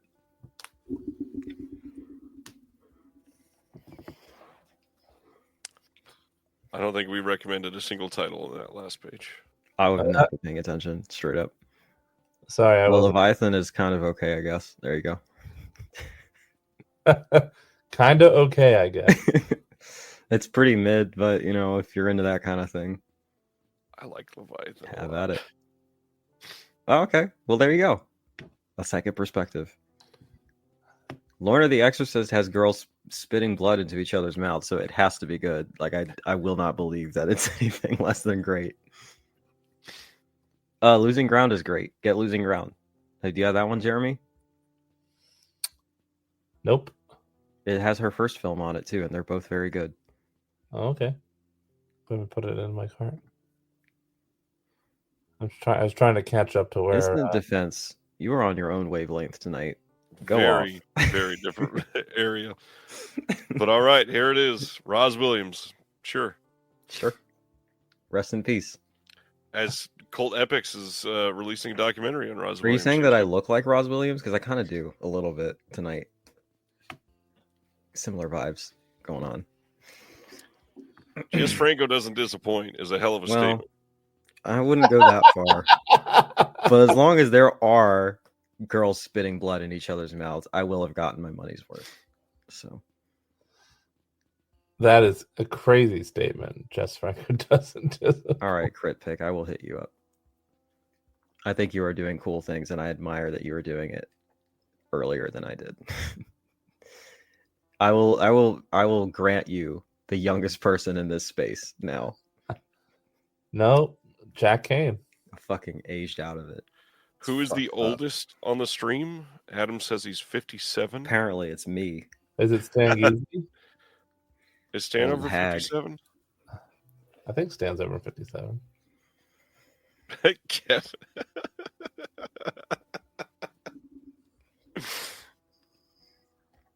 I don't know. Is Sardis watching?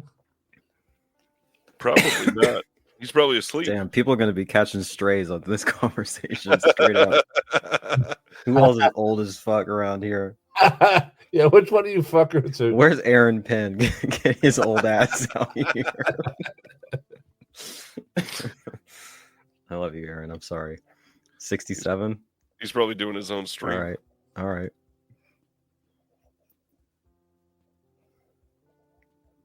Stuff, man. Man with a Movie Camera is good, but there's at least 2 other versions of it that are better. Because that's public domain, I'm pretty sure. Hmm. I have the Eureka edition. It's really good. Well, I could get all 8 seasons of Monk on Blu-ray for. Let's fucking go. Do you have those yet? Not on Blu-ray. I have all the DVD sets from forever ago. Because I love that show. I would like a box set, please. Yeah, I don't like the Shelf efficient box set. That's what I want too. You ever heard of this movie Misery? Put you on something real quick. Never once. Put you on game here. It's pretty good. There's like snow in it and shit. So Stan says 66, but I look great. how much are the Monk seasons each? $10, I hope. No, 17.99. It's still so much. It's still so much. And I Yeah, that's a lot when honestly, you add it up. I'm not saying it's not worth it, but if I wanted the entire series, holy shit. I just want one box set of all of them for $50.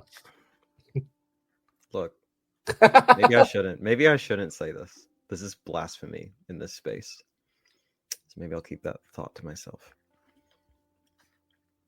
All right, Ryan wants to hear it. If We're I'm all going to waiting, be yeah. buying a whole series, just get the digital version. There's not even that many bonus features on it, and it probably comes with it. And like, It probably does come with it. it's not going to take up a full shelf. I don't know. It should be a chunky little set for like. I agree that it should less be money. that. Yes. I want. Oh, I like the mountain. And it's definitely not blasphemy here. I still support. Just watch what you want to watch. Oh, Marvin says Masquerade is great. Well, it's called the disc connected. It's not called the stream connected. It's Even not though called that's what we're doing right now. the digital. No. I just want Man. people Not to on my enjoy what best. they love. Pick up Mystery Man, peeps. God, I love that movie. What happens when you lose your digital license? It goes on my Plex server, and I have to worry about it. That's what happens.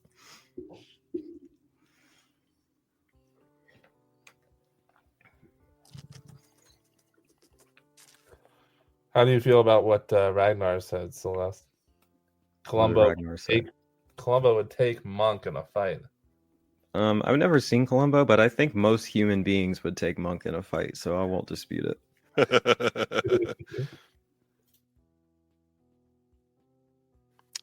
Are there multiple editions of Murder by Decree? I think that one just got announced as coming out on 4K. I may be wrong.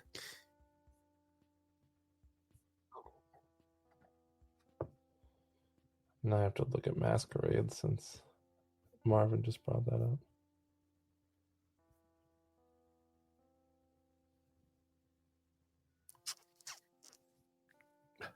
Fight, or investigative fight.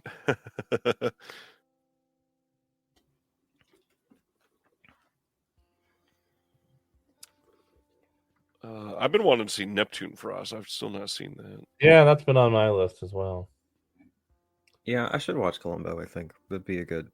I just don't have time for TV shows. Columbo's great. Oh, look, Pulp Viking and I agreed on something finally. Mystery Man. Well...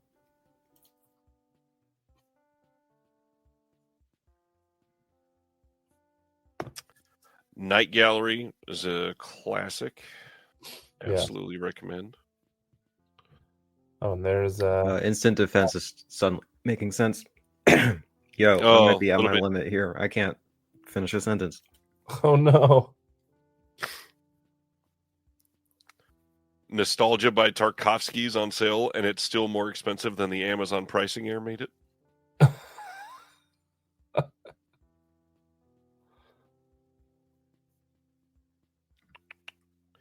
Yeah, and keep in mind all of the genre lawn titles, like the Nude Vampire here, Indicator releasing those, always better releases, not just because they're going to be 4K, it seems like, but way more special features and everything.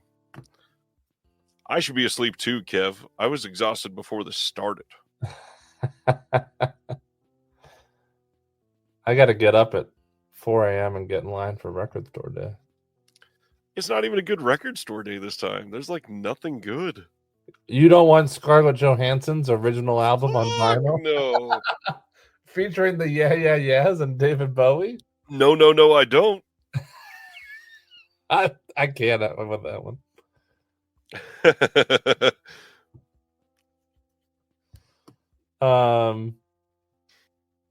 Hey Jeremy, has anyone accosted you in the street for stepping out on your family and getting someone else pregnant yet?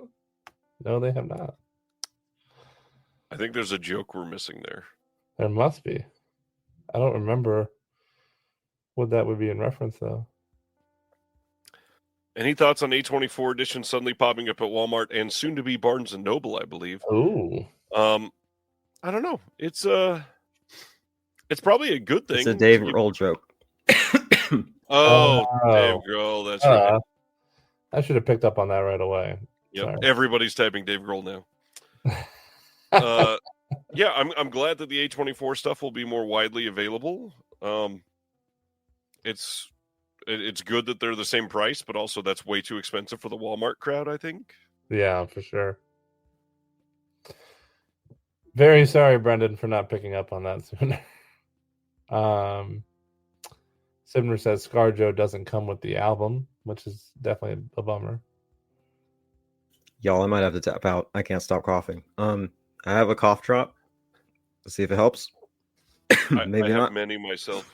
We love you no matter what, Celeste. Thank you. I appreciate that.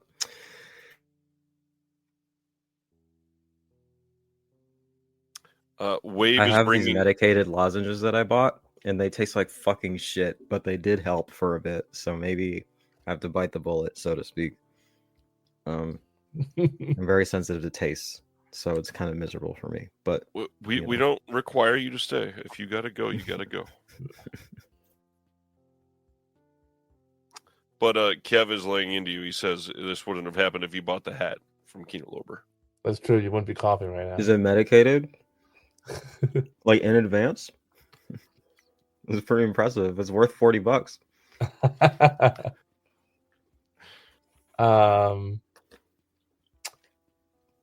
Flickering Waves Terry says he likes the ScarJo covers album, but not for the price that they were charging for it. I'm not even sure what the price is, to be honest. Anthony is marked safe from Record Store Day. Marvin, I'll be at CD Trader here in the Valley.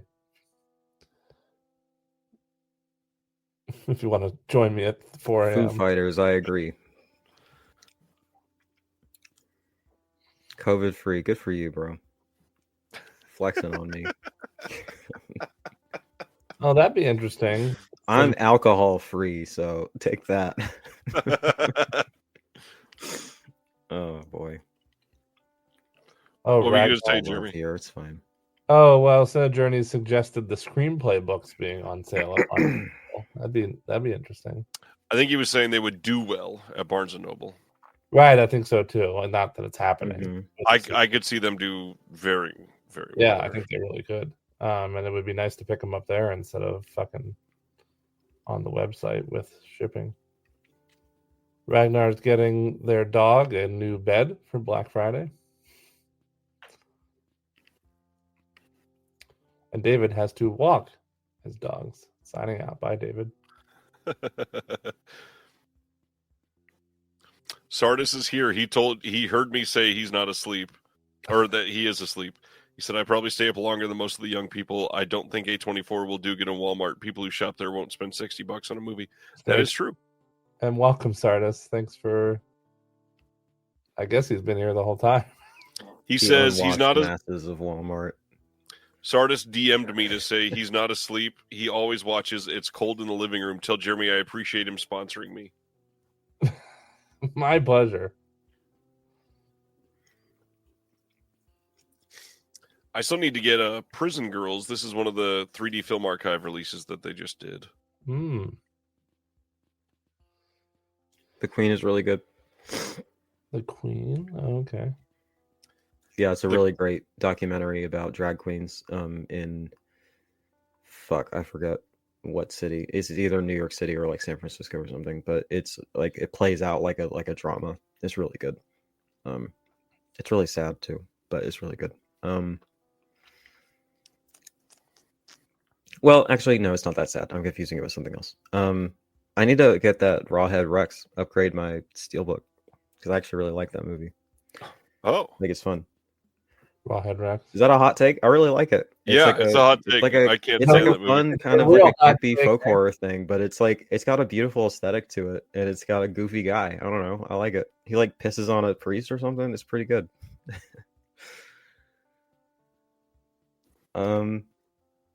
Thanks. That's really sweet. I appreciate that. I have not really felt as though I'm doing my part in that lately, so I appreciate that a lot, actually. Shout out Stephen Perkins. You're the fucking goat. Ryan, do you want to answer Pulp Viking? Oh, did I miss one? He says, you know shit. Oh, will Arrow release more of De Palma's films? I love the Carrie and Carlito's Way box set. I mean, I think there's more of an opportunity for that now. I would not be surprised at all. Shit, I still need to get Carlito's Way. I don't think I ever did. Ooh, Cine Journeys. That's right. Thanks, Aaron. I appreciate it. I hope so. Members discount. Thank you, Sardis. Everyone's being nice to me. Thank you. Oh, did somebody just say Echo and the Bunnyman? That's another one I wanted to pick up. Oh no, they just want to echo what Brendan said. So quick. Yo, I'm gonna be so real. I'm gonna be radically vulnerable with you for a second. I also misread it as Echo and the Bunnyman. No way, really? So yeah, I love that. Yeah, because that's one of the Record Store Day releases that I want to pick up. I saw them. They were kind of disappointing, but they were okay. Oh, sad face. I'm curious. I'm curious what Terry's picks. Totally not related to this stream whatsoever, but I'm curious what Terry's picks for Record Store Day are. Um, Terry knows his music.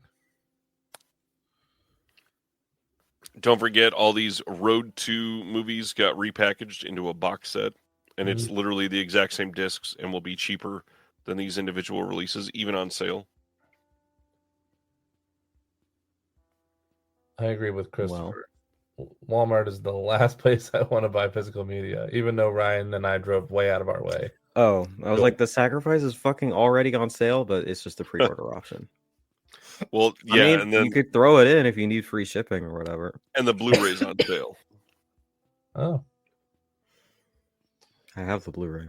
Celeste, everyone's being so nice to you. I know, it's really sweet. I've had a hard day, so I appreciate it. I had to be sick for Thanksgiving, so I was just by myself all day, and I've just been fucking coughing all day. It fucking sucks. That does suck. All the more reason that we're thankful for this stream to bring us all together. It's okay. My mom brought me homemade soups, vegan soups, and vegan pumpkin pie because she loves me. Nice. Despite how I turned out. So we appreciate that. That's always nice. We love unconditional love. Well, Instant Defense says Target is better, but they're not really doing physical media unless it's online now. We're not doing. I know that upsets me so much. Super quick shout out. We Search for One-Eyed Jimmy is kind of a must get. It's a super underrated film. I was so thankful that Kino put out. I'm going to answer Anthony's question real quick. Go ahead. What do I do day one as new president? I find all the voter rolls. I find all the men under 35 who voted for Trump, and it's force femme on day one. All right. We're going to fix these men. Turn them right, okay? Upside down crucifixion. Country will be better in a fucking week. I guarantee it. What'd you say? I said upside down crucifixions for all of them. Oh. On broadcast. I guess that can be the step 2 if the force femme doesn't work. Doesn't set them right. Right after Monday night. Yeah. Thank you. Everyone's gassing me up on my Force Femme platform, and I think that that's beautiful. Why am I added to the conversion list for Search for One-Eyed Jimmy, Anthony? I don't understand. I think that's a penis joke. Oh. You got Steve Buscemi. You got Jennifer Beals. You got Sammy Rockwell. You got John Turturro. You got Nick Turturro. Angela Badalamenti. All upside down sucking dick. I don't think you understand, but that's okay. We'll get the platform up and running. It's okay. Still drunk. Thank you, Ronnie. Okay. I'd vote for me too. I'm going to say everybody should get 7 if you like Andy Sedaris and you're wanting to complete the collection.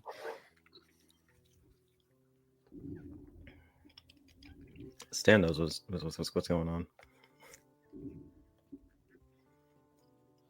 Also, pick up The Silent Partner. We love Elliot Gould. I think this cough drop is helping. Yeah. I'm finishing sentences, so that's good. Yeah. Or I'm just passionate about Force Femme, you know? Powering through.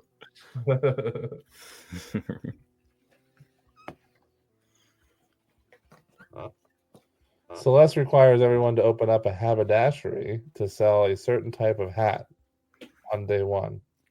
Kevin is really dying on this hill of hats.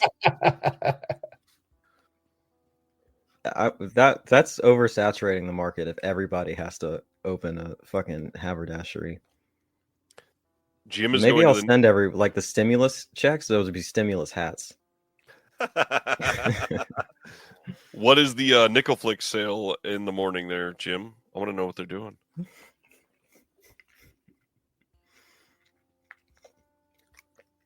$850 copies of Cannibal the Musical. It's really about to sell out. That's crazy because it was like there was a lot, right? And it's like 4 copies of Righting Wrongs left. It's pretty good. Wait, how many copies were there total? And we're down to 850. 5,000. It had to have been at least 5,000. Good lord. Yep, 5,000. What I don't understand is that it's been up for like weeks. And now, I mean, I guess whatever. It's the psychology of the sale or whatever. And people 5,000 find it. down to 850. Holy smokes! Everyone's throwing it in with their order of the keep. Well, and now it'll sell probably tomorrow at this rate because it's under 1,000. Should I get it? Is Cannibal there Musical? anything? I mean, I want to get it eventually, but do I need the limited edition? Like, is there a booklet that's worth having in it? Gosh. Because I don't really care about the packaging. I A don't. I honestly don't 40-page need a book with slipcase. rare photos and ephemera from the producer. But not And an slip- essay by Walter Chaw and Cannibal the Musical. Yeah. God There it damn is. it. Good night, Humboldt. Well, I'll have to think about it. Good night, Humboldt. So somebody's asking, has it sold more than Congo? Congo is Probably. limited to 10,000. Let me do the page source trick.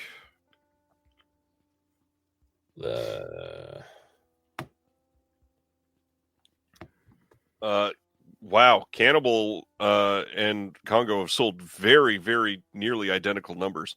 They are down to 5,312 on Congo. Oh, so almost half. Thanks, Eric. I appreciate it.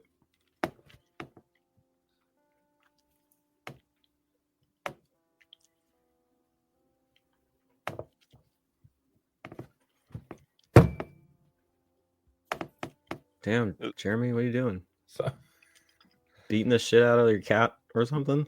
no, I would never. My desk is like squeaking. Nice. I was trying to stop it from squeaking. Yep, 1:30 on the East Coast, and Jeremy's like just hanging out. It's only 10:30 over there. Yeah, it is. But I told you I got to get to bed so I can get up at 4 a.m. for. Oh, I like going south, Marvin. Jack Nicholson.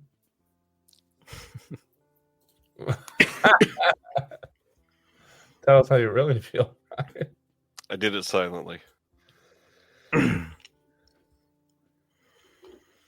What is the correlation between my inauguration and Congo? That's all that. Kevin's just funny, He's just riffing, you know?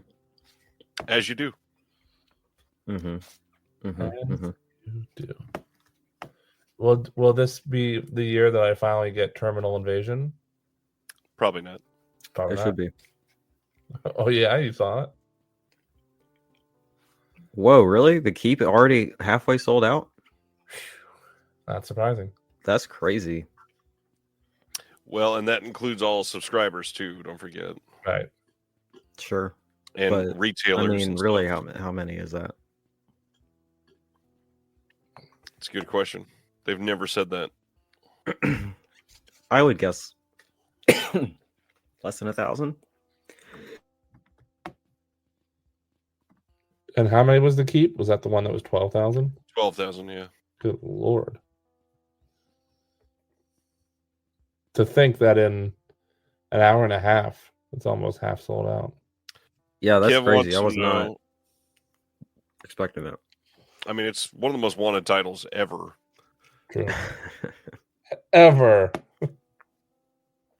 Straight to Let's hell. show the cart trick. So when you go to the keep, The disdain in your voice. Let's show the cart trick. there's no disdain at all. I didn't hear This disdain. works. This works on Chrome. I'm not sure on other browsers usually, but you right click and go to view page source. Oh, is this going to open a different tab? Let me see. It is. Let me see if I can share this one instead. So stop screen. So when you view page source, this is what comes up. It's all of the code. And then you do a Control F and you type in inventory, like is already there because I just used it. And then you press down to get to this view. And this tells you inventory management on Shopify, quantity 6,478 left. Good Lord. It really is down to half almost. And then there are 1,770 listed of the standard, but that'll get reprinted after. And you can tell which one that is because of the price. So the standard is $49.98 and the first one is $64.98. God, that's an expensive release. When Stan got the keep earlier, he said, "All right, I got the keep, but nothing else." And now he says, "Tempted by cannibal." Yeah, well, it's getting lower, so. Yeah. Sib is saying that's just on Windows, right? No, I'm on a Mac doing that right now. Yeah, I'm on Mac too. It works. It's a Chrome thing, I think.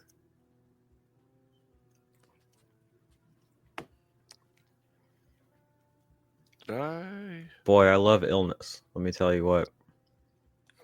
I definitely just closed that Kino window. Oh, well. Yeah, I don't love being sick either. Ryan is just tired. No, I'm also sick. Well, power through, buddy. I'm trying. Ryan is hacking the website. This is like what, your biggest stream of the year? Usually, yeah. Usually? Yeah. Sibner says, "I'm on Chrome, no dice." Well, you have to get a new computer. That's weird that it's not showing up. Yeah, that's for weird. It works for me. I don't know. Are you sure you're doing it right? Oh, you he did Cool. get it. Oh, okay, good.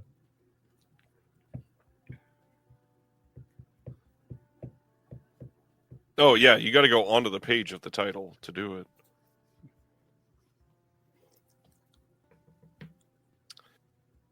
Well, I think we looked through pretty much everything. Yeah, we didn't look through Arrow's horror exclusive sale. Yuletide Terrors or whatever the fuck it was called. Okay, they'll have another sale next week. I think we looked at the big ones, yeah, and even shouted out a couple overlooked ones. Yep.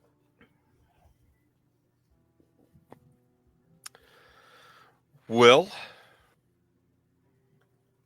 no, we did not look through Shout's site-wide sale. We definitely did not. And we will not be doing that. Friends, I think it is time. Thank you so much for hanging out for a third year in a row. Yeah. I'm sorry it wasn't as lively as it has been in the past. Same here. Apologies. Same, and I don't have an excuse. On account of the virus coursing through my veins and bloodstream and fucking lungs and everything, and also on account of the horrible trauma, I am not on my A game, so to speak. But you know what? We'll get back there. It was still fun to get together. Yeah. Always is. Tomorrow, like I know we just went through a bunch of sales and talk about stuff that is already taking your money. Reminder, it's now Friday pretty much everywhere except for the West Coast and the U.S. So keep in mind, Deaf Crocodile titles go up for pre-order today. You have the Golden Fern and Felidae 4K both going up. Up yet? No, they'll be up in like 6 or 7 hours, something like that. Deaf Crocodile podcast, new episode coming out tomorrow, featuring the one that we just mentioned. Mr. Walt Cha is on the episode. New interview on my channel. Yeah, I think there's Cult Epics will be launching their sale tomorrow morning. It's another one to keep an eye on. Anything else? Anything for you guys that you want to promote? Shout out. Pick up the newest issue of the Physical Media Advocate, please. It's a great issue and has a Beyond Fest recap article from yours truly that I'm very proud of. Jeremy is like a fifth of the issue with that. It's 13 pages. God, that's way more than a fifth then.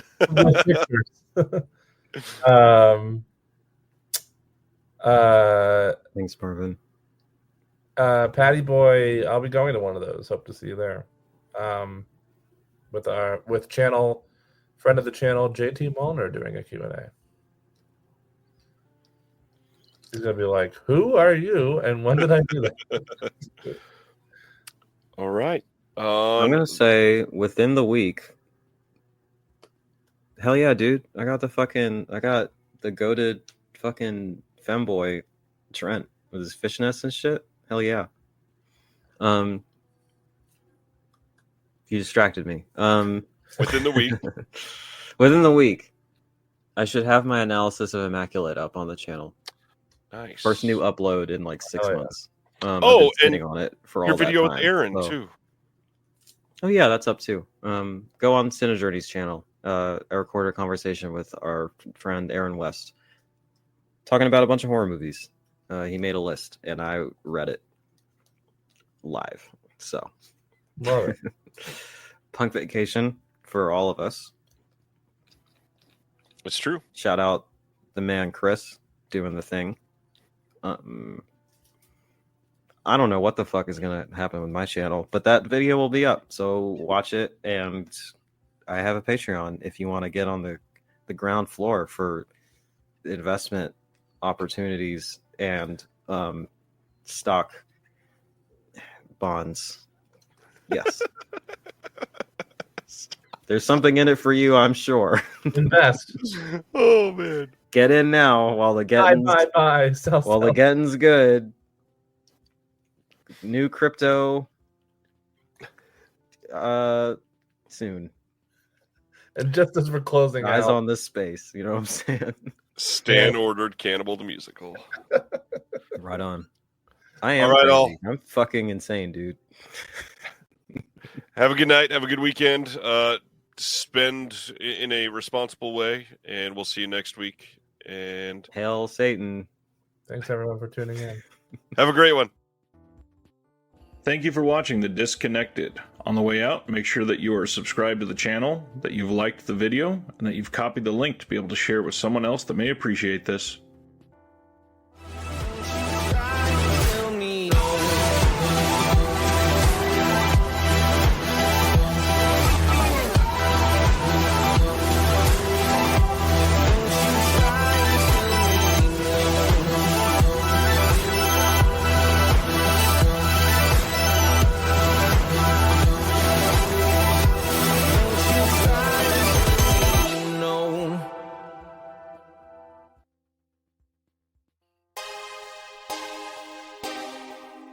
The audio commentary. It's a dying art form, but here at One Track Mind, I, your wonky yet affable host Ryan Luis Rodriguez, analyze film through the prism of these embryonic forms of podcasting, one audio commentary at a time. Masterpieces, crapster pieces, live action, animation, cult classics, films literally no one has ever heard of. No track is too small, and no track is too big. Join me and my guests from the entertainment world as we keep these features alive every other Tuesday. Hey, who else is going to discuss Bill and Ted's Bogus Journey one week and Citizen Kane the next? Us, that's who. Sure, you have to put up with my voice, but there's a certain give and take in this industry. That's One Track Mind, part of the Someone's Favorite Productions family and available wherever you get your podcasts.